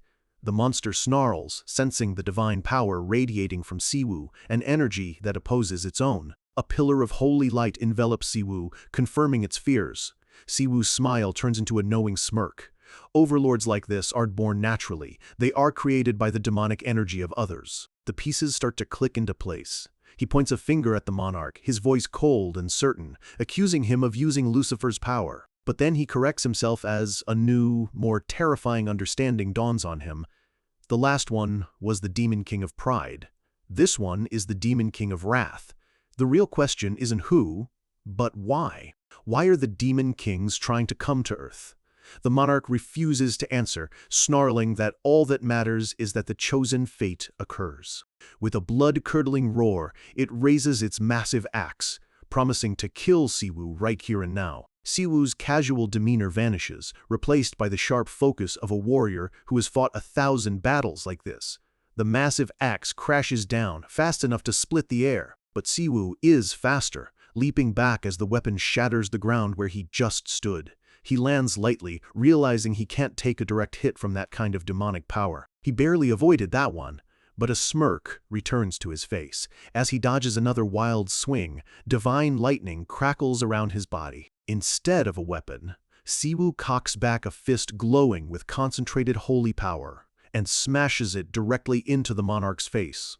The monarch staggers but remains standing. Siwoo is surprised. He calculates it would take at least 6 S-rank hunters to take this thing down. It's a powerful one, even by Eden standards. The monarch recovers, its red eyes burning with fury, growling that their work has already begun. We pull the bows that start battles, it booms. Human warriors cannot go against our fate. It lets out a battle cry, rallying its decimated forces to charge once more. Suwoo stands tall, a thought crossing his mind. Demonic energy is tied to a desperate will to live. It's better to take care of them all now before they get any more dangerous. And then, his true motivation kicks in. A glint appears in his eye. Wouldn't this be perfect for MeTube? 10 million views. Easy. He pulls out his phone, holding it up for a selfie with the rampaging monarch. Pose for the thumbnail, he says with a grin, a gesture of pure disrespect. The monarch roars in fury, accepting his challenge and promising to take care of him personally. In glorious battle, it finishes. Siwoo casually replies that he's in the middle of a shoot, and long, flashy action scenes aren't today's concept. He turns his gaze to the rest of the orc army. All of you are not cool, he says with contempt, and you're ugly too. And above all, he continues, a ball of crackling blue energy forming in his hand, I'm fine with being cowardly, since I'm not a warrior. He's a pope, and he fights with the overwhelming power of a god. The monarch's eyes widen in shock, sensing the immense power gathering in Siwoo's hand, a power far beyond a simple punch. Siwoo raises the sphere of pure holy energy into the air. It pulses with light, illuminating the entire battlefield in an ethereal blue glow. A system message appears. The following skill exceeds causality. A small, satisfied smile plays on his lips. This is the kind of power that bends the rules of the world. The system confirms the skill has been adjusted to the allowed limits. But even a nerfed version of one of his attacks is more than enough. With his arm held high, Siwoo casts the spell. Tomb of the Holy Spear. The very sky above him begins to tear open. From the heavens, a single, massive spear of pure white light descends, a harbinger of absolute judgment. It is followed by hundreds more. A rain of holy spears fills the sky, a storm of divine wrath ready to cleanse the land. The spears hit the ground, and the world turns white. A wave of pure, destructive energy washes over the battlefield, erasing the orcs from existence. Even Riemann, watching from her grand palace in Eden, seems impressed by the sheer divine spectacle. The storm of holy spears continues to rain down, turning the entire area into a consecrated graveyard. There is no escape, only oblivion. Back home, Kim In-wook stares at his laptop, his mouth agape as he watches the livestream. Incredible is the only word he can manage. The live chat is a frenzy of pure chaos and disbelief, viewers' minds completely blown by what they're witnessing. The questions keep coming, a mix of awe and accusations of hacking. No one can believe what they are seeing is real. As the last of the holy spears dissipates, a single truth hangs in the air. Everyone is equal in the face of overwhelming strength. In-wook leans back, his mind reeling. He flashes back to that morning when his brother was casually arguing about needing potatoes for dinner. That same brother is now standing in a field of divine light, having just wiped out an army. In-wook sighs. He'd forgotten. He'd forgotten his brother is an irregular. He always knew it, but seeing it, this is different. He wonders if all the heroes in South Korea combined could even come close to this kind of power. As Siwoo floats gently back to the ground, one word comes to In-wook's mind. A miracle. He stares at the screen, wide-eyed, finally understanding the true nature of his brother's power. The chat continues to explode, a mix of new believers signing up for the Riemann Order and people who are simply terrified. But then, on the live stream, something impossible happens. From the scorched earth, a single, massive orcish hand twitches. The chat immediately explodes again. Is that orc alive? Hi-oh, hive! Hi-oh, hive! Crew, that? In-wook's jaw drops. Huh? He leans closer to the screen, his eyes wide with shock. On the battlefield, Siwoo stops his serene descent. He looks over as the great monarch impossibly pushes itself up from the ground. Image, Shay2055. A final, smaller spear of light materializes above the monarch and, with a flash, pierces straight through its head, ending its life for good. Siwoo watches the body fall, a look of mild annoyance on his face, as if he's just dealt with a stubborn stain. Watching this, In-wook knows exactly what his brother is thinking. He was annoyed it didn't die in one strike. A cynical smile appears on his face. That's the brother I know, not a god, not a savior, just his slightly arrogant, perfectionist older brother. Even Riemann seems let down. Damn it, she says from her palace. Who would have thought he would live through that? That ending was a bit disappointing. Siwoo, as if hearing her, throws his hands behind his head in frustration. It just wasn't cool. His followers rush to his side, shouting that it was incredible. They look at him with stars in their eyes, insisting that showing a human side of himself made the miracle even more perfect. Inwook just shakes his head at the fanatics, muttering that his brother is just too preoccupied with looking cool. Later, Minsu calls with good news. The orc horde turned on itself and completely dissipated, just as Siwoo predicted. But as he speaks, Inwook shows Siwoo his phone. The news is already filled with new crises. A giant chaos gate in Busan has been upgraded, and headlines are already asking why South Korea's first irregular isn't doing anything to help. Inwook holds up a newspaper. The front page screams, "South Korea in danger! Where is the leadership?" right next to Siwoo's picture.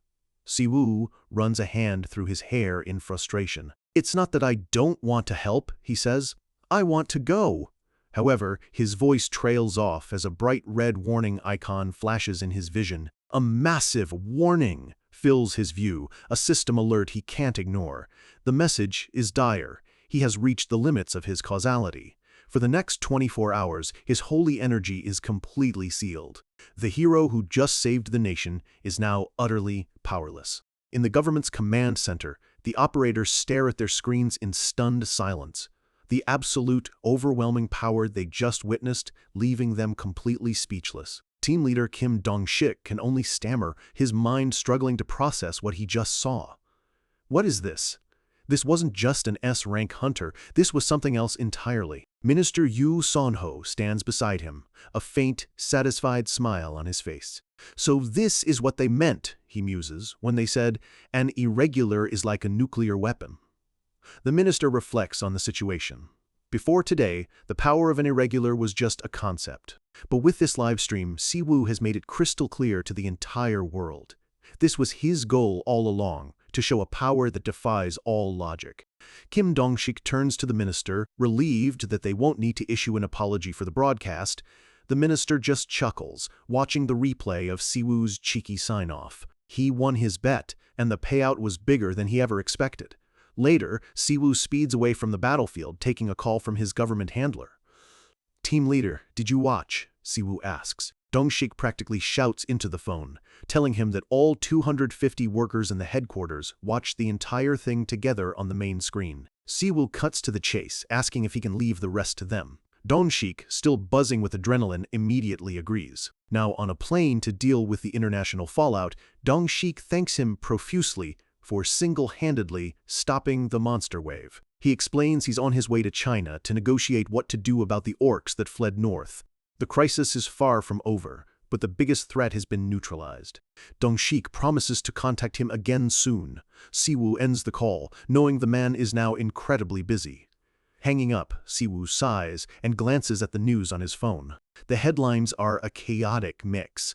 While some report the orcs are moving north, others are already criticizing him for not solving the other crises popping up across the country. He taps on one of the critical headlines, a flicker of annoyance on his face. His brother, Inwook, leans over and reads the ridiculous titles out loud with a grin, teasing him for falling for the clickbait. Siwoo snaps back. "How could I not read them?"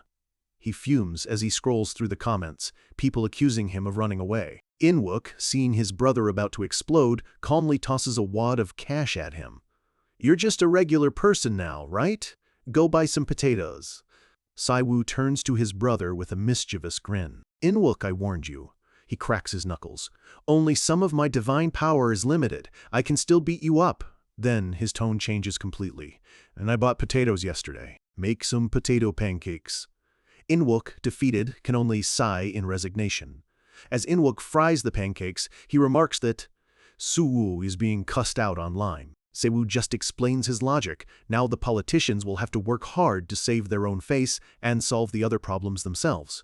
He takes a piece of pancake from his sister, adding that the Great Tiger Guild is probably busy dealing with their own monster wave now. Since they did nothing to help him, it's the least they can do.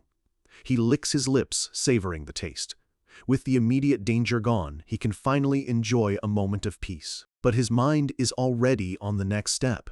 At that moment, a system window chimes. He's completed a hidden quest for stopping the monster wave. The reward is a hefty 5,000 divine points, a welcome bonus. Later, standing in the magnificent shrine, Siwoo smiles. Despite all the chaos, things are moving forward. He checks his status. The number of official believers has jumped to 255, and his divine points now total over 12,000. It's a relief to see some progress. It's still a long way from his goal of 50,000, but it's a good start. Just then, Inwook calls out to him. A crowd of people is gathering at the entrance to the shrine, led by a familiar, imposing figure. Leo. Archbishop Leo turns, explaining that after the monster wave incident, many people have come requesting to become official believers. Leo smiles, a rare look of genuine pride on his face. Siwoo nods. This is exactly why he came. The new believers flock to Siwoo, their faces filled with awe. One man explains his family was harmed during the original Ground Zero incident. They all feel indebted to Ryman and want to join. Siwoo puts on his best benevolent pope face, thanking them and welcoming them to the order. He then turns to Leo. This is the very reason he brought the battle-crazed priest to Earth. They now have the perfect missionary to teach their new followers. Siwoo addresses the crowd, introducing Archbishop Leo as the one who will teach them the doctrine of their faith. Once the crowd disperses, Siwoo whispers to Leo, who looks a bit overwhelmed by the number of new students. Siwoo just laughs. A lot? Siwoo asks, a wicked grin spreading across his face. You'll have to teach this many people 200 more times, he says, aiming for their 50,000 believer goal. Leo's face freezes in sheer, unadulterated horror. The mighty Archbishop, the mad dog of the order, sputters, trying to cite Earth's labor laws to escape his fate. Siwoo pats the despairing Leo on the shoulder, reassuring him that Riemann is sending more people from Eden to help. Leo can only weep, hoping they arrive soon. Inwook watches this exchange, thinking to himself that his brother is truly a bad person. He pulls Siwoo aside, bringing up a practical concern. They're going to need a lot of money to manage this growing order. He asks if MeTube ad revenue will be enough. Siwoo shakes his head. Inwook asks if he's going to rely on donations. Siwoo confirms that he will, at least in the beginning. Inwook looks exasperated, reminding his brother of their real-world expenses, like their sister's tutoring fees. Siwoo just gives him a serene, knowing smile. He's already thought of this. He leans in and whispers his secret plan into his brother's ear. Inwook's eyes go wide with shock. "Is that even allowed?" he stammers. "Is that okay?" He points an accusatory finger at his brother. "That's not evangelism. That's just being a businessman, a cult leader." Siwoo quickly shushes him, warning him not to let Leo hear. Siwoo leads his brother to the Fountain of Holy Stones. It's time to put his business plan into action. He opens the system store and purchases a consecration house for 5,000 divine points. With a wave of his hand, pillars of light shoot from the ground as the new building materializes out of thin air. A small, elegant building now stands beside the shrine. A system window confirms they can now see a list of buildable holy relics. Siwoo examines his new facility, ready to get to work. Inwook gets a devious look in his eyes as he realizes what this means. The cult health bracelets. A burly man in a craftsman's apron, introduced by Min-Soo, holds up a glowing holy stone, amazed by the new mineral. He's CEO Kung, the master of a production guild, and he's eager to work with the Riemann Order. Siwoo lays out the design for a simple, round bracelet. With the guild's help, they should be able to produce hundreds per day. CEO Kang is ecstatic, honored to be the first to work with them. The two men shake on it, laughing. A contract is signed. The Riemann Order is officially in the merchandise business. Siwoo tries to hide a smug laugh. Inwook deadpans beside him, asking if he's really going to become a scam artist. The first product is revealed, the Holy Stone Bracelet, which promises health benefits based on the rank of the stone used. Siwoo grins. With this, their money problems are over. A flashy ad mock-up appears, promising pain relief, improved circulation, and even a cure for hair loss, all at a reasonable price with a buy two, get one free deal. Inwook points out that it's just like the pseudoscience health bracelets from a few years ago. Siwoo just shrugs, saying it was a mega hit in Eden. Inwook sighs. His brother has no talent for marketing. A new religion and a health bracelet. Inwook muses, sweating. Doesn't this seem a bit off? Siwoo clarifies the key difference. Those other bracelets were scams. Theirs is real, with a genuine blessing. There's just one catch. The priests have to bless them. Inwook's eyes light up with sinister glee. He imagines all the tutoring academies he can send his sister to. The world is in chaos, he thinks, and our Riemann order is steadily becoming a cult. He asks the crucial question, who will bless all of them? Siwoo's powers are still sealed. Siwoo's gaze falls on Leo, who is diligently reading, completely unaware of the mountain of work about to be dumped on him. Inwook looks to the heavens in despair, begging Riemann to do something about this human trash of a brother. Just then, a pillar of brilliant light shines down. Riemann has sent an oracle. Inwook is ecstatic. Goddess. Riemann's voice rings out smugly. Perfect timing, right, Siwoo? Riemann explains that she's resolved an issue in Eden and, as promised, is sending reinforcements from the Holy Knights. A new item appears in the store. He can now purchase a Holy Knights commander. Red ribbons, symbolizing the new arrival, swirl in the air. Siwoo stands tall, a determined look on his face. Just as this new opportunity arrives, the red warning message at the bottom of his vision finally hits 0. His 24-hour power restriction is over. His divine power has returned. The system store flashes with an update. His penalty has lifted, and a new special position is now available for purchase, Paladin Commander. His reinforcements have arrived. Siwoo winces at the price. 5,000 divine points, he mutters to himself, annoyed that a single commander costs as much as a new building. He knows he's lucky he got the points from the hidden quest. With a sigh, he resigns himself to the cost. He can't let Leo die from overwork after all. Without another moment's hesitation, he taps the screen. I'll buy it! A confirmation window appears. Because he paid the price, the system confirms that causality will ignore Riemann's involvement. He's essentially paid a fee to make this divine intervention look legitimate to the rest of the world. Riemann's voice echoes from the glowing oracle, confirming the purchase is complete. Siwoo immediately asks a crucial question, remembering the chaos of Leo's arrival. He needs to know the date and location of the gate this time. He explains that while meeting leader Choi was a stroke of luck, they need to be prepared. But Riemann cuts him off, her voice chipper and completely unconcerned. I already sent them, though. Siwoo's face freezes in shock. Riemann explains that she felt bad for taking so long, so this time she sent them immediately. There just happened to be a connected path anyway. Siwoo tries to rationalize it, but his thoughts are interrupted by his panicking brother, who is begging to know what the goddess has done now. It's too late. On a live news feed, chaos has erupted. A red-haired warrior in full plate armor is single-handedly taking on an entire guild, and the anchors are convinced she's from the Riemann order. The paladin stands triumphantly over a defeated monster, her ornate mace held ready, radiating immense power and confidence. A close-up reveals her stunning features, long, fiery red hair and sharp crimson eyes that hold a dangerous glint. The hunters from the Daeho Guild demand to know who she is, their voices shaking. They know they are completely outmatched. With a sharp cry, the paladin moves, effortlessly dodging their attacks with a grace that defies her heavy armor. Her crimson eyes narrow with a predatory look. She's not just defending herself, she's enjoying this. A blinding flash of holy light erupts as she swings her mace, the divine power sending her opponents flying. Her red hair flows like a banner of war as she moves, a whirlwind of steel and divine energy. She flips through the air with acrobatic ease, her movements both beautiful and deadly. Landing perfectly, she winks, a playful and confident smile on her face. "You guys attacked first, right?" she says, her voice sweet but laced with menace. "I guess it's my turn." The Daeho Guild members can only look on in terror. They've just picked a fight with a monster. Another blinding flash of holy energy explodes from her, sending more of her attackers sprawling.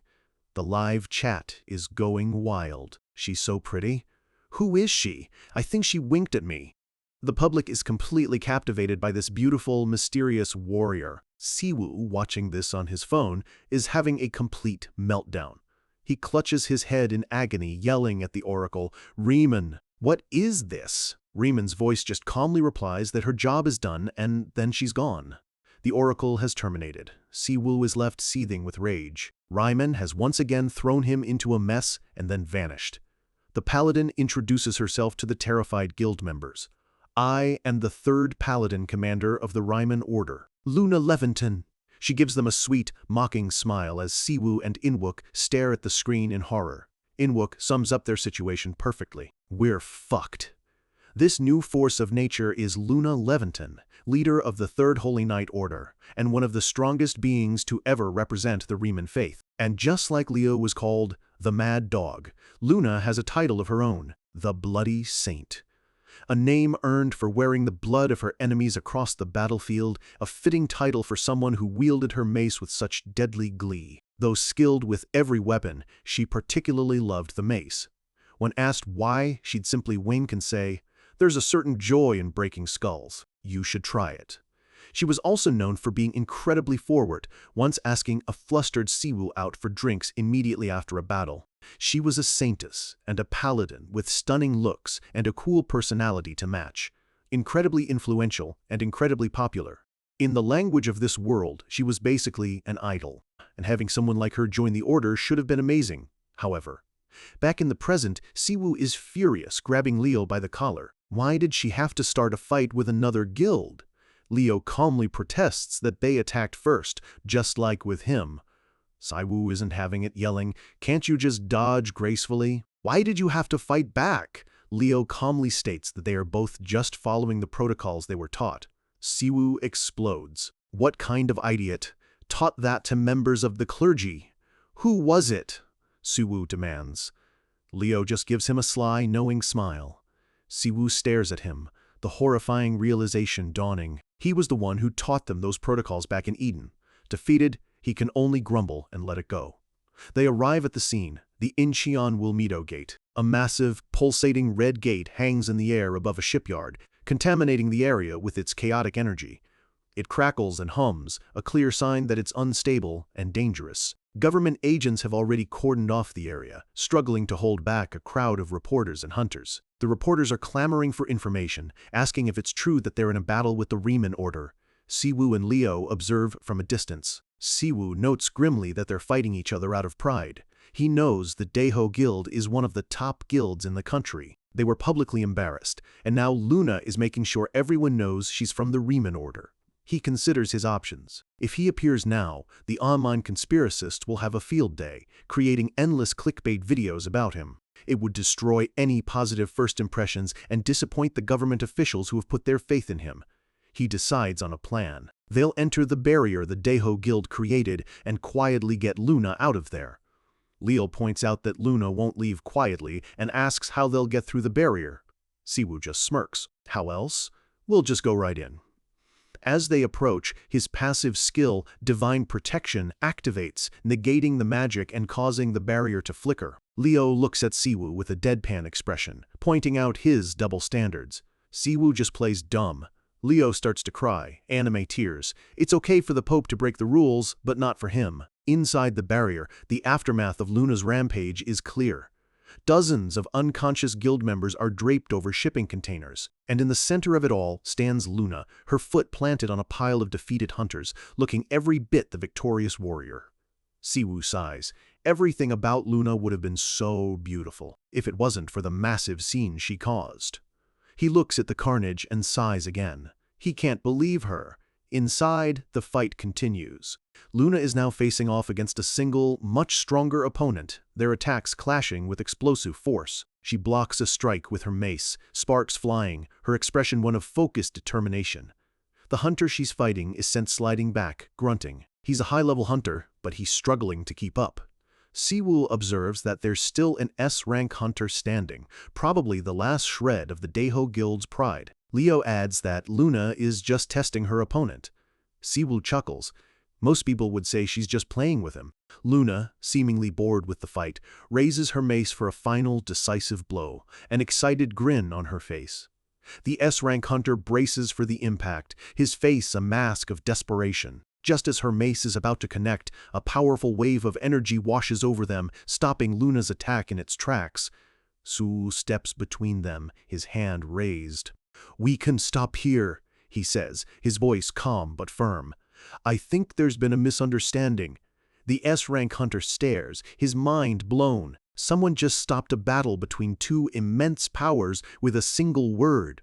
Luna's eyes widen in surprise and delight as Siwoo places his hand gently over her face. "Your Holiness?" she exclaims. She immediately drops her battle stance and lunges at him, throwing her arms around him in a tight hug. "Your Holiness, it's been so long. I missed you," she gushes. Siwoo, looking uncomfortable, deadpans that it's only been 2 months. He pushes her back slightly, trying to maintain some semblance of authority. "I, Luna Leventon," she begins formally, "received a call from our goddess and arrived on Earth to help you, Your Holiness." She stands before him, a loyal knight reporting for duty, completely oblivious to the chaos she has just caused. Luna gets right up in Siwoo's face, pouting that their connection is special too. She argues that since they both serve the goddess Riemann, they're practically siblings anyway. Leaning in with a sweet voice, she calls him brother. But Siwoo, completely over it, just gives her a light chop on the head.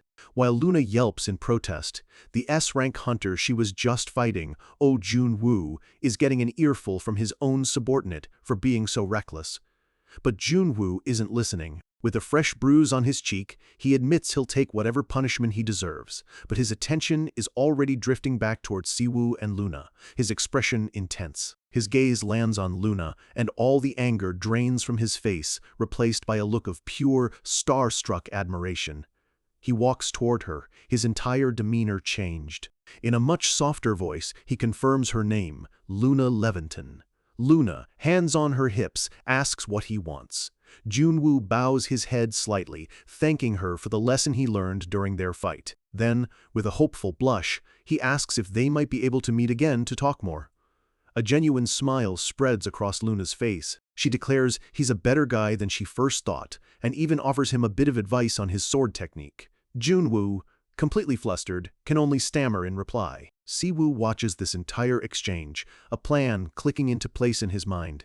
He sees Jun-woo's flushed face, his shaky voice, and the way his eyes are glued to Luna. He smoothly steps in, whispering to the S-rank hunter that if he's interested, he should visit their temple. Certain Luna would be happy to teach him.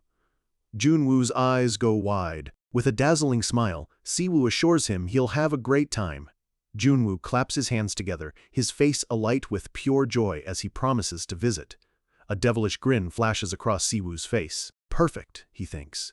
With a little maneuvering, he might just land the Order and S-rank follower. As Leo sighs at his side, muttering about how the Pope never changes, Siwoo decides the situation is handled, and it's time to go home. And so, the group walks away from the chaos at the Incheon Pier, leaving behind a diffused conflict and the promise of a powerful new ally. The incident explodes online almost immediately. Headlines scream about the clash between the Riemann Order and the Daeho Guild, with experts speculating that Luna is a being from another dimension entirely. While the government spins it as a success, the S-rank hunter, Oh Jun-woo, publicly announces his plan to visit the Order. Back at their base, Siwoo scrolls through his phone. The fight video is already viral, and the Riemann Order's channel is flooded with comments about Luna. Her power and idol-like beauty have made her an instant star. Siwoo reflects that even in Eden, she was adored. Here on Earth with its advanced media, her fame could reach unimaginable heights. A sly smile creeps onto his face. The Daeho Guild's livestream has turned into the perfect advertisement. For a channel that relies on media attention, someone as captivating as Luna is a priceless asset. But, as he glances over at the couch, he admits to himself that there is one tiny flaw in this perfect situation. Luna is sprawled out, completely absorbed in a smartphone, tapping away furiously with a giddy smile. Earth is amazing, she giggles to herself, wishing she'd arrived sooner. Siwoo lets out a heavy sigh, wondering if there's just something inherently chaotic about everyone in his order. As Luna continues scrolling through comments about herself, she mumbles about needing to monitor her image and practice some poses. Siwoo stares, dumbfounded, wondering where on earth she learned words like that. Luna explains that when Siwoo kept rejecting her advances, she'd started to think that Earth just had different standards of beauty. But now, seeing all the fawning comments online, she realizes that wasn't the case at all. She bursts out laughing, finding the whole thing hilarious, while Siwoo dryly points out that she's wasting her time and asks when she even learned to use a smartphone. She gives him a playful wink, holding up the phone. It was all thanks to the blessing of use from their goddess, Riemann. Siwoo is stunned, realizing the blessing even works on modern technology. A system window confirms it. Luna possesses an exclusive skill that allows her to instinctively use any object, from tools and weapons to complex machinery. The potential is limitless, a fact Luna just casually shrugs off. Siwoo groans. He knew the skill was overpowered back in Eden, but here on Earth, it's on a whole other level. Luna turns to him with a teasing smile, asking him to admit he's happy she came. Looking away, Siwoo quietly mutters that it was, in fact, nice to see her again. Knowing she'll pester him endlessly if he dodges the question, he forces a bright smile and gives her a thumbs up.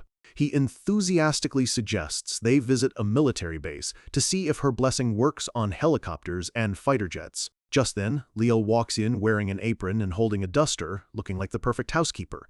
He smiles warmly at Luna, telling her she's as cute as ever. As Luna giggles, Siwoo thinks to himself that he needs to escape. Leo then asks if there were any problems back at their holy site in Eden. Luna's expression suddenly turns serious. "We've had a few," she replies, and Siwoo is instantly on high alert. "What?" She explains that after Siwoo left, demonic beasts began reappearing all over Eden, and they even got word that the Demon King himself was active again. Then, with a cheerful smile that completely contradicts her grim news, she finishes, "Thanks to that, we were busy." Siwoo's face darkens. He thought he'd wiped out all the demonic beasts for good. Now he understands why his goddess had seemed so preoccupied lately. The war in Eden wasn't over. Leo asks the obvious question, if things were so bad back home, why didn't she stay to help? Luna looks at Siwoo with absolute, unwavering loyalty. She tells him it is their duty to help him, the one who saved Eden in the first place, and that he shouldn't feel sorry for a second. Siwoo is genuinely touched by her devotion. He looks away, a small, sincere smile on his face as he quietly says, "Thanks." The serious mood vanishes in an instant as Luna brightly suggests they all have a drink to celebrate. Siwoo deadpans, asking if it's really appropriate for a saintess to be so fond of alcohol. Luna wisely declares that only those who truly understand alcohol are fit to lead those who drink it. Siwoo turns to Leo, sighing that he knew Leo was the weakest of their old group. Holding his feather duster, Leo cries out in protest. At that moment, Siwoo's sister Siyen walks in, her eyes wide with wonder at the sight of the beautiful paladin. As Luna greets her warmly, their brother Inwook rushes over to scold Siwoo for not telling them she was coming. Siwoo cheekily corrects Luna, pointing out that Siyeon is the cute one, not Inwook. Luna just giggles, telling Siwoo he's cute when he gets jealous. Wrapping an arm around Siyeon, Luna playfully declares she doesn't want to cause a fight between brothers. Siwoo yells at her for talking nonsense, while Inwook just smiles, enjoying the sight of someone finally teasing his older brother. Luna quickly charms the siblings, getting Inwook to call her sister and delighting Siyeon. She even calls Leo uncle, much to his visible dismay. A tiny, crying version of Leo appears in a cutaway, wondering why he has to be the uncle. Siwoo watches them all, a rare, peaceful smile gracing his features. He can hardly believe the day has come when his family from Earth and his family from Eden are all together. Looking up at the crescent moon, he savors the incredible moment, wishing that this fragile peace could last just a little bit longer. But peace is a fragile thing. Elsewhere, in a dark and corrupted land, a chilling voice whispers a command, "Accept me, serve me, obey me." From the shadows rises a horrifying, tentacled monster with glowing red eyes, a being of pure, unadulterated nightmare. Its shadowy tentacles lash out with blinding speed. Hunters scream in terror, yelling for everyone to run. One hunter is snatched from the ground, his body crushed in an instant. His comrades cry out in horror and anger, their attacks useless against the beast. The leader of the Goblin Guild, Choi Seojin, watches his men get slaughtered. A subordinate screams that they have to retreat, that their attacks are doing nothing. At this rate, their entire guild will be annihilated. Seojin makes a grim decision. He turns to face the monster alone, yelling at his men to get out while they can. He tells them that once they're safe, they need to request help from Pope Kim Saiwoo of the Riemann Order. His subordinate protests, arguing that he can't stop it alone, but Seojin cuts him off with a single, desperate roar. "Gyo!" "Bringing Pope Kim Siwoo is the best help you can give me," he yells after them, knowing that only an irregular, a being outside the world's rules, has any hope of facing this new level of horror. Seojin stares down the monster, a grim smile on his face. He murmurs to himself that the world's main scenario has just been updated. As the creature looms over him, its presence suffocating, Seojin remembers the overwhelming holy power Siwoo displayed during the orc invasion. He braces himself for his final stand, one last thought crossing his mind as he faces the impossible beast. "Don't you agree, Pope Kim?" One of the new believers addresses Siwoo, presenting a group of fresh recruits. With a look of relief, he adds that with the powerful paladin commander Luna now here, they have one less thing to worry about. Siwoo looks over his new flock, a flicker of satisfaction in his eyes.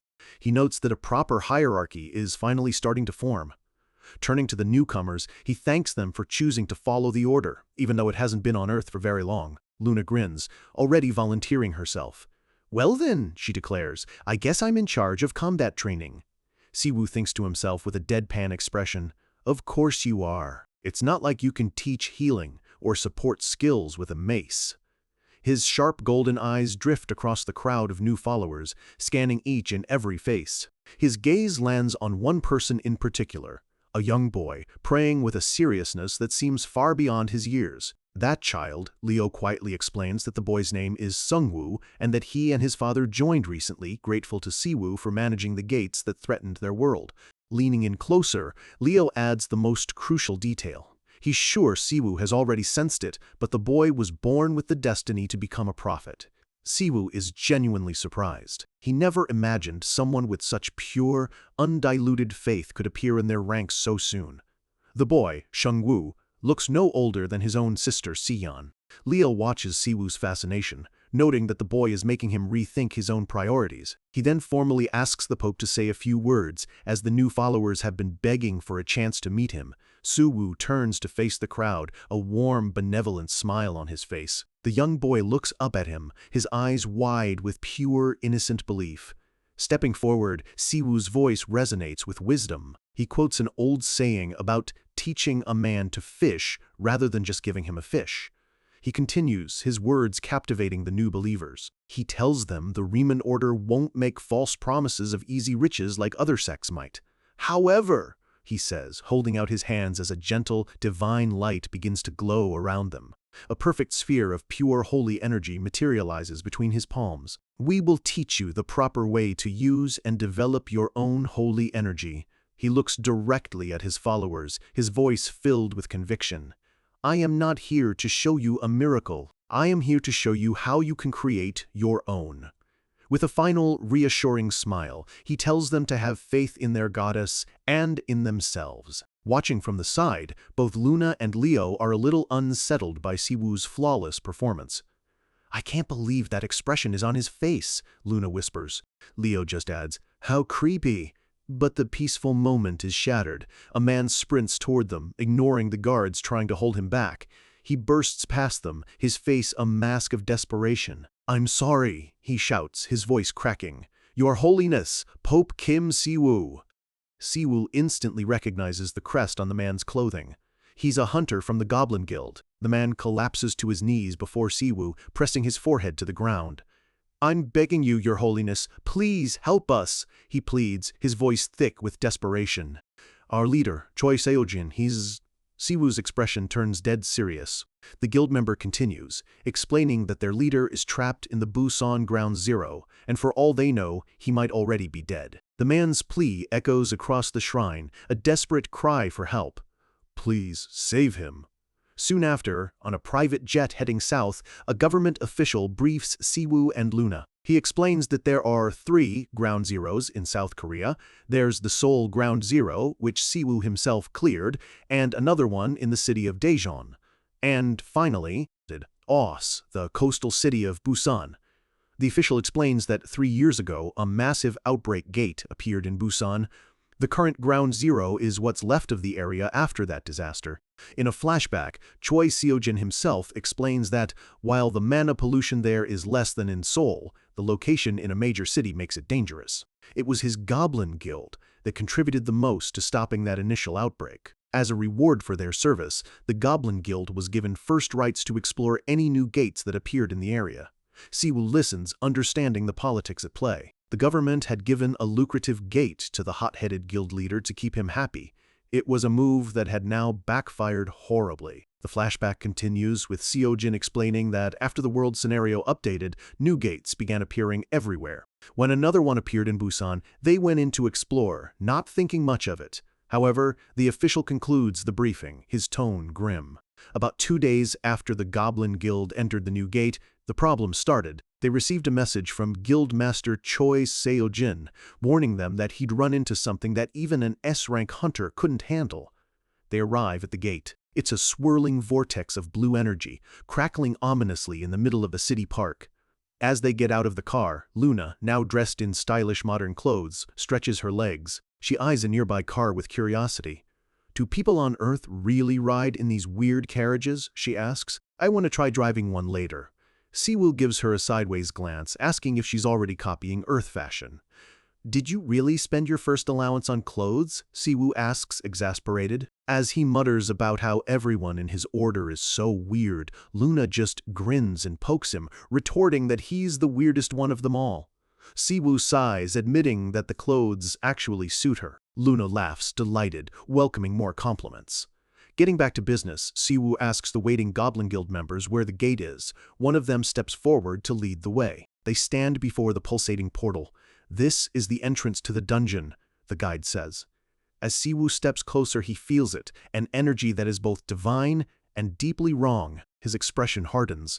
"I see now why he asked for my help." Luna feels it too. "Your Holiness," she says, her voice low, "I think this is—" Siwoo finishes her thought. "Yeah, you're right." A dangerous light gleams in Luna's eyes, a predatory smile spreading across her face. "A sacred site for heretics." "I can already feel the unpleasant holy energy from here," Siwoo agrees, his own face set like stone. System windows appear, confirming their fears. They've found a chaos sacred site of fallen faith, and the dungeon will go berserk in less than 12 hours. A quest pops up, destroy the core. "Looks like we have a tough fight ahead," Siwoo says grimly. "Let's go." He thinks to himself that if he's going to clear this dungeon anyway, he might as well get points for it. Without another moment of hesitation, his finger hovers over the yes button. He accepts the quest, and a new window confirms his entry into the dungeon. They step through the portal. The world on the other side is a wasteland. A city of crumbling alien stone under a sky trapped in eternal twilight. "This environment is far different than I expected," Siwoo observes. Luna agrees, noting that it feels like neither Earth nor Eden, but a completely different dimension. They look out at the ghostly silhouettes of figures wandering through the ruined city, and Siwoo wonders if this is what a world built only on the idea of devastation would look like. One of the Goblin Guild members with them explains that this is typical for these kinds of dungeons. A pseudo-space that is much larger than it appears from the outside. He asks Siwoo if he can sense where their leader is. But Siwoo clarifies that he can only control and detect the holy energy of his own goddess, Riemann. Looking at the corrupted energy pulsing from the dungeon, he explains that since this place belongs to another order, they'll have no choice but to search for Choi Seojin on foot. Luna examines the strange architecture, asking Siwoo if he recognizes it from a sect on Eden or maybe even Earth. Siwoo shakes his head. He explains that no major religion on Earth has temples that look like this, with these towering alien spires. More importantly, it hasn't even been a month since holy energy was introduced to Earth. There hasn't been nearly enough time for a god to be worshipped and then forgotten. He looks toward the source of the corruption, where the shadow of that tentacled monster lurks. The only logical conclusion is that this was once a holy site for a god from another dimension, a god who no longer even has a name. Siwoo explains the fundamental nature of holy energy. It's born from the true belief of living beings. Without that belief, it simply can't exist. So how is this place still filled with it? Applying that logic to their current situation, there's only one possible answer. His eyes narrow as he comes to a grim conclusion. There is life here somewhere. Life that still believes in that other dimensional god. Suddenly, both he and Luna whip around, their instincts screaming a warning. They look down at the ground. where the very shadows are beginning to shift and coalesce into solid forms. Luna gasps, "Your Holiness, why are there ghosts here?" All around them, ethereal, shadowy figures are rising from the ground, their forms humanoid but twisted, with glowing orbs burning in their chests. She readies herself for battle, her eyes blazing with excitement.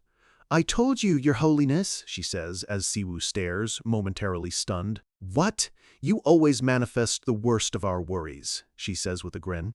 The entire ruined city is now swarming with these spectral believers, their numbers seemingly endless, and all of them are turning their hollow eyes toward the intruders.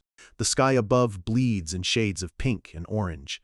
It's a beautiful but alien sight, and for Siwoo, it brings back a memory from a time when he was completely, utterly alone. He remembers standing on a battlefield in Eden, 3 long years after he'd been dragged to that world. He was younger then, and so much more tired, surrounded by the bodies of monsters he'd just slain.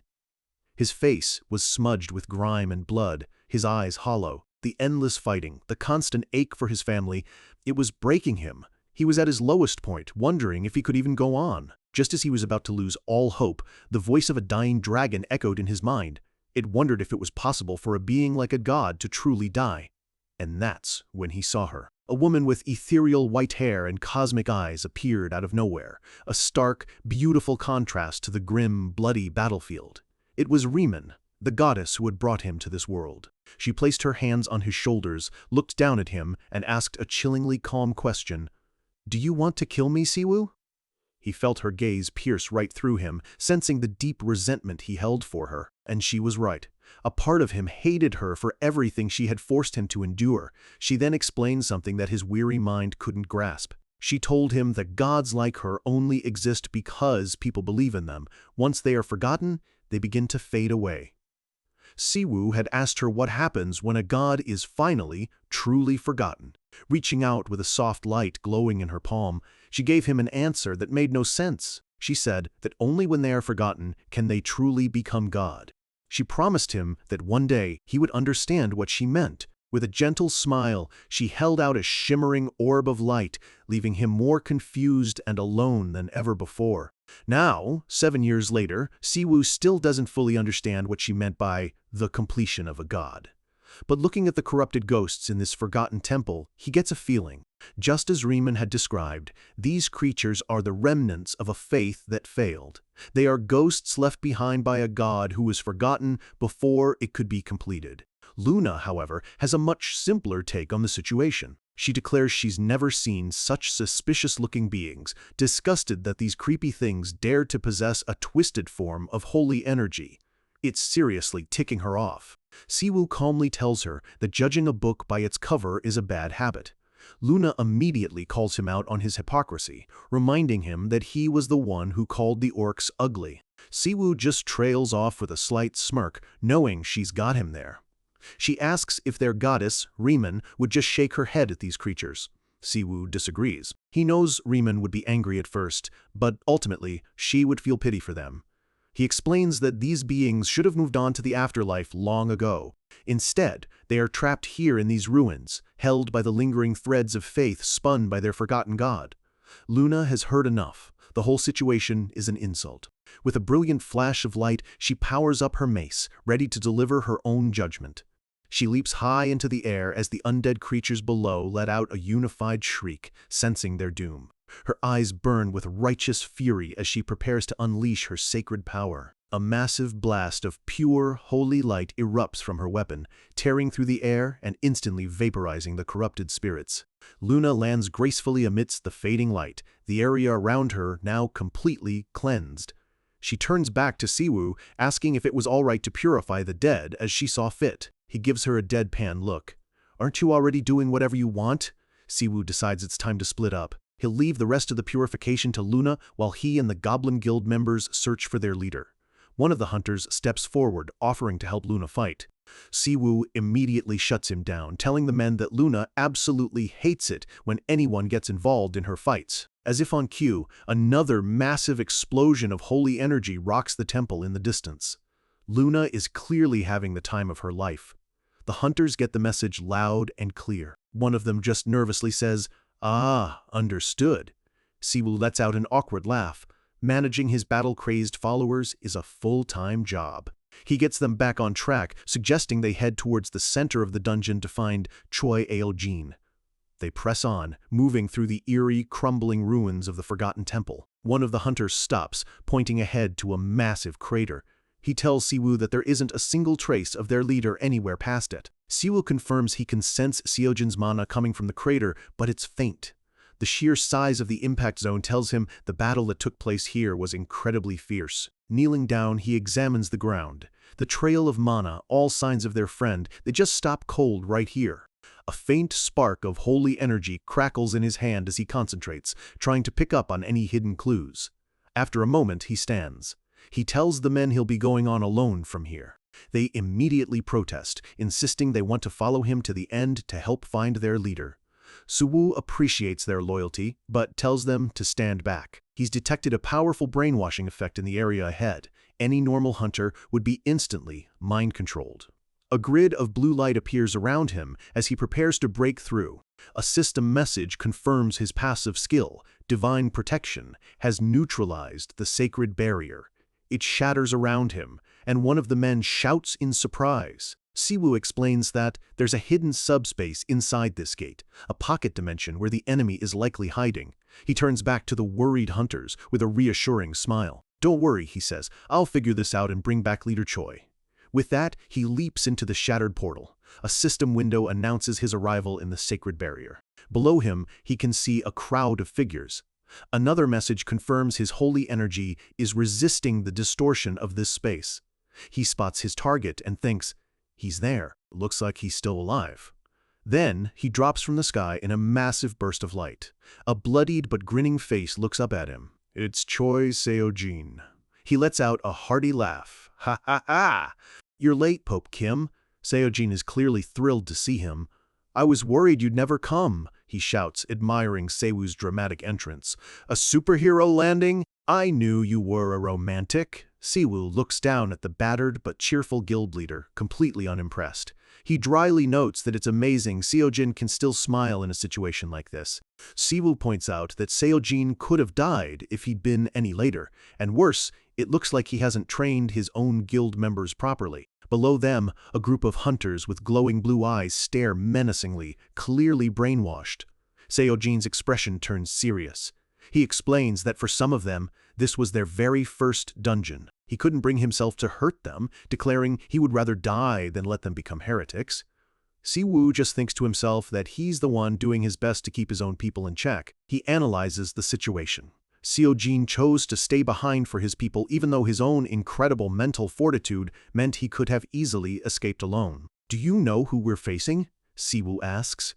Seojin replies that he heard its voice. He says the voice kept demanding he accept, serve, and obey. He tried to ignore the annoying demands, but it seems his guild members weren't so lucky. Siwoo gets straight to the point, asking with a sly grin if Seojin wants him to save them. "It'll cost you a pretty penny, though." Seojin's eyes narrow with fierce determination. He grits his teeth and says, "I will give you my entire life."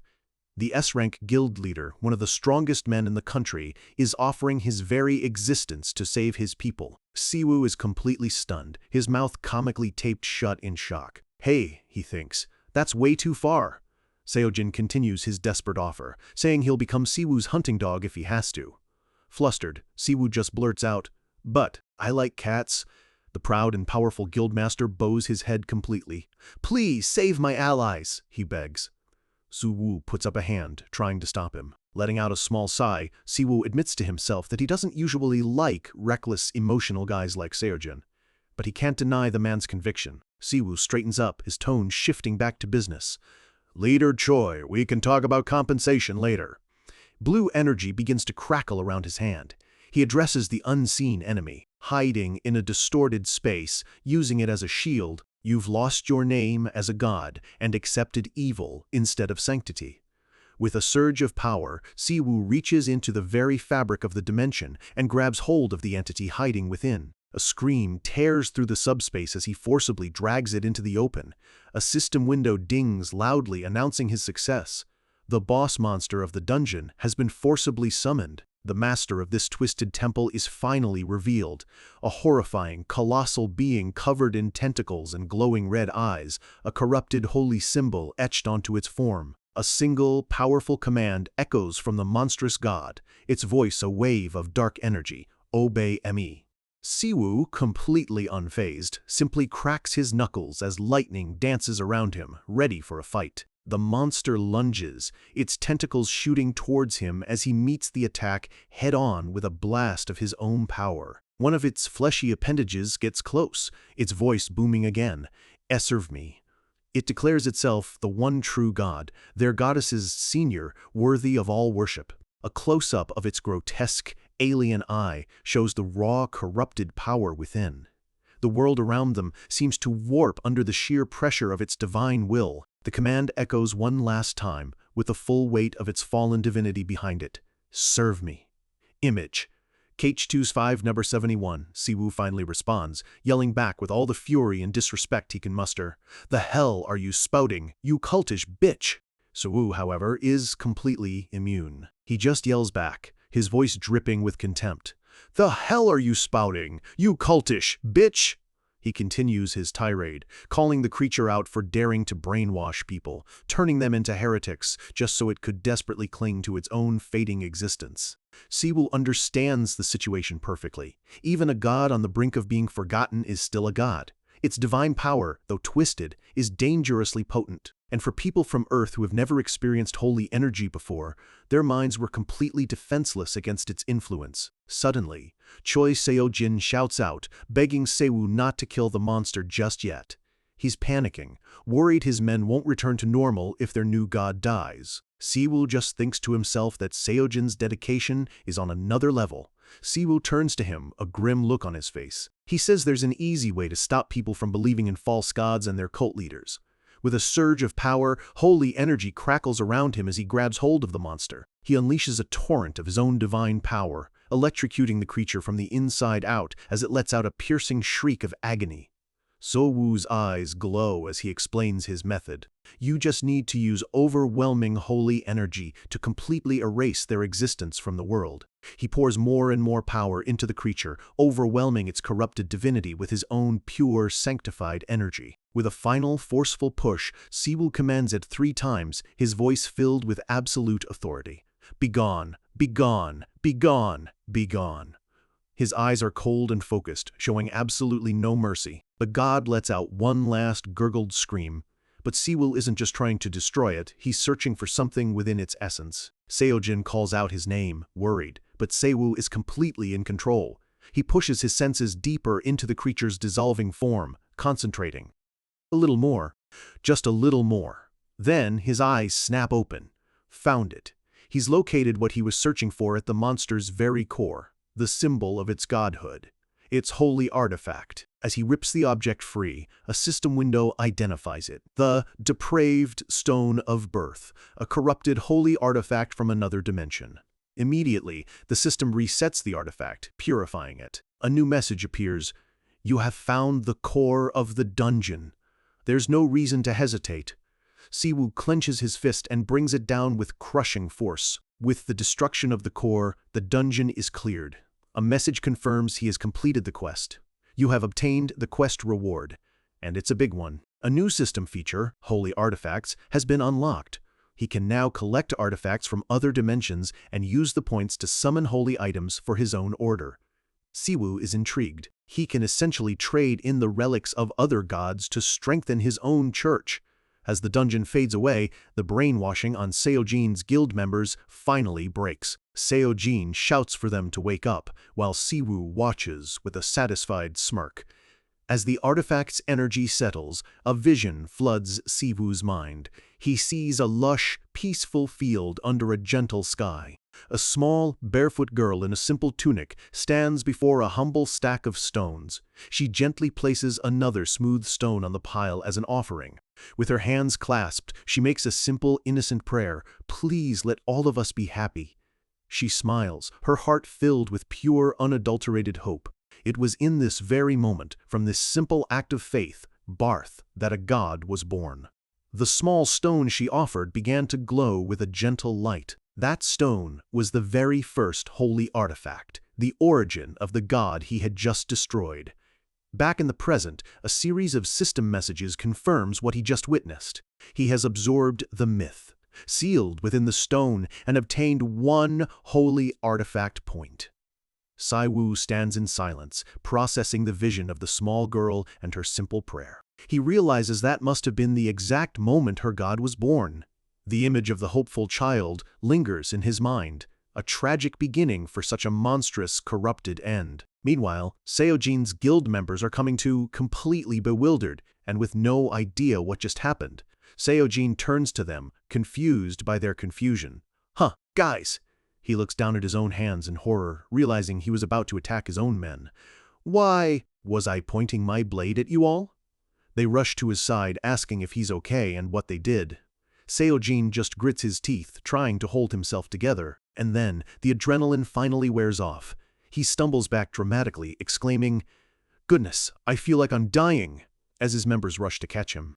With a cool smile, Sai-Wu takes charge, telling everyone to check for injuries while the guild members descend into chaos.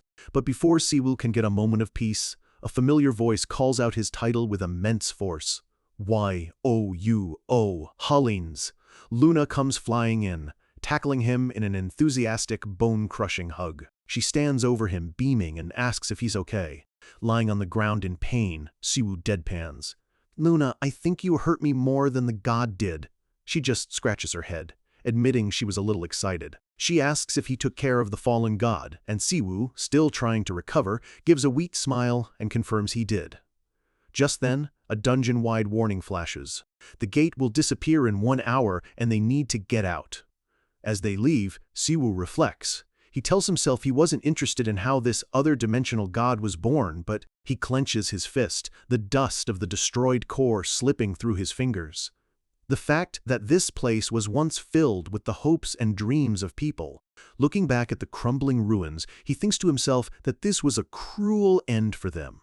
Later, outside the dungeon, they've set up a small camp under a starry sky. A satisfied sigh cuts through the night air. It's Choi Seojin, looking much better. He offers Si-Wu a drink, declaring there's nothing better than a cold one after fighting for your life. Luna takes a sip and exclaims that Seojin really knows his liquor. She happily declares that the booze on Earth isn't half bad, and Seojin laughs, telling her to have as much as she wants. They're getting along a little too well. As Seojin orders a whole box of vodka, Si-Wu watches them, holding a water bottle and thinking sarcastically, "Drinking in a park after a battle, we're such exemplary citizens."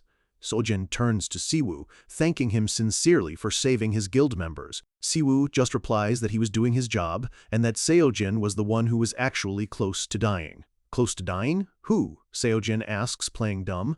Si-Wu leans in and says, "You, leader Choi."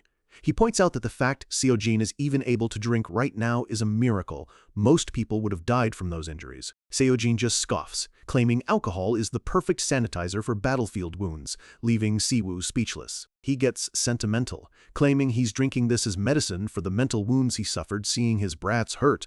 Luna raises her glass, telling Si-Wu to knock it off. She agrees that a drink is necessary when you're mentally exhausted, and Si-Wu can't believe she's siding with him. They clink their glasses together with a loud, "Cheers!"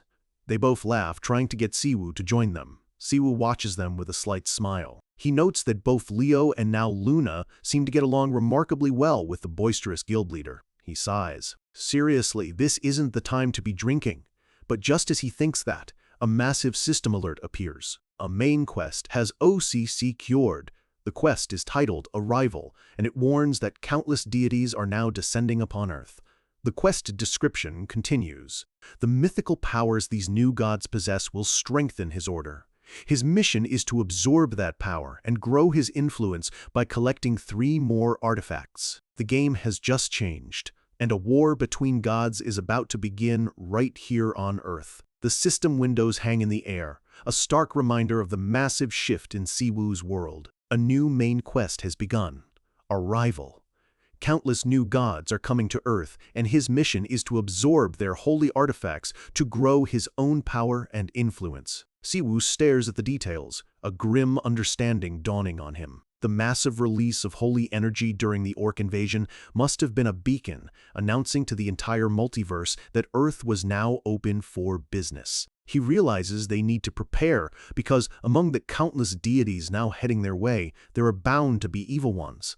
He considers the implications. An evil god is essentially any deity that harms mortals, but unlike a demon king, they still possess holy energy. He never expected other gods to show up on Earth, and now he has to worry about a massive power struggle erupting on his home planet. Just as he's lost in thought, the sound of hurried footsteps breaks the silence.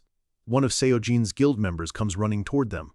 The man looks panicked as he shouts, "Sir, I think you need to see this." He delivers the news. People from the White Brilliance Order are here. Suwoo and Seojin both turn, their expressions hardening. This long night was far from over. Under the dim glow of a park lamppost, a new group has arrived, clad in white robes. A standoff is already underway. One of Seojin's men demands to know why the White Brilliance Order is trespassing on their dungeon area. A man in a hooded robe calmly replies that they'll explain once they see leader Choi Seojin. The priest issues a veiled threat, warning that if the Goblin Guild harms them, they will be forced to retaliate. Seojin's man roars back, "How dare you!" Just then, Seojin's voice cuts through the tension. "What brings you all to this shady part of town so late at night?" The leader of the newcomers, a man in a white robe, greets him formally. "It is nice to meet you, Leader Choi Seojin." He introduces himself as Shim Jing-yu, a vicar of the White Brilliance Order. He claims they are only here to prevent a disaster, and asks Seojin to lower his hostility. Seojin is not having it. He scoffs, telling the vicar he's not making any sense, demanding they put away their hostility after trespassing on his guild's territory. Seojin glances back over his shoulder at Siwoo. "What do you think, Pope Kim?" The vicar, Shim Jin-yu, is shocked. He hadn't even sensed Siwoo's presence. Realizing the famous leader of the Riemann Order is here, he remarks that he's glad to see they helped out. Luna immediately steps forward, warning the vicar to watch his tone when speaking to the Pope. Siwoo raises a hand, calmly telling Luna to stand down. He can sense holy energy coming from every single one of them, and it's not a small amount. Each of the white-robed figures possesses a great deal of it. Considering how new holy energy is to this world, Siwoo deduces that they must all be devout believers in their order. His eyes narrow with suspicion. Just what kind of god is backing them? Shim Jingyu explains that one of their seers sensed a god of unknown origin attacking Earth, which is why they were sent here. As he speaks, he can't help but feel intimidated by the overwhelming holy energy radiating from Siwoo. Seojin smirks, remarking that their seers must be amazing people to have pinpointed the gate's location and even seen the strange god inside. The vicar corrects him, stating it wasn't luck, but their god's will. He claims their god bestowed them with foresight to protect humanity from suffering. Seojin's patience finally runs out. His expression darkens as he tells them it's not polite to bring so many people here. He bluntly tells them to stop getting involved and get lost. But the vicar stands his ground, claiming they are only here to organize their troops in case of another outbreak. Siwoo watches from the side, knowing they didn't need to bring this many skilled holy energy users just for that. Siwoo knows the truth. If he and Luna hadn't shown up, the entire Goblin Guild would have been wiped out, and he wonders what this White Brilliance Order would have done then. His eyes flash with suspicion. Seojin's voice hardens.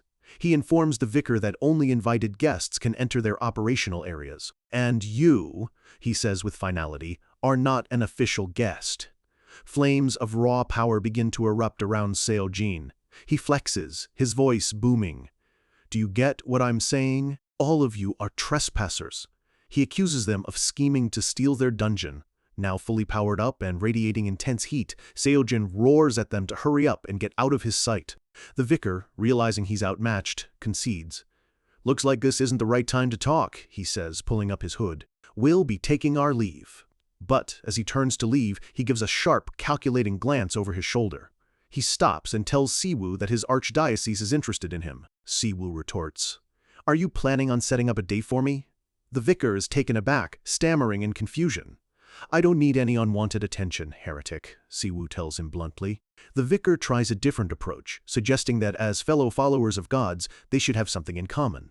He extends a formal invitation for Siwoo to meet with their archdiocese, before finally turning and walking away into the night. The next day, at the magnificent Riemann Order Temple, Siwoo's brother Inwook approaches him with a news article. Siwoo groans. The headline is, an exclusive. The National Awakeners Coalition has signed a business deal with the White Brilliance Order, officially picking a side in the new religious landscape. Siwoo frowns as he reads the news on his phone. He had been wondering what the Awakeners Coalition would do, but he didn't expect them to side with the White Brilliance Order. He does not like this one bit.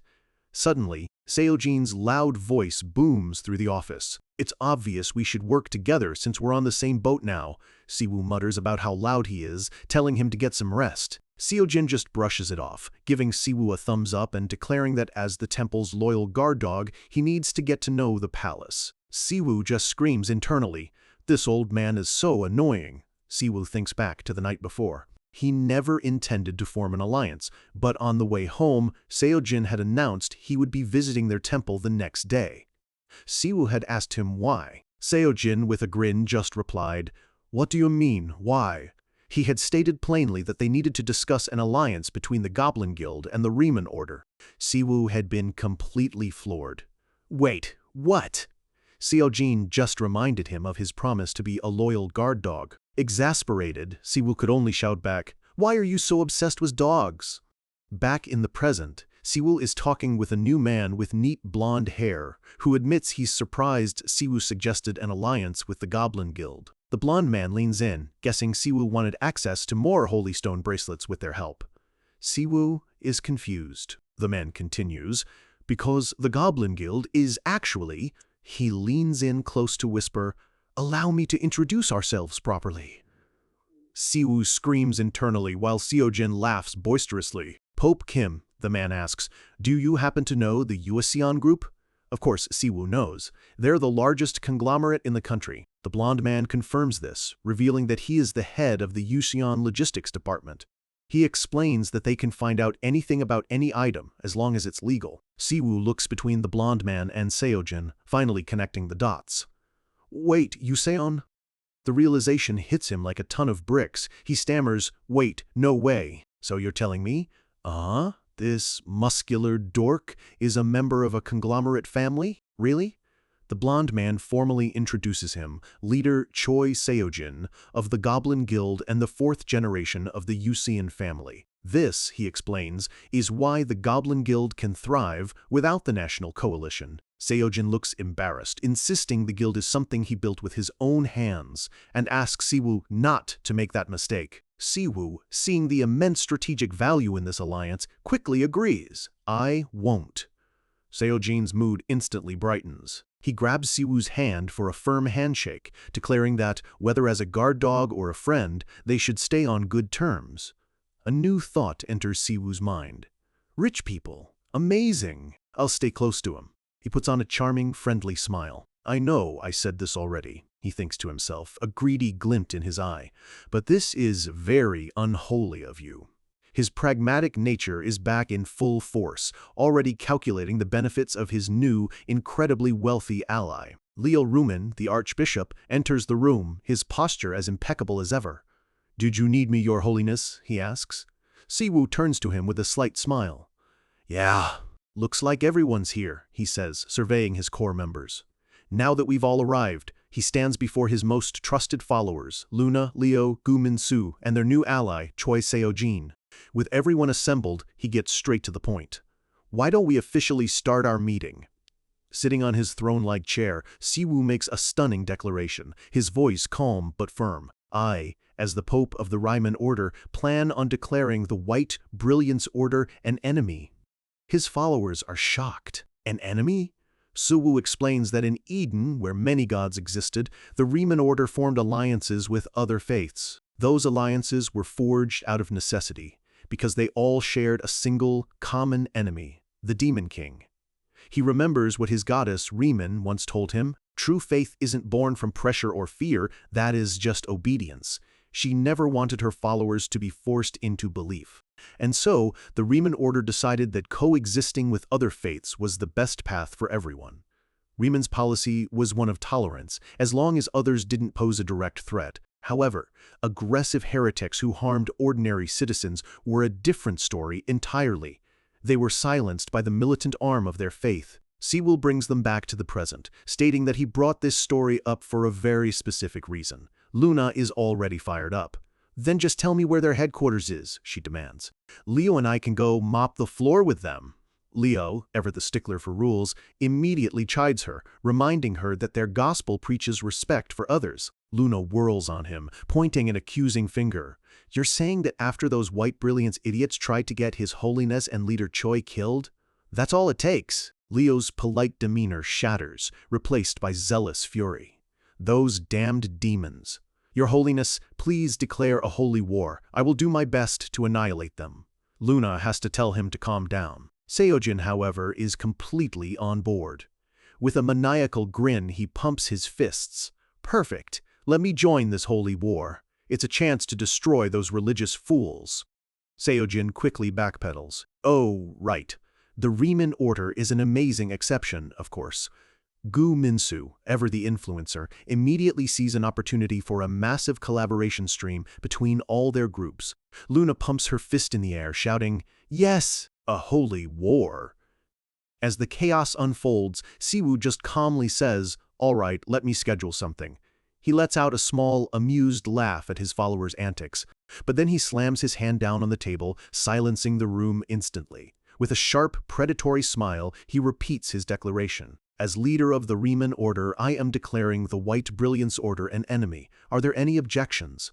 The room falls silent. Gu Minsu is the first to speak, cautiously asking if Siwoo might be rushing the decision. Siwoo agrees that their actions seem simple on the surface, but are deeply suspicious, even without clear evidence. "However," he says, his expression turning serious, he asks them what would have happened if he and Luna hadn't been there at the Busan gate. Seojin and Minsu look at each other, a grim realization dawning on them. "They would have killed my men to accomplish their goals," Seojin says, his voice low. Siwoo nods. The fact that the White Brilliance Order knew about gods from other dimensions made them incredibly suspicious. He presents a chilling possibility. What if the god they follow is related to a hostile god from another dimension? Luna steps forward, her loyalty absolute. She tells Minsu that if the Pope thinks they're a threat, they will follow his word without question. Minsu bows his head in shame, apologizing. He admits he was only thinking about how neutrality would be better for creating content. Luna's eyes widen, not expecting such a sincere apology. She quickly reassures him, telling him his carefulness will be a huge help to them. "Besides," she adds with a cheerful grin, "you're handsome, so it's all good." Siwoo just thinks to himself, "I am never having a meeting with this group of people again." He brings the meeting to a close with a final order. "The White Brilliance Order is our enemy. We will stop all communications and trade with them and any who side with them. That is all." His followers stand in unison, their response firm and united. "Yes!" Siwoo leans back, already planning his next move. They need to grow their forces, and that requires money. He asks Leo how many of the holy bracelets they have. Leo grins. "We have 500. "Perfect," Siwoo thinks, and so they move on to the second item on the agenda. Siwoo meets with Seojin privately, opening a velvet box to reveal a simple, elegant bracelet. Seojin is surprised by the quality, confirming it's one of the bracelets from the temple. Siwoo explains it should be able to help with any chronic disease. With a grin, he adds that it even seems to help with balding. Seojin is amazed and asks to try it on. Seojin takes out a knife and, without hesitation, slices a deep cut across his own forearm. He slips on the bracelet and instantly, the wound begins to close, healing completely in a matter of seconds. Seojin is blown away. This is on another level. It's amazing. Siwoo explains that it only amplifies the user's innate healing, so the powerful effect is mostly thanks to Seojin's own strong constitution. But Seojin insists it's still an incredible item. Seojin's expression turns serious. He tells Siwoo it will be difficult to help him distribute them. Siwoo is shocked. "Seriously?" Seojin clarifies. "If you don't have a buyer in mind, we'll buy your entire stock." Siwoo shouts. "What?" Seojin explains that an item that increases a player's survivability is priceless, especially since healing abilities are so rare on Earth. He knows that many guilds are desperate for ways to keep their players alive. A healing ability like this is almost unheard of. Siwoo realizes he never understood how important that was. Seojin gets down to business, asking how many he'd like. Siwoo starts doing the math in his head, thinking maybe 1,000,001 per bracelet would be enough. But before he can even suggest a price, Seojin cuts him off with an insane offer. "I'll pay 100,000,001 per bracelet," Seojin declares, "and I'll take all of them." Siwoo is dumbfounded. Seojin adds one condition.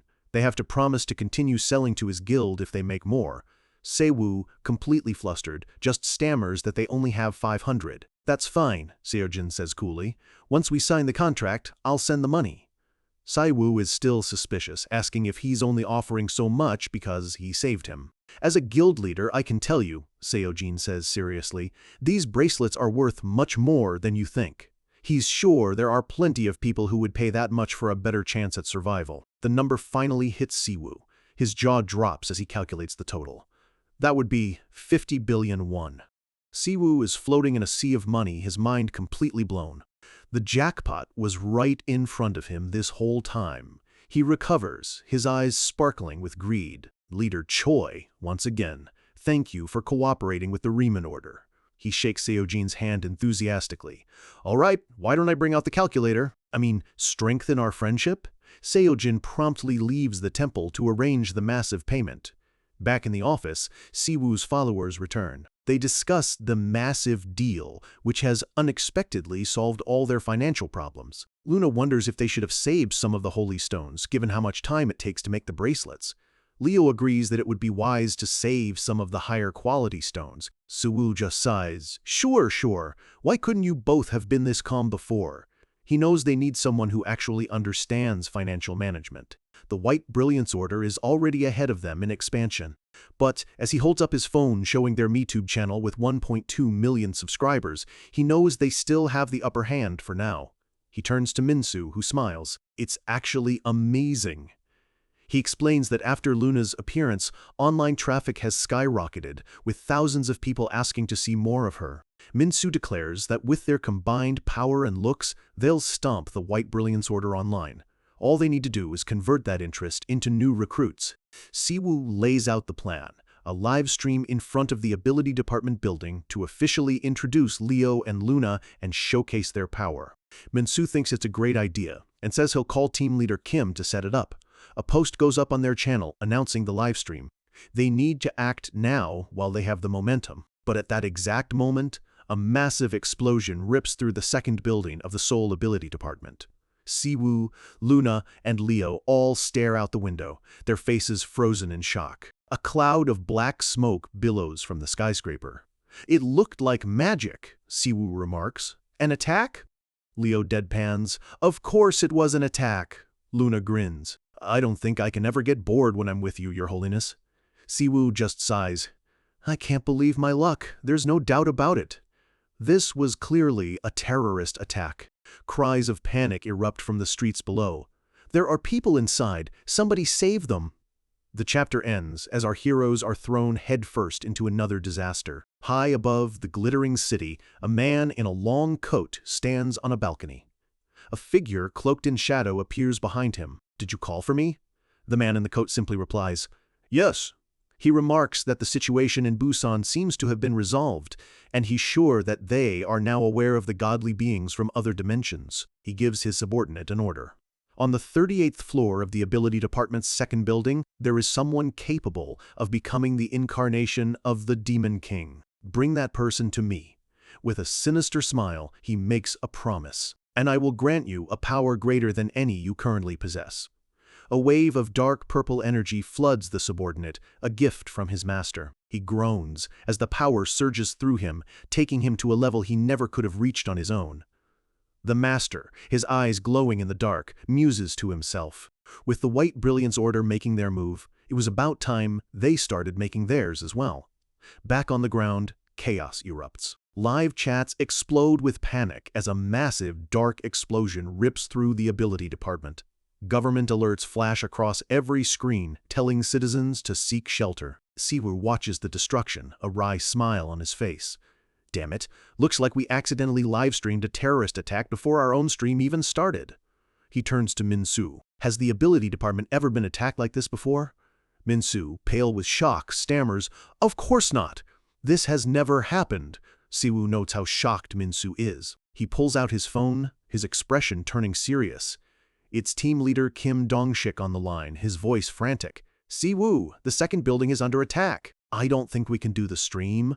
Forgetting all about it, Siwoo immediately asks, "Forget the stream. Are you okay?" Team leader Kim, clutching a wound, says multiple high-ranking mages are involved. He asks Siwoo to help evacuate the citizens. Siwoo calls out his name, demanding to know where he is. "Don't worry about me," Dong-shik says, before a hand clamps down on his head, forcing him to cry out in pain. The phone clatters to the ground, the call abruptly cut off. Siwoo holds his phone to his ear. A cold, mocking female voice comes from the other end, asking if Dong-shik was sharing his last words. The call ends. Another explosion rocks the skyscraper. Siwoo stares up at the building, telling Min-soo he thinks team leader Kim was attacked by some woman. Min-soo connects the dots. A high-ranking female mage who uses blue flames, well, it has to be Lee Si-hee of the Blue Flower. He explains that she's a monster who became S rank 3 years ago after supposedly annihilating an entire guild. They all thought she'd fled the country. Luna, now in her full paladin armor, chimes in with a grin. In other words, she's a strong villain. Leo, however, is confused. He asks Siwoo why he can sense demonic mana coming from the building. Siwoo agrees. It's faint, but he can sense it too.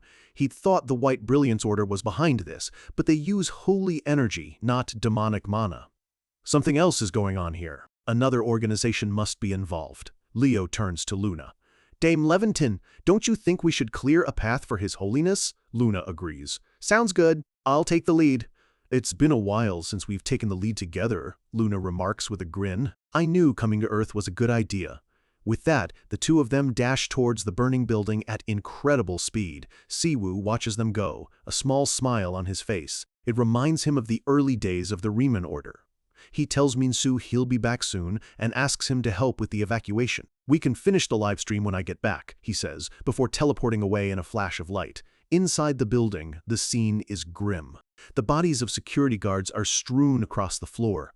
Lee Si-hee floats casually in the middle of the carnage, humming to herself, surrounded by rings of dark energy. One of the last conscious guards looks up at her in terror. She sighs. I'm bored." She props her foot on the wounded team leader Kim's shoulder. "This is no fun. It's way too boring," she complains. "If I knew I'd only be facing normal people, I never would have come." One of her masked accomplices reminds her that this building is mostly filled with civilians, not powerful awakened. He reminds her of their mission, to retrieve the vessel from the top floor. He warns that their master will not forgive failure. See, he just smirks. "That doesn't change the fact that I'm bored." With a sadistic grin, she suggests killing one of her own men for fun. Her accomplice sweats. "Oh, you're crazy." "What's wrong with being crazy?" "It's better than being weak," she retorts, grabbing team leader Kim by the collar. "Right, old man, this is all happening because you're weak." She glances at his ID badge. "Kim Dong-shik, if you're with the Special Investigation Bureau, you should be at the main building." Her eyes light up with a cruel idea. "This is perfect. You must know where Kang Chea is, then." Dong-shik is shocked. Kang Chea is one of the last government-affiliated S-rank hunters. He realizes this girl must have an inferiority complex. He defiantly tells her he doesn't know. Si-hee grabs his tie. "That's unfortunate. I have no choice but to kill you then." She leans in, her voice a low whisper. "I heard burning alive is the worst pain a person can experience. Tell me where Kang Chea is, and I'll make it painless." Dong-shik holds his ground, telling her he knows nothing. Si-hee's smile widens. "You're funny." Blue flames erupt around her. "Then I'll just kill you." The flames engulf him. Is this the end, he thinks? But then he realizes something is wrong. The flames are being held back by an unseen force. He feels strange, like a roasted sweet potato. Lee Si-hee is furious. "How is an ordinary citizen stopping my flames?" she screams. Dong-shik, just as confused, can only stammer that he doesn't know. Her masked accomplice tells her to stop wasting time and that he's taking the old man with them. He reminds her they need to get the vessel from the 39th floor. He adds that they just got news that Kim Siwoo is outside, and they need to finish things before he arrives. Si-hee gets an excited, crazed look in her eye. Isn't that better? We can take the chance to… Her thought is cut off by a piercing scream as one of her men is sent flying. Another one is slammed into a window, shattering it. A calm voice says, "Oh, my bad. Leo and Luna have arrived." Luna stands with a sweet, angelic smile. His Holiness said to kill anyone who resisted, she explains. Since we're in a rush, let's just say you resisted, okay? Leo suggests offering them a chance to surrender, but Luna calls him out. Leo, you folded the people who surrendered like paper. Leo just replies, I didn't hear them say anything. Lisa He is surprised. You managed to get through all our people? Interesting. Her accomplice tries to warn her that these are Kim Si-woo's friends and they shouldn't waste time on them. But Si-hee is ecstatic. This just got interesting. You think I'd lose to these cultists? Blue and purple flames erupt around her. This is the perfect chance to test out my new powers. She unleashes a massive wave of fire that melts the very steel beams of the building.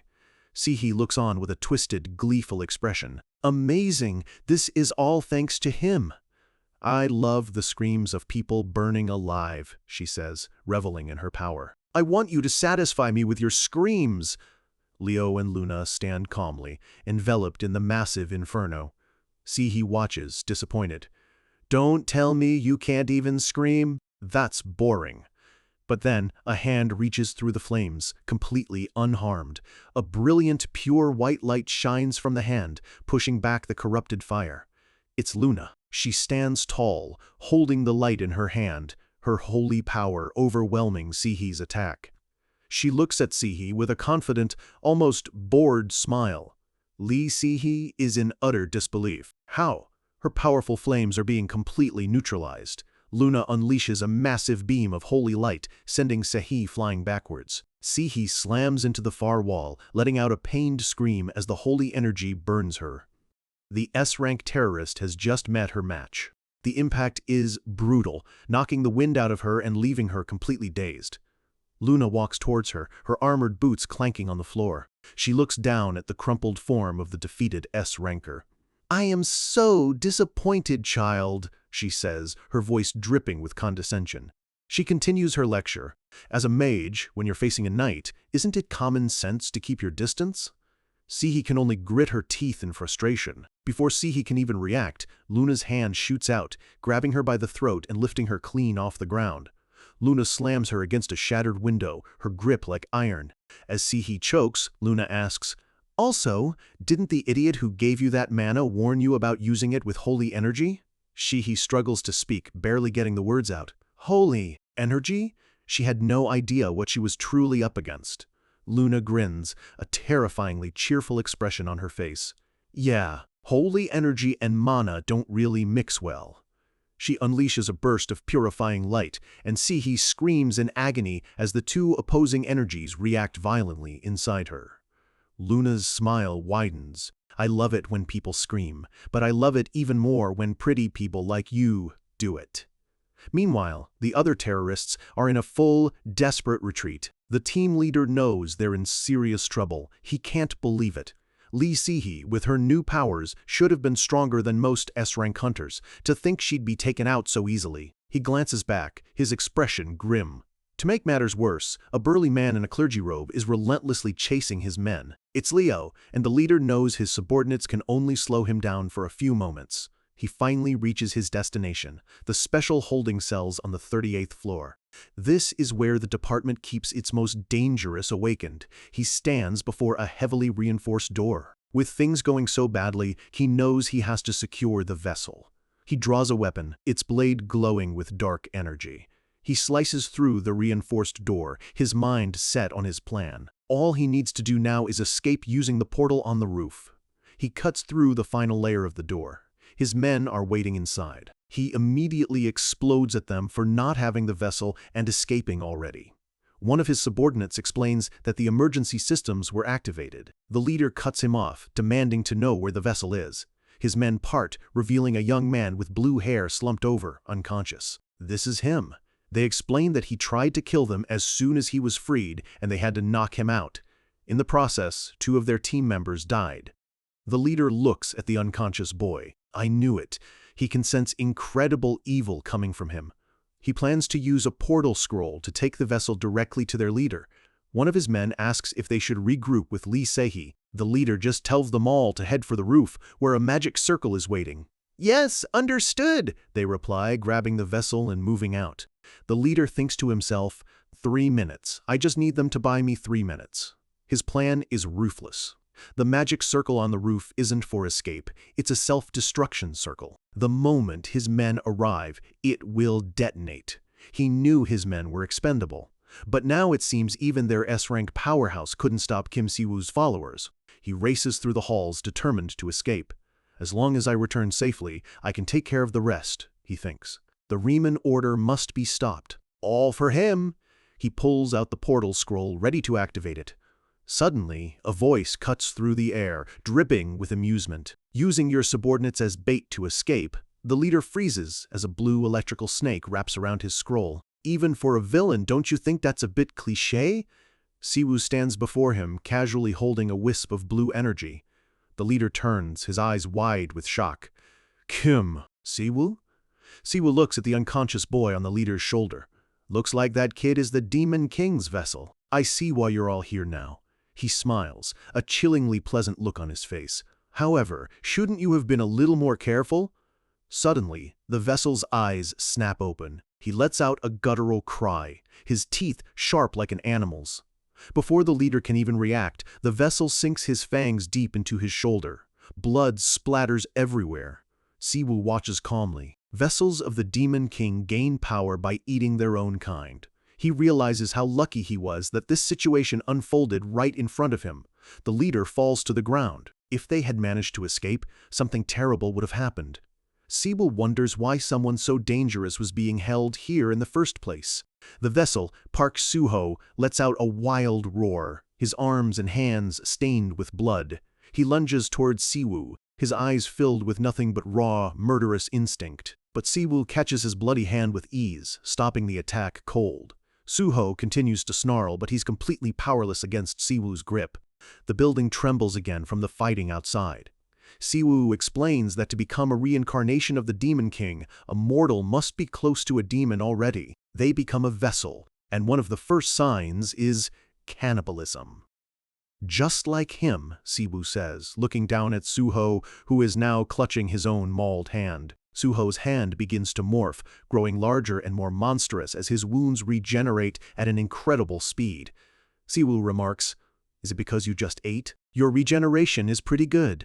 The vessel, now more demon than human, screams, "Die! Die!"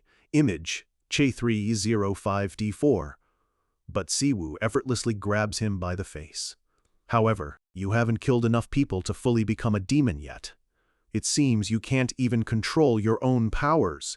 A blue system window appears as Si-woo's Will of Destruction skill activates. It lists player Park Soo-ho's crimes, assault, murder, cannibalism, and 17 others. You were just trash from the start, Si-woo says coldly. With his hand on Soo-ho's head, Si-woo asks, "I wonder if you're the child of a high-ranking official." Holy energy crackles around his hand. Soo-ho grits his teeth, his body trembling. "What? Are you scared?" Si-woo smiles. "Looks like you still have some sense left. My holy energy tends to be stronger against the forces of evil. That's why." "Faku, you should have run away when you had the chance, little boy." The vessel, Park Soo-ho, lets out a guttural roar, his eyes glowing with white-hot fury as he prepares to lash out one last time. But Si-woo is faster. He unleashes a wave of pure, holy energy, blasting Soo-ho off his feet. "Yeah, that's more like it," he says with satisfaction. He clenches his fist, blue lightning crackling around it, and stomps his foot, surging forward. He flies through the air, wreathed in a holy aura, remarking, "You're smarter than I thought." He slams into Soo-ho, his holy energy clashing violently with the vessel's dark mana. Soo-ho groans in pain as Si-woo's fist connects, the pure energy burning him from the inside out. Despite the overwhelming power, Soo-ho manages to push back, his demonic strength helping him endure. "I guess being the Demon King's vessel really helps," Si-woo notes, as the vessel's claws rake uselessly against his arm. but Siwoo just presses his attack, driving his fist deeper. Suho's eyes widen in shock and pain. Siwoo smirks, his entire arm now encased in a powerful holy barrier. Those fragile claws of yours will never scratch my holy barrier. Suho shrieks in frustration as his claws scrape uselessly against the divine energy. Siwoo explains, holy energy is the opposite of mana, and on top of that, the power difference between us is massive. He grabs Suho by the throat, lifting him into the air. I think you need to learn your lesson, Siwoo says, his eyes glowing.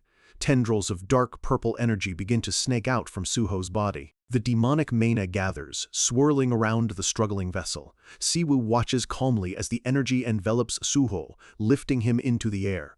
Suho is now suspended by his own chaotic power. He looks down at Siwoo, confused. What? You're just going to take away his talents as a vessel? Siwoo asks, not to the boy, but to the presence behind him. The dark tendrils wrap tighter, and Suho screams in agony. Siwoo looks at the writhing mass of energy. You should have picked a better opponent. Did you not learn your lesson when I beat you in Eden? He's speaking directly to the entity controlling the boy, the demon king of wrath, Satan. A low growl escapes from the demonic energy. Wait, but Siwoo has no intention of waiting. I'll just make sure to end things here. A new skill activates. Sacred Fire. The holy energy around Suho ignites, turning the dark mana into fuel. The vessel lets out a final, blood-curdling scream as he is consumed by holy flames. He is completely obliterated, his body and soul turned to dust in a massive explosion of purifying light. The light washes over the entire floor, cleansing the area of all demonic presence. Outside, Leo watches the last of the mana dissipate as news helicopters circle the building. The last wisps of corrupted energy fade away. All that's left is a small pile of purple ash on the floor. Siwoo stands amidst the swirling remnants of holy light. All those of evil will eventually be their own undoing. He stands there for a moment, his expression serious. Leo appears behind him. Your Holiness, we managed to stop those heading to the roof and deactivated the dark magic circles. Leo explains that the magic circle was a massive bomb set to bring the entire building down. You did well to prevent that, Leo, Siwoo says. You saved countless lives. Leo then looks over at the pile of smoldering ash on the floor. However, Your Holiness, who is this? Siwoo's expression is grim. Leo, do you remember the demon king of wrath, Satan? Leo's face pales, the memories of their war flooding back. Of course! How could I ever forget? Siwoo holds up his hand, the vessel's ashes floating above it. This ash contains a sliver of the demon king's reincarnation, a way to summon Satan into this world. He finally puts all the pieces together. The reason this building was attacked was to retrieve this. Leo is horrified. Your Holiness, if the reincarnation has appeared, then Siwoo finishes his thought. Correct. That means there are plenty of Demon King followers right here on Earth. He explains that the reincarnation acts like a prophet for a religious order, a focal point for their power. First, the White Brilliance Order, and now this, he says, annoyed. We'll need to look into these Demon King followers. He turns to Leo, his eyes sharp. That's why. Leo, be honest with me. How many are still alive? We need to gather information from them. Leo adjusts his monocle with a slight, almost sinister smile. I managed to capture 70% of them, he reports. The others met their end due to their weak physical bodies. Siwoo sighs, exasperated. You folded them in half again? Leo gets defensive, waving his arms. What do you mean again? They sold their souls to demons. They merely paid the price. Just as Siwoo wonders where Luna is, a cheerful voice calls out, Your Holiness! Luna comes running in, looking completely unharmed, and cheerfully carrying the unconscious form of Lee Si-hee over her shoulder like a sack of potatoes. She tosses the S-rank terrorist onto the floor. A present, Your Holiness. Siwoo just sighs. Luna, don't throw people like objects. He looks at the defeated villain. I'm surprised you managed to not kill her. He knows that since Luna lost her parents to mages, she would have killed her if she wasn't an interesting opponent. Luna just blushes slightly. I left her alive since she's pretty, she explains with a shy look, before sticking out her tongue playfully. Siwoo immediately reprimands her. Luna, you're a saintess, put that back in, he sighs. Anyway, good job. Are you hurt? He can't help but think, A saintess that likes booze and women, Luna beams, delighted. Oh my. Were you worried about me, Your Holiness? She puffs out her chest. How was I supposed to look you in the face if I got hurt by these underlings? Siwoo deadpans. To be honest, I was never worried about you. I was worried about Team Leader Kim. He turns to the now safe Team Leader Kim and asks if he's okay. Dongshik replies, Yes, thank you. Although I was attacked, somehow I'm completely fine. He looks just as confused as before. Siwoo smiles. That's a relief. I actually gave you my blessings the last time we met. Dongshik is stunned. He bows deeply, thanking Siwoo profusely. Siwoo just tells him that the blessing would have been minor if not for Dongshik's own devout belief. In my opinion, Siwoo adds, your belief is stronger than you assume. Dongshik is overjoyed. Meanwhile, Lee Si-hee is waking up. She's furious. It was all thanks to that holy barrier. There's no way a weak government worker could stop my attack. Everyone weak should just die. She glares at Siwoo and his followers. Those who are weak and useless, we need to cleanse them from this world, yet you continue to stop us. She throws a tantrum, screaming, Stop bothering us, cleansers. Why are you religious idiots stopping us? You won't stand a chance when he finally arrives. A foot steps down in front of her. Cleansers, you say? Siwoo crouches down, a wry smile on his face. That's a nice name for a bunch of criminals like you. The battle may be over, but the cleanup is just getting started. The terrorist, Lee Si-hee, is sent flying through the air with incredible force, thrown like a rag doll. Standing over the scene is Luna, a huge, cheerful grin on her face. Siwoo, looking exasperated, points out that he hadn't even started questioning the prisoner yet. Luna just laughs, saying she had a feeling he was going to give the order anyway, so she just did it ahead of time. As Luna laughs, declaring the prisoner is all hers, Siwoo gets a strange sense of déjà vu.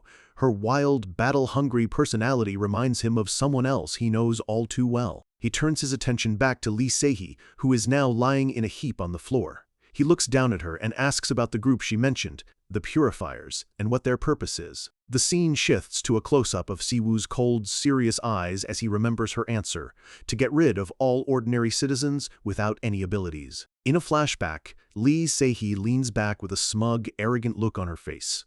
She questions why they even need people without powers, calling them weak and purposeless in this new world. Their goal, she says, is to create an oasis exclusively for the awakened.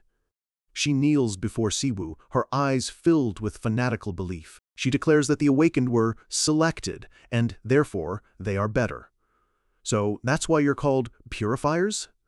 Siwoo clarifies, a dark look on his face. Her fanaticism reaches its peak as she proclaims they must sacrifice the weak to further human evolution. Siwoo's expression hardens as he takes in her twisted ideology. The flashback ends. In the present, Siwoo brings his foot down hard, crushing Lee Si-hee's hand. The sound of bone-cracking echoes as he puts his full weight on it, his face a mask of cold fury. Looking down at her, his voice drips with contempt. He tells her that none of her group was even a challenge for Leo and Luna, and he can't believe he's dealing with a demon-worshipping cult with such a massive superiority complex. Team leader Kim looks grim. He points out the most troubling fact. The terrorists knew the Demon King's vessel was here, which means there's a spy within the ability department. Siwoo calmly replies that they're already aware of that. The team leader explains that the prisoner, Park Suho, was only 16. He had murdered 2 of his fellow students right after awakening. He was suspected of multiple other crimes and had only arrived here 2 days ago because normal facilities couldn't contain him. Siwoo concludes that the information must have leaked right around that time. Siwoo smirks, a sharp edge to his voice. He asks why the kid wasn't immediately given a life sentence, pushing further and asking if he had someone powerful backing him up. The team leader looks away, admitting he has no excuses. Siwoo asks if it was fine that he had to take care of the kid during the battle. With a heavy sigh, team leader Kim just says, yes. The team leader then lays out the official story. They're going to tell the public that the prisoner was just another victim of the attack. The government has decided this is the version of the truth the public deserves. Team leader Kim remarks that it might be for the best that the vessel is dead, since they wouldn't have known what to do with him anyway. Siwoo coolly tells him that there's no going back after becoming the Demon King's vessel, and that he trusts the team leader can handle the rest. Just then, Luna reappears, casually holding up the unconscious Lee Si-hee. She asks Siwoo what to do with her. He doesn't hesitate. What else? She's a precious hostage. He gives the order to take her back to the temple for interrogation.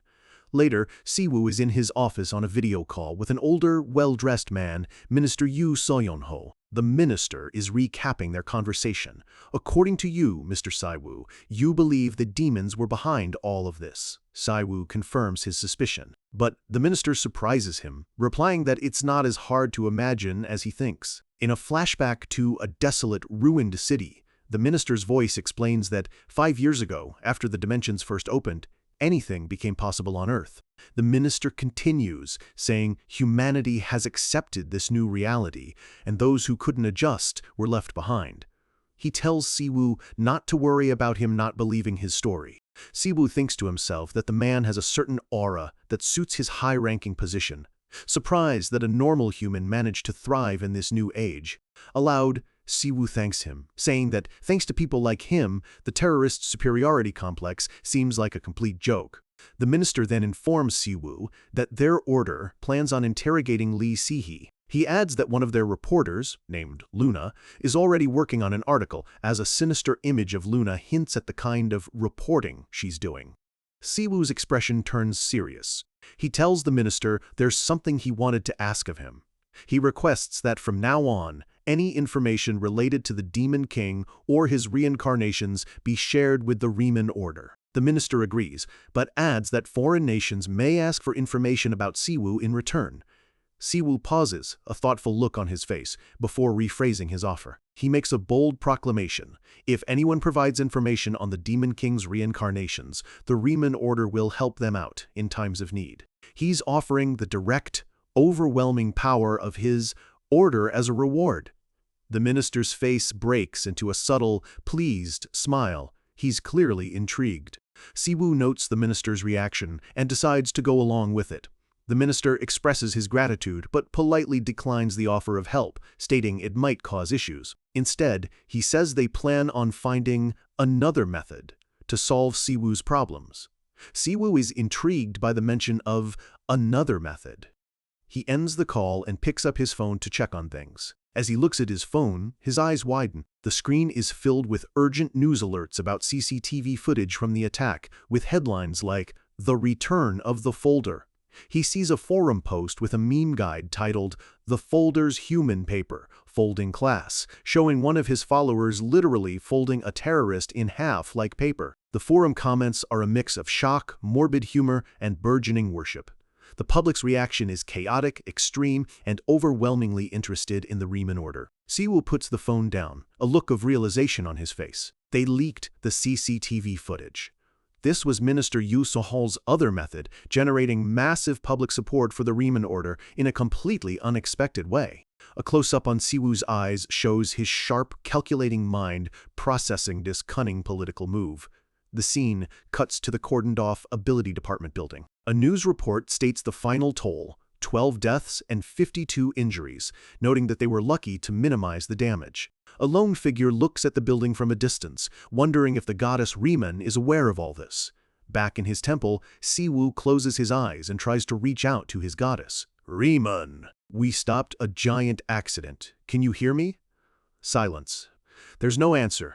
He opens his eyes and sighs. It looks like she's busy, leaving him to handle everything on his own. As Siwoo walks through the halls, a voice calls out, "Your Holiness, it's Leo and Luna." Siwoo asks how the interrogation went. Leo replies that they didn't have to do too much. Luna adds that Lee Si-hee didn't give them much useful information, but she did mention the masked team leader. Siwoo calmly replies, "Oh, I saw him." With a deadpan expression, Siwoo informs them he was eaten by the Demon King's reincarnation.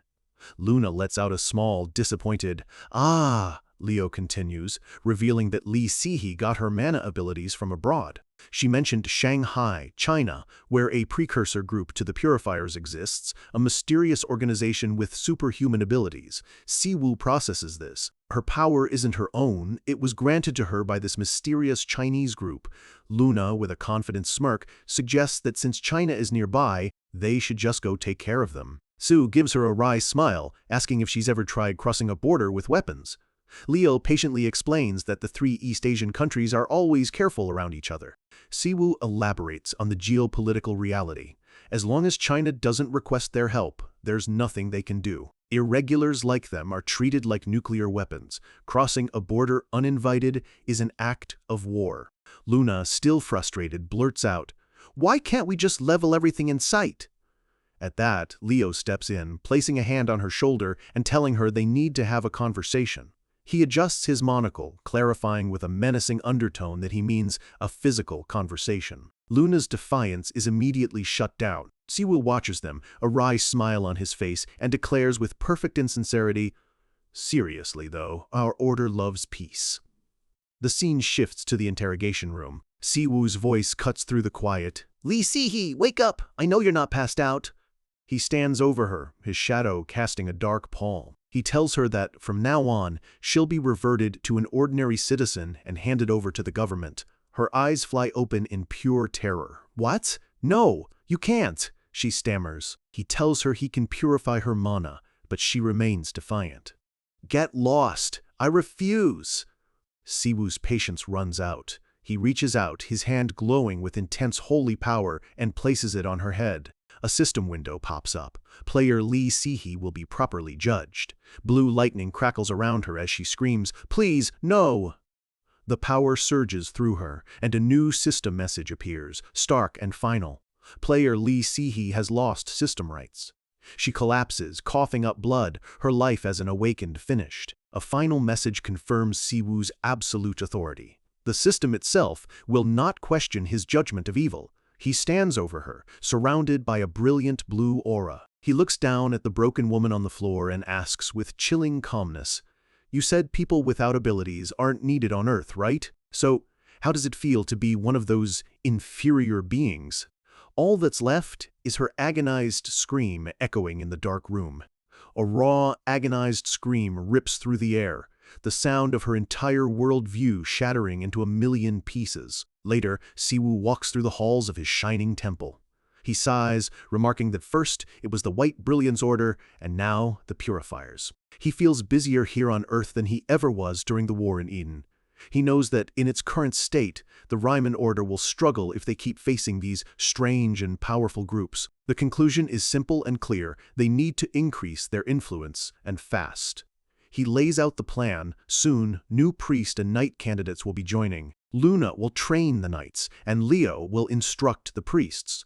Both of them cheer in agreement, excited for their new roles. But Siwoo knows recruitment isn't enough. They need some kind of growth-boosting item to accelerate their progress. And then it hits him. His eyes go wide. "Oh, now that I think about it, there's that holy artifact we gained from the dungeon. I totally forgot about it." A system window immediately chimes into existence. It reads, "Using command Summon Holy Artifact, the Riemann Order is able to summon one random artifact to Earth." Siwoo just stares, dumbfounded. What the hell? He's completely shocked. The artifact he gets will be randomly selected? His luck depends on a cosmic gotcha pull. Another window pops up, trying to explain that true randomness is necessary to avoid messing with causality. Siwoo just yells in frustration. "Seriously, stop explaining things through pop-up windows!" He groans, thinking about all the so-called holy artifacts his order possesses. The list includes things like a saint's used duster, a back scratcher, and some old training dumbbells. He seriously questions the quality of their inventory. He panics, realizing he might get something completely useless. "I'm a pope. Why can't I get some good luck?" he thinks desperately. He snaps into action, turning to his followers. "Guys, start praying to Riemann now! We need to win the lottery." They look at him, confused, but he just yells, "Just do as I tell you." Resigned, they all put their hands together in prayer. Siwoo looks at the system window, hoping their combined faith will be enough. With his followers praying behind him, Siwoo reaches out and presses the Summon button. A wave of energy pulses outwards as the system announces the summon has begun. Siwoo mutters, "Please, please," he's hoping for something amazing, like a legendary shield or a powerful bracelet. He clasps his hands together, a hopeful look on his face. "Just please, nothing weird." A brilliant flash of light erupts. The system announces, "Holy Artifact, Branch of Beginning, has been summoned." and floating in the light is a small, skinny stick. The light fades, and the stick gently floats down into Saiwoo's hand. He, Luna, and Leo all stare at it in stunned silence. Saiwoo's thought is simple and direct. We're screwed. He holds up the skinny little twig his worst fears realized. All that prayer for a stick. Luna looks at the twig with disappointment, complaining that she's never even seen this toothpick at their holy site before. She can sense some holy energy from it, but she's still skeptical. But then, Leo, who had been quiet, starts trembling with emotion. Suddenly, he grabs Siwoo, shouting, "I can't believe it!" with such force that Siwoo yelps in pain. Leo, overcome, asks if he's dreaming, exclaiming he never thought he'd see such a holy artifact in his lifetime. Leo falls to his knees, tears streaming down his face as he cries out to their goddess. Siwoo and Luna are just confused, wondering what is going on. Leo looks up, his eyes wide with awe, and reveals the truth. "Your Holiness, that is the Order's artifact that went missing 500 years ago, the Branch of Beginnings." He begins to tell the story of their sacred tree, a gift from their goddess, Riemann, that brought peace and prosperity to their land. However, one day, disaster struck. 500 years ago, during the Holy War, the forces of the Demon King set fire to their sacred tree. Nobody could do anything but watch in horror. But then, one courageous guardian broke off a single living branch from the burning tree to save a piece of it. That, Leo says, his voice filled with reverence, is the Branch of Beginnings. He explains that the branch purifies the land and improves the regeneration of those near it. It was so powerful, it was rumored to have been stolen long ago. A system window confirms it. The will of the sacred tree is still imbued in this branch, and according to legend, a sacred beast protects it. Siwoo reads the most important part. If planted in land full of holy energy, it will grow into a sapling of the sacred tree. He looks up, a satisfied smile on his face. Luna is ecstatic. "That's amazing! Let's plant it in the garden." Without wasting a second, the three of them run out to the garden, ready to plant their future. They find a good spot on the lush green lawn of the temple grounds. A system window confirms the location is perfect for planting the Branch of Beginnings. Saiwoo holds up the branch. "Shall we dig a hole here?" Luna grins and gives an enthusiastic, "Let's do it." As they dig, Siwoo remarks that he was wondering what to do with this empty space.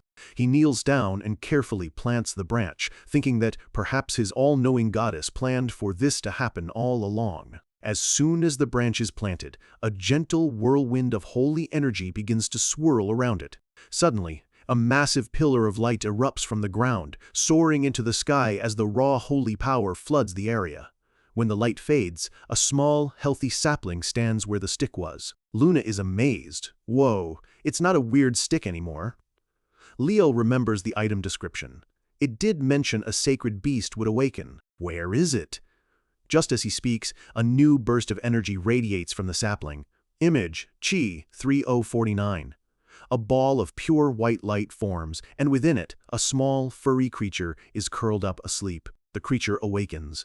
It's a small, elegant white cat that floats gracefully down from the sapling. It peeks out from behind the sapling, its big blue eyes sparkling.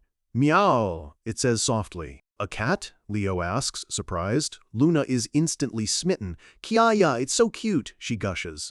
Siwoo, however, looks a bit disappointed. "I'm more of a dog person, though." A system window appears as the cat looks up at Siwoo. It announces that the sacred beast has recognized him as its master. Another window explains that the beast and the tree will grow as the Riemann order itself grows, providing more and more beneficial effects. Siwoo scoops up the cat, a happy smile on his face. "This is perfect." He cuddles the purring animal, asking Leo, "But seriously, isn't it so cute?" He thinks about how his siblings always wanted a cat but had allergies. He assumes a sacred beast wouldn't cause any. This is a huge, unexpected addition to their power. Luna sees him holding the cat and asks excitedly if he's taking it home. Holding the cat protectively, Siwoo gives a one-word answer, no. A system notification reminds him that he has unused divine points and holy artifact points. A mischievous look crosses Siwoo's face. He tells Luna and Leo to make sure everything around the temple is ready. He raises his hand, and system windows pop up one after another. He uses his divine points to purchase new facilities for the paladins and the priests, unlocking their apprentice ranks. He turns back to them with a grin and reminds them of his earlier order, Luna will train the knights, and Leo will instruct the priests. They stare at him in shock. That was starting from today? Siwoo just laughs, holding the cat. We don't have time for breaks, now get to work. They ask him what he's going to do. He strikes a pose. I'm getting off work. As he walks away, casually flipping them off, Luna and Leo can only shout in frustration, AGHHH! You monster. Siwoo just calls back, haha, why don't you become a pope too then? As he's walking away, smugly enjoying his victory, his phone starts to ring. He answers it, still cradling the sacred cat. Yeah, Inwook, what's up? Whatever his brother says on the other end makes Siwoo freeze. His playful expression vanishes, replaced by one of pure shock. What? His thoughts race, a single terrifying phrase echoing in his mind. Grandma is, coming back to Korea? The ultimate, most fearsome boss of his life is about to make her appearance. While Siwoo deals with his own brand of chaos, the world keeps turning, and new threats are always just over the horizon. The scene shifts to a modern, high-rise building in Sejong City, the administrative capital of South Korea, where the nation's most important decisions are made. Inside a conference room, an official reports on a new crisis. A disaster-class monster, the Yamata no Orochi, has appeared in Japan, and both Japan and the US have requested their help. Minister Yu Sanho listens with a shrewd smile, finding it odd that they'd be asked for help. He correctly assumes there are strings attached. The official confirms it. The US is sending one of their own top players, Aiden Howard, also known as the Barbarian. A profile flashes on screen, a towering, muscular man with wild blonde hair and a massive two-handed axe, a returner who spent 20 years fighting in another dimension. But he has another, more infamous nickname, the Irregular Reader. The narrator explains that Aiden Howard made it his mission to challenge every self-proclaimed irregular. Those who were faking it were ruthlessly destroyed by the Barbarian, his blood-soaked axe, his brutal method of reading, their true power. Minister Yo Sonho puts the pieces together, with the Americans sending their infamous irregular hunter and specifically requesting Kim Si-woo's presence. Their true intention is clear. They want to test South Korea's first irregular. When asked for his opinion, the minister says it doesn't matter. The South Korean government can't control their irregular, so the only course of action is to ask Siwoo himself. The other official leans back, a new strategy forming. If you can't control him, you make a deal. This is the very method they've been using with Siwoo all along. A dark, calculating smile spreads across his face. This is why I like you, Minister Yu Seonho. He decides to visit Siwoo himself under the perfect excuse of expressing gratitude to the hero who protected their nation. As he's leaving, an aide asks him a personal question. If the Barbarian were to fight Kim Si-woo, the aide asks, who do you think would win? The minister's eyes narrow, his expression sharp and confident. He answers without a shred of doubt. There's no question. Kim Si-woo will win. He adds with absolute certainty, the Barbarian won't even be able to touch him. Meanwhile, back at home, Siwoo is relaxing on his couch in his pajamas, flipping through channels. The top news story is exactly what the government was discussing. A disaster-class monster in Japan, and a request for help sent to neighboring nations. Image, ACE34021. The report continues, stating the U.S. is sending Aiden Howard and that experts believe it's a chance to test South Korea's irregular Kim Si-woo. Siwoo's jaw drops. What? Just then, his brother Inwook comes in with snacks. Siwoo is still reeling, shouting about the irregular reader. Inwook calmly replies, I know. Inwook tries to calm him down, saying, they're probably fine for now. Siwoo takes a sandwich, admitting he's right and complimenting the food. As he's about to take a bite, his new sacred cat, Snow, floats over to him, letting out a little Maya. Siwoo happily scratches the cat under its chin as it purrs with delight. I know, Snow. Did you get some sleep? Seon, the young girl who lives with them, scoops up the cat, ecstatic that they finally have a pet she's not allergic to. Inwook suggests they name the cat Snow, and Siwoo agrees. Just like that, the sacred beast officially got its name. Siwoo smiles, saying that as the order grows, so will Snow. He adds that he was thinking they needed a bodyguard anyway. Snow, who is now eyeing the sandwich, seems to have an opinion on that. Inwook questions if he's planning on ordering the cat around, while Snow seems to think, my lord, he just uses animals. Siwoo explains that Snow should be able to take care of any awakened below the level of an irregular. In-wook is still processing this, his mouth agape. In-wook, ever the pragmatist, asks if it's even okay for the cat to eat sandwiches. Sai-woo, with his mouth full, just tells him to let it be. It's a sacred beast after all, it'll figure it out. Then In-wook reminds him, "Oh, Hyan, don't forget, Grandma is coming." The mood instantly shatters. Sai-woo's face freezes, a look of pure dread crossing his features. In-wook tells him he has to work, so he won't be able to pick her up. Si-woo tries to act tough, saying, "Who do you think I am?" In-wook shows him their booming MeTube channel with 1.2 million subscribers. He needs to keep the momentum going. In-wook says goodbye, heading back to work. After he leaves, Si-woo reflects on how much happier his brother seems now that he's back on Earth. He pets the sleeping snow, thinking it must have been hard on In-wook to take care of everyone alone. He decides to protect In-wook while he heads out for a bit. Si-woo looks out the window at the clear sky. Perfect weather for a return flight, he muses. But when he gets outside, he's greeted by men in black suits and sunglasses. Suddenly, team leader Kim appears, offering to help him pick up his grandmother. Si-woo tries to refuse, but the team leader is insistent. He gestures for Si-woo to come with them. Si-woo stops, a sudden realization hitting him. In front of him is a long, black limousine. "What's with the car?" he thinks. This is pretty suspicious. As he approaches, he jokes to himself that it would be funny if the president were here. He opens the door and mutters, "Oh." A calm voice from inside asks, "How'd you know?" "It's the president of South Korea, So Shin-woo." He introduces himself with a polite smile. "Nice to meet you." Awakened Kim Si-woo. Si-woo is completely thunderstruck, his face a mask of pure shock. His mind races. The president, the person at the center of the nation's power. So why is that person here in a car, waiting for him? The president smiles, suggesting they just think of it as a form of carpooling since they're both heading to the airport. Si-woo is skeptical. He knows the president must have something in mind. The president seems to read his mind, explaining that the most important work is always done in secrecy like this. He looks at Si-woo, saying that as a pope from another world, he's sure Si-woo understands this. Si-woo thinks, "I knew it. He's not here to play around." Si-woo observes the president, a leader without an oppressive charisma whose sense of humor has garnered him wide support. The president gets straight to the point, asking if Si-woo saw the news. Si-woo confirms he did. "Correct," the president says. He reveals the U.S. has specifically requested Si-woo be sent as reinforcements. "Is this why you're here?" Si-woo asks, adding that it would have been easier if he'd just been ordered to go. The president explains that, by law, an irregular can only be mobilized within their own nation. Therefore, Si-woo has no legal obligation to help Japan. "However," the president says, pausing for effect, Si-woo cuts him off with a knowing smile. "It seems you want me to go to Japan. Is that right, Mr. Steen?" "President?" The president lays his cards on the table. If Si-woo were to defeat Aiden Howard, he would be recognized as one of the strongest irregulars in the world. Si-woo smirks. He isn't worried about the monster. He's worried about what might happen after the fight. The president's expression turns deadly serious. He looks at Si-woo and makes his request, his voice low and firm. "Mr. Kim Si-woo, for the sake of our nation, I want you to destroy the barbarian."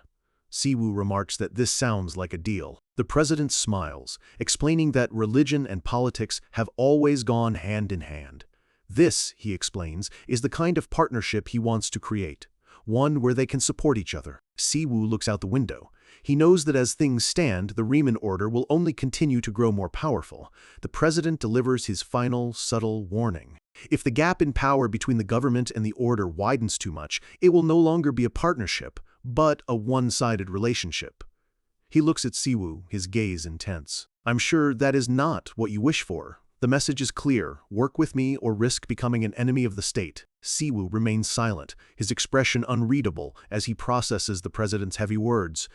The president lightens the mood, telling Si-woo he can take his time to decide. But he makes one thing clear. Whatever Si-woo's decision, the government will fully support him. He mentions that he plans on visiting the temple soon, and they can continue this conversation then. The limousine pulls up to the airport.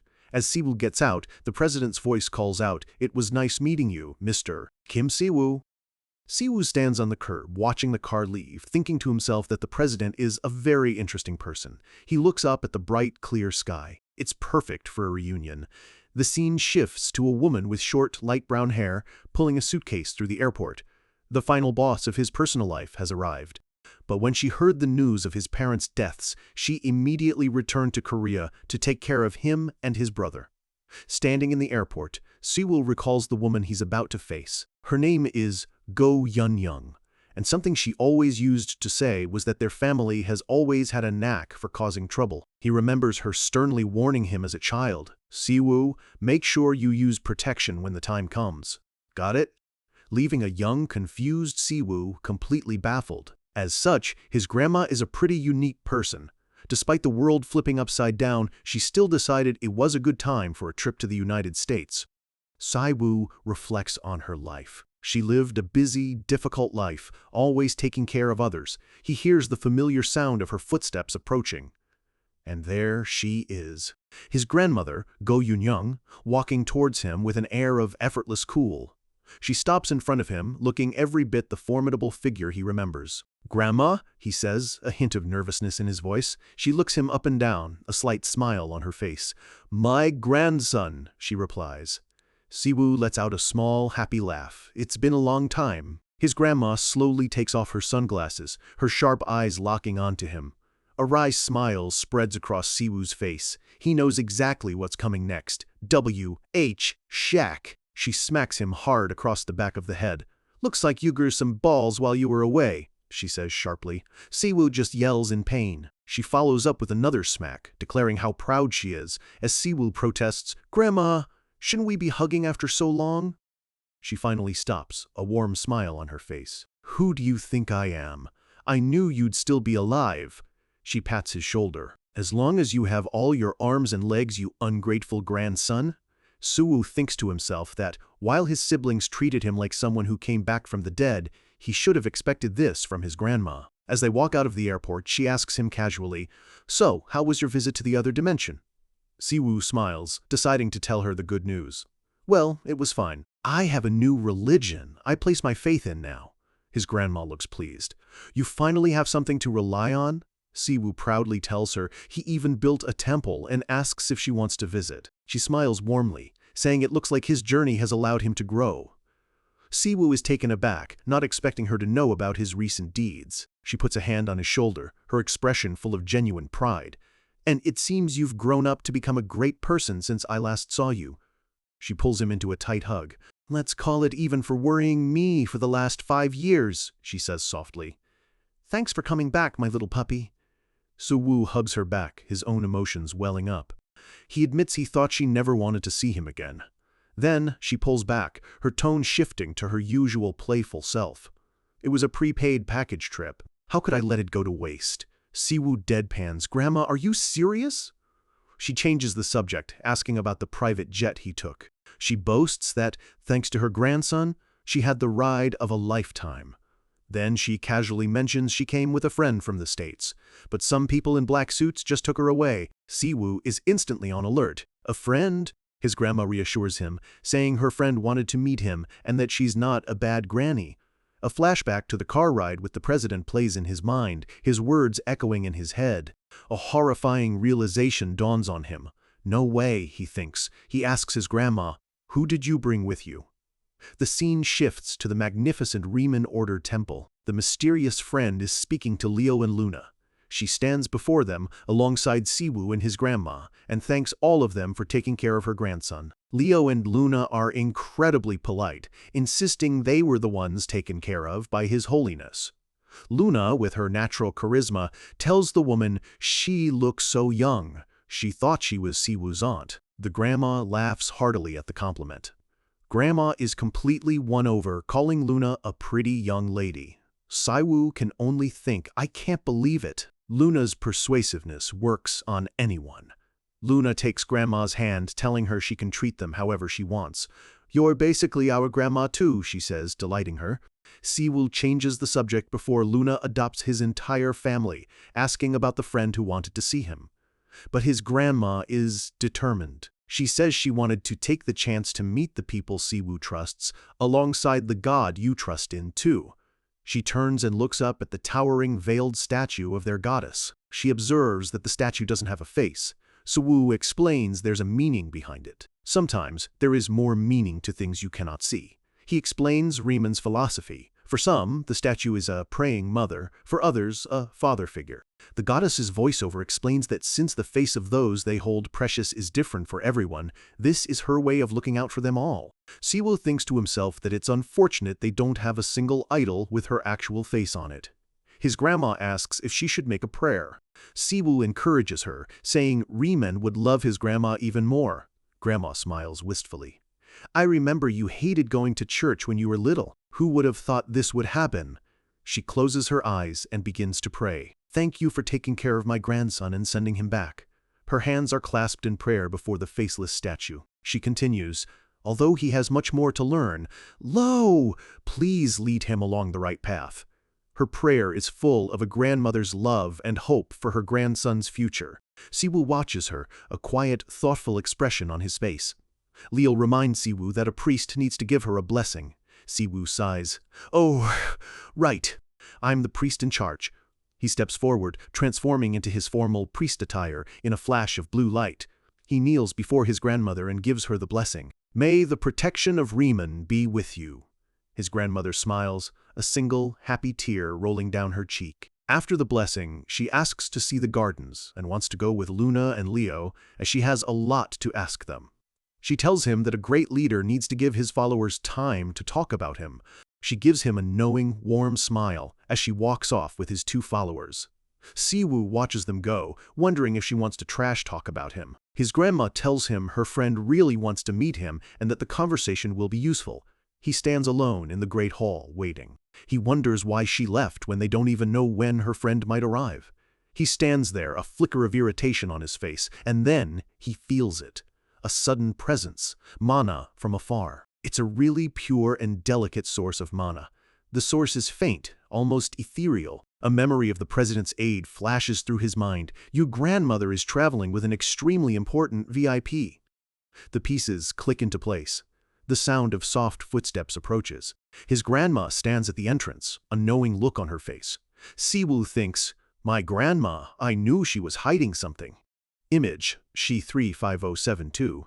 The identity of this mysterious VIP is revealed. She's known as the Oracle, a famous prophet who can see into the near future. She's also an important awakened individual from the United States, whom the president personally requested Siwoo take care of. An elderly woman with kind, pale blue eyes stands beside his grandmother. Madam Miller speaks, her voice soft. It's nice to meet you, Siwoo. You look so similar to your grandmother. Siwoo, now in his formal priest attire, bows politely. It's a pleasure to meet you, Madam Emma Miller. The world of international politics and divine prophecy has just landed on his doorstep. The world stage is set, and Siwoo finds himself face to face with a woman who holds the secrets of the future. Madam Emma Miller, the Oracle, smiles kindly. It's nice to meet you, Siwoo. You look quite a lot like your grandmother. Siwoo, ever the gracious host, smiles back and comments on her fluent Korean. Madam Emma laughs, admitting she learned from his grandmother, though she cheekily adds that she cheated a bit to learn so quickly. Siwoo's mind flashes back to the warning he received from team leader Kim. His grandmother was traveling with an extremely important VIP, the Oracle, who can see into the near future. The team leader had warned him to be careful. If Madam Emma Miller got even a single scratch, it could explode into a major international incident. Siwoo had been baffled, asking why he was the one supposed to take care of her. The team leader had explained it simply. She's close friends with his grandmother. He'd assumed she specifically wanted to meet him. Siwoo had groaned, realizing he was being pulled into something far more complicated than a simple family reunion. Back in the present, he looks at the calm, smiling woman before him. For an S-rank awakened from the US to be his grandma's friend, it's a bit hard to believe. His curiosity gets the better of him. He wonders what it's like to see into the future. Madam Emma's smile widens slightly. Seems like you're interested in a lady's secret, she says lightly. Siwoo is startled. She knew exactly what he was thinking. Madam Emma dismisses it, saying, it's just the intuition of an elderly woman.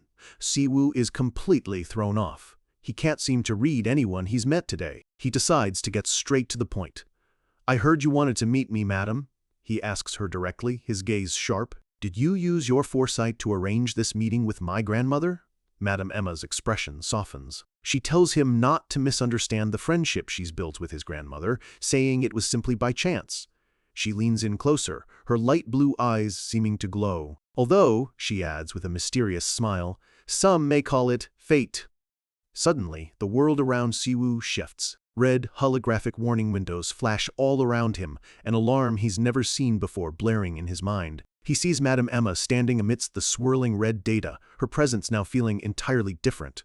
He realizes her ability must be tied to the system itself. Madame Emma's voice cuts through the chaos, calm and authoritative. "Just as you are the representative of Riemann," she states, "I am the representative of the system that oversees Earth." She holds up her hand, a ball of light forming at her fingertips. "My foresight was bestowed upon me when I was selected as its representative." Image HA3-6019. She explains that her ability is limited. It can only be used on those who are part of the system. It cannot read those who are beyond its boundaries, like unawakened individuals, or, she says, looking directly at Siwoo, those like him. Siwoo immediately understands. When she says those under different standards, she means irregulars. The system can alert him to her power, but it can't read her intentions toward him. Her eyes, now swirling with cosmic energy, gaze at him. She explains that because his powers come from another dimension, even if she revealed everything, she couldn't share anything about his own future. "To be honest," she says, "it would be more accurate to call me a watcher rather than a prophet." She simply observes the flow of events in the world and shares what she sees. She tells him that in this world's endless flow of events, the God he serves and the system she represents are intertwined. Her aura fades, but her gaze remains intense. "That is why I wanted to see what kind of person you were." Her entire visit was to gauge the character of the man who wields Riemann's power on Earth. So, Siwoo asks, the red warning signs still lingering, "After finally meeting me, what do you think?" Madame Emma gives him a warm, genuine smile. She tells him the temple he has raised is beautiful, and that after seeing him in person, she's made up her mind. "At the very least," she says, a flock of white birds flying overhead, "I can tell you, still love this world." The red warning signs vanish in a flash of light. Siwoo looks down, processing her words. "I understand now." He realizes she may not see him in a good light, but she isn't hostile either. She's neutral, an observer, just as she said. Madame Emma smiles, saying of all the awakened she's met, he is the most interesting. Siwoo remarks that she really came all this way just to see him. She plans on traveling around Korea for a while with his grandmother. A dreamy look comes over her face as she lists off all the Korean food she wants to eat. Image 836035. She laughs, saying she might even stay a bit longer. Siwoo is horrified. She's here to eat, he thinks, pleading with her. "No, madam, you'll start a war if you do." Madame Emma thanks him for his time. She adds that his grandma gets scary when she's angry and might get mad for her spending too much time with him. He watches her walk away, wondering if that's all she wanted to say. She stops at the doorway. She turns back, her expression now serious and grave. "Beings from beyond the boundaries will bring darkness with them, Siwoo. The light you and your God brings. I hope it is enough to break through the deep darkness." And with that final ominous prophecy, she leaves. Siwoo stands alone, her words echoing in his mind, a deep darkness. It seems that's one more thing he needs to ask his goddess about. He looks up, wondering what she's doing right now, as an image of Riemann peacefully sleeping among flowers appears. Later that night, Inwook asks if he had a great time with their grandma. Siwoo replies that she'll visit them tomorrow. He tells his siblings that he gave Grandma his credit card to treat her friend from the US. Siwoo asks Seon why she isn't hanging out with her friends. Seon, busy folding clothes, explains that sometimes you have other responsibilities, just like she has to fold clothes even when she doesn't want to. She adds that it's fine, since Grandma promised to spend time with her. "Right, Snow?" she asks, and the cat happily meows in agreement. As she leaves, Siwoo is baffled by her adult-like logic. Siwoo asks his brother if he knew who their grandma's friend was. Inwook replies, "No, how am I supposed to know?" Siwoo then asks if he knows who the Oracle of America is. Inwook's expression changes. Who doesn't? Everyone knows the great prophet, Emma Miller. Siwoo grins. "Don't be surprised, but it was her. She's the great friend of Grandma who's visiting from overseas." Inwook just stares at him, completely unimpressed. "Come on, man. At least make a joke that's funny." he deadpans, rattling off all the reasons it's impossible. He scolds Siwoo for lying, but Siwoo just stammers. Wait, I'm telling the truth. Inwook just scoffs. Our grandma friends with Emma Miller? Unbelievable. Siwoo stands there, defeated. Siwoo decides to drop another bombshell. I carpooled with the president. He requested I go to Japan for a quick trip. What do you think? Inwook sarcastically replies. Shuri, I can already see tomorrow's news headlines. Pope of the Riemann Order found out to be a persistent liar. After Siwoo finally convinces him, Inwook's tone changes completely. You've been sent to take care of the Yamato no Orochi? Inwook strikes a thoughtful pose. He says that while helping Japan is the natural course of action, inviting an irregular with the power of a nuke isn't a wise choice. He points out that Korea's international influence has weakened. If Siwoo were to go, their country would have a chance to prove itself again, reigniting a sense of national pride. Siwoo tries to be humble, but Inwook just stares at him blankly. Why are you acting humble all of a sudden? He asks, before adding with disgust. You! Whack! He smacks Siwoo on the arm. The next day, Siwoo meets with Minister Yu Shonyo. He sits across from the minister in a formal office and makes his decision. I plan on joining the team in Japan. The minister smiles, pleased. I'm sure the president will be delighted.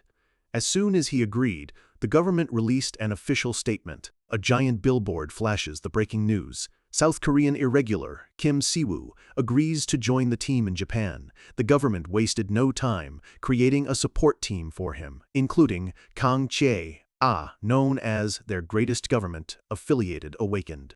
An airplane takes off into the sunset-colored sky.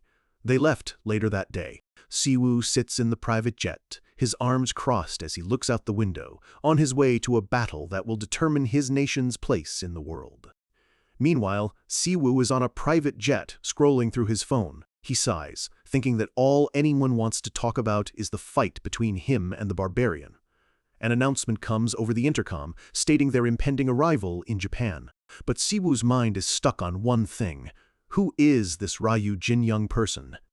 Team leader Kim Dongshik walks over, a concerned look on his face. Siwoo, is everything fine? Siwoo reassures him that everything's great and asks if he came on this mission alone. Siwoo explains that Luna and Leo stayed behind to train new followers and make more holy bracelets. At the mention of bracelets, team leader Kim's eyes light up, and he nervously touches his thinning hair, asking if it's true they help with balding. Siwoo smiles warmly and promises to make sure he gets one. The team leader thanks him profusely, blaming his stress for his hair loss before heading off to prepare for their arrival. Siwoo leans back, a gentle smile on his face. I wonder if Luna is fine, he thinks, confident that even without him there, his follower Min Soo will keep her out of trouble. A flashback shows Luna at the temple, a predatory grin on her face as she licks her lips. Welcome, newbies, she says. This will be a great chance for us to take care of our fresh new followers. Back on the plane, Siwoo's smile turns mischievous. He knows leaving them behind was for the best. Just then, a voice calls his name, awakened, Kim Siwoo. He looks up to see the woman with the reddish-brown ponytail standing before him. She introduces herself formally. Nice to meet you. I am Kang Chae-ah, captain of the reinforcement squadron. Siwoo recognizes the name. She's one of the few remaining government-affiliated S-rank awakened. He introduces himself politely as the leader of the Riemann Order. As he looks at her, he recalls the terrorist Lee Se-hee's interrogation. The emotion she felt towards Kang Chae-ah wasn't rivalry. It was pure inferiority. He can sense an insane amount of mana coming from Kang Chae-ah. She is on a completely different level. Kang Chae-ah gives him a sharp, respectful salute. Thank you for capturing the terrorists and protecting our nation, she says. Siwoo is impressed. Despite being one of the greatest awakened in the nation, she's still humble. He can tell she's supremely confident, yet knows humility. He's sure she's the reason the ability department has survived this long. She informs him that she will do her best to act as his support during the mission. He agrees, thanking her. She smiles, saying that although she's been to different dimensions, she's never been to a different country. She tells him she's glad to be alongside him for his first trip abroad. The plane soars through the sky, heading towards Japan. 3 hours later, they arrive at Japan's Narita International Airport. But their welcome is anything but friendly. A crowd of protesters blocks their path, shouting, "Go back!" and "We don't need your help." The crowd is furious, insisting the Japanese can defeat the monster themselves. Suwoo is surprised, not realizing Japan was so opposed to outside help. Team leader Kim, flustered, tells the group there must have been a miscommunication and that he'll go check. He approaches the crowd, introducing himself and asking to speak with the Japanese representative. But one of the protesters just shouts, "I said go back," and sends a blast of wind at him, knocking him off his feet. Zaiwoo and Kang Chae-ah catch him before he hits the ground. The lead protester sneers, questioning if it's a matter of pride. Siwoo watches the scene unfold, a dark look on his face. His eyes begin to glow with blue, holy energy. "You dare use a skill on an opponent who had no intention to fight?" he asks coldly. "I hope you know everything is fair game now." His teachings skill activates. He raises his hand, ready to unleash his power. "I'll use force to show you why we're here." Just as he's about to strike, a voice shouts, "Wait!" A young man with light blue hair steps forward, stopping the confrontation. He holds Siwoo's arm, pleading for him to stop. "I apologize for our rudeness," awakened Kim Siwoo. "This is our mistake." He introduces himself. "I'm Ryu Jinyoung of the Japanese Ability Department." Siwoo powers down, asking team leader Kim if he's hurt. Ryu Jinyoung promises the man who attacked will be punished. Ryu informs them that the US team has already arrived at the base camp and offers to take them there. In the car, team leader Kim greets Ryu Jinyoung, saying it's been a while. Ryu apologizes once again to Siwoo, who just waves it off. Team leader Kim shows him an article about Ryu Jinyoung.